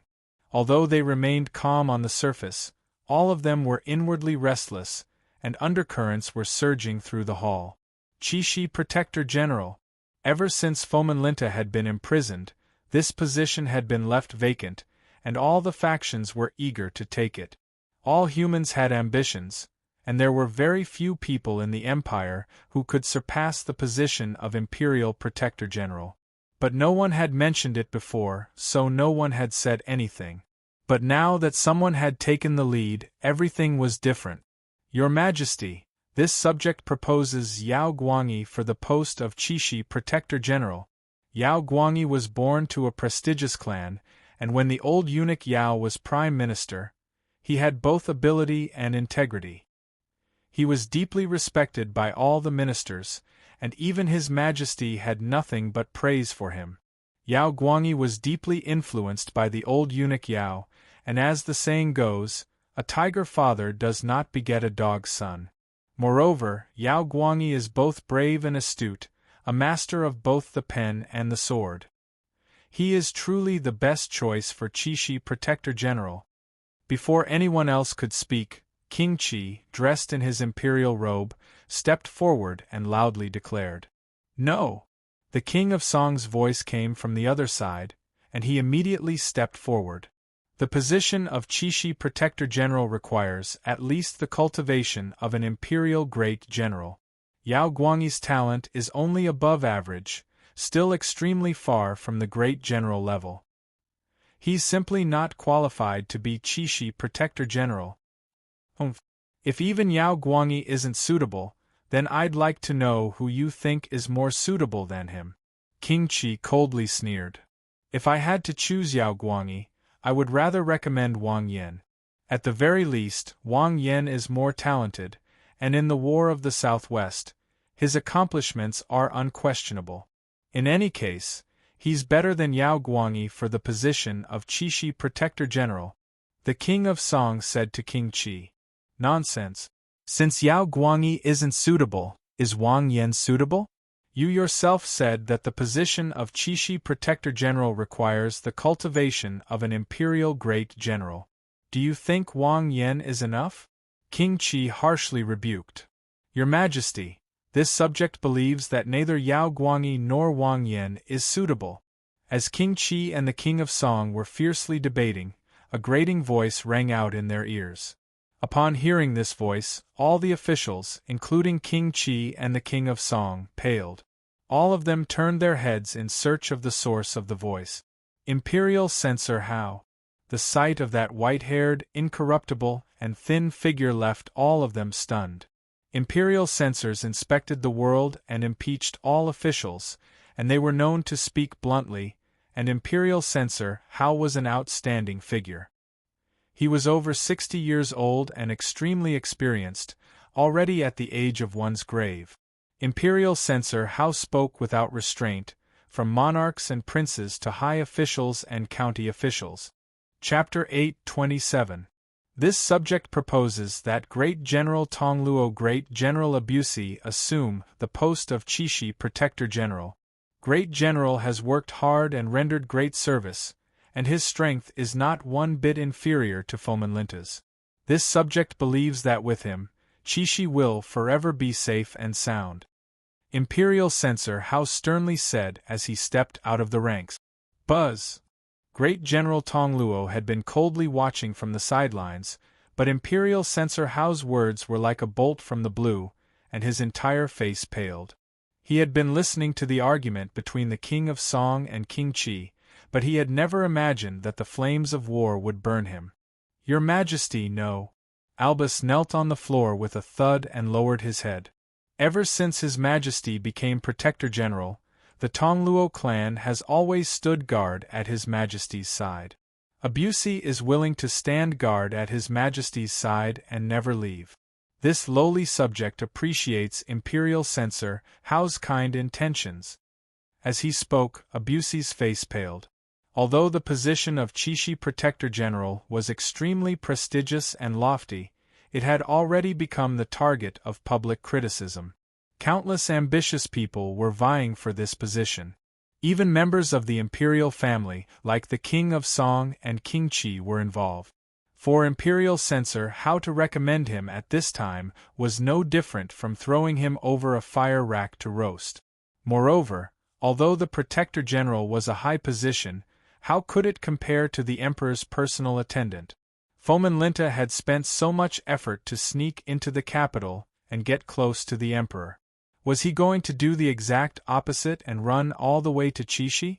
Imperial Censor Hao had interrupted the King of Song and King Qi to recommend Great General Abusi, but Abusi was still unwilling. The atmosphere in the hall instantly became lively, and everyone began to feel restless. Your Majesty, this subject recommends Protector General Xianyu Zhongtong.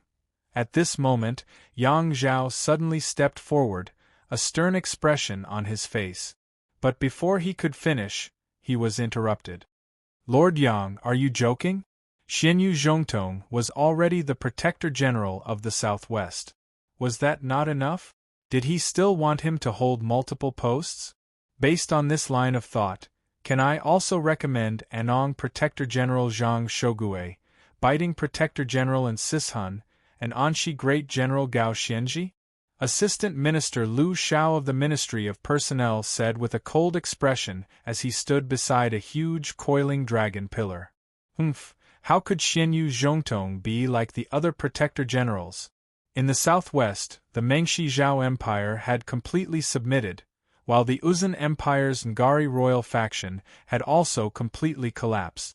For at least a few decades they would not be able to make a comeback. The entire southwest was currently at peace. Could the Anong Protectorate achieve this? Could the Biting Protectorate do it? So why can't Xianyu Zhongtong do it? Yang Zhao held his head high and said confidently, in addition, Xianyu Zhongtong was originally a Protector General, so assuming the post of Qixi Protector General is a surefire and easy task. Your Majesty, please consider it. The crowd in the hall coldly sneered as they watched. Everyone understood what Yang Zhao was thinking. This was clearly the southwest branch trying to encroach on the northwest and expand its own power. Your Majesty, this subject proposes that Duke of Guochai Zi and Duke of Tan confer Jiru. While Yang Zhao and Liu Xiao were still arguing, another voice came from another seat in the hall. Minister of Revenue Zhou Jing gripped his tablet and suddenly spoke. The ancestors of the Duke of Guo and Duke of Tan were both founding ministers of their countries.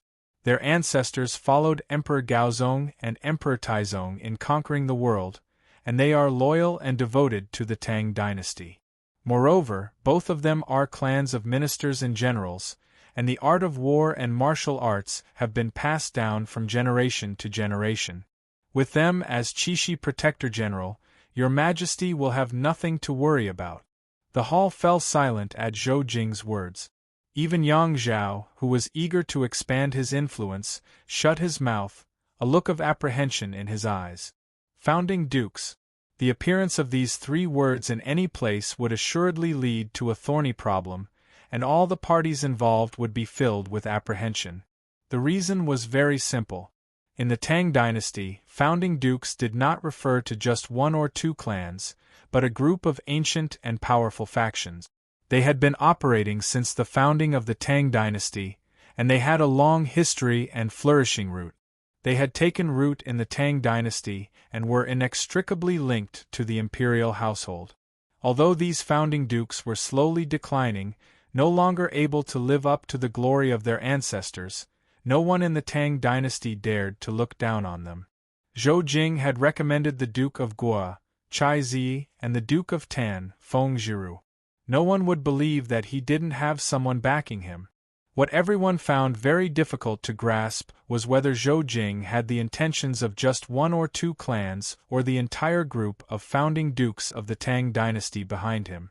But no matter which one it was, it signified a massive change. The group of founding dukes that had been silent for so long was slowly beginning to emerge, hoping to once more exert their power in the military, and the position of Qixi Protector General was an excellent opportunity. When it came to this faction, everyone felt that it was a thorny problem. Half the court instantly fell silent. Many of the officials who had wanted to use this chance to recommend their trusted aides hesitated, wanting to speak up, but they were also filled with apprehension. Your Majesty, this subject recommends the Wolf Smoke General Zhang Zhengbei. It was also at this moment that everyone suddenly heard an abrupt voice. Hearing this voice, Minister Zhou Jing of the Ministry of Personnel was furious. The Feng family and the Chai family were both deep-rooted forces in the court. He had been preparing for this court discussion for a long time. He didn't expect that someone would interfere at this time and interrupt him. Bastard! I'd like to see just who it is that wants to oppose the Feng clan and Chai clan at this time. Zhou Jing fiercely turned his head, hatefully glaring at the speaker. With just a glance, Zhou Jing was instantly struck dumb. Zhao Kuang. Zhou Jing originally thought that the person who dared to mention the Feng family and the Chai family in front of him and dared to oppose him like this would at least be a minister or assistant minister of one of the 6 ministries, or at least a secondary second-rank official, or even a secondary first-rank official. However, he never expected that it would be a secondary third-rank official. Zhao Kuang was only a minor minister in the Bureau of Military Personnel, 2 ranks below him. But this was not the most important point. Although Zhao Kuang was a minor official, everyone in the court knew of the person behind him. The first prince.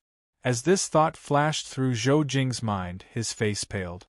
Could it be that the first prince also wants to interfere with this Qixi Protector General position? It was also at this moment that Zhou Jing suddenly remembered that the Wolf Smoke General that Zhao Kuang had mentioned was rumored to have submitted to the first prince and become one of the generals under the first prince's banner. It was just that the royal court had never had any evidence. Moreover, the first prince and Zhang Zhengbei had never interacted with each other, and there was no evidence of a close relationship between the two, so no one had taken it seriously. But now everything was different. If Zhao Kuang's words were truly the first prince's, then this matter had become a thorny problem. Although the Feng clan and Chai clan represented the most ancient and deep-rooted factions of the Tang dynasty, the first prince was the candidate for the future Tang emperor, the successor to the Holy Emperor. To oppose the future Holy Emperor for the sake of a Qixi Protector General was extremely unwise. This is troublesome. Zhou Jing's brow instantly creased. It was clear that the situation had taken a turn for the worse, one that he had never expected. And if Zhou Jing could think of something, the other officials could also clearly think of it. Even the King of Song and King Qi, these 2 imperial princes of the Tang dynasty, couldn't help but frown. What is Ying trying to do? The King of Song's brow creased in thought.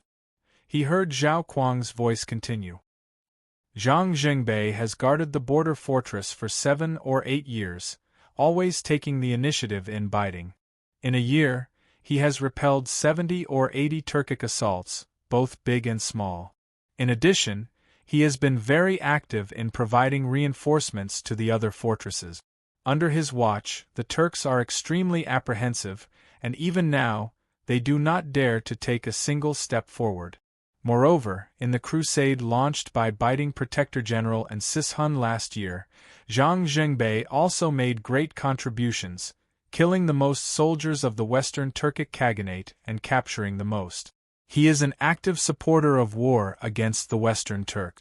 This lowly subject believes that if Zhang Zhengbei is chosen as Qixi Protector General, he will be able to resist the Uzan and the Western Turks to the east, stabilizing the situation in Qixi. Zhao Kuang, are you lying through your teeth? Just what kind of position is Qixi Protector General? Is it something that just anyone can replace? Could it be that anyone with some achievements in the frontier fortress could become Protector General? Do you think that the great generals of the Western Turkic Khaganate are just decorations? If Zhang Zhengbei is so formidable, why doesn't he attack the Western Turkic Khaganate's tent? If the Western Turkic Khaganate advances westward and Qixi is lost, can you bear the responsibility? Is a war between a frontier fortress and a war between great generals the same? This is child's play. At this moment, an impolite voice rang out. Not far from Zhao Kuang, a minor third-rank official of the Bureau of Revenue, Yi Zhuan, had suddenly stepped forward. Yi Zhuan was around 36 or 37, with a fair complexion and long and narrow eyes. Not just in age, but also in standing, he was the same as Zhao Kuang. Your Majesty, this subject wishes to impeach Zhao Kuang for dereliction of duty. For Zhao Kuang to recommend a puny frontier general for such an important position as Qixi Protector General, He truly harbors malicious intentions. This lowly subject believes that he should be killed. The words "should be killed" immediately cause the atmosphere in the imperial court to become extremely tense. A normal court discussion about the Cixi Protector General candidate was instantly filled with smoke, its flavor completely changing. "Yi Zhuan, what nonsense are you spouting? Zhang Zhengbei is proficient in the Hu language and has many Hu generals under his command. In terms of controlling the Hu, he has a unique advantage. With him as Cixi Protector General, the masses will naturally be convinced and the Hu will be united. Isn't this wonderful? It's you, Yi Zhuan, who are spouting nonsense. Your Majesty, this subject wishes to impeach Yi Zhuan for disturbing the court and showing no respect for the sovereign. Your Majesty, please punish him,"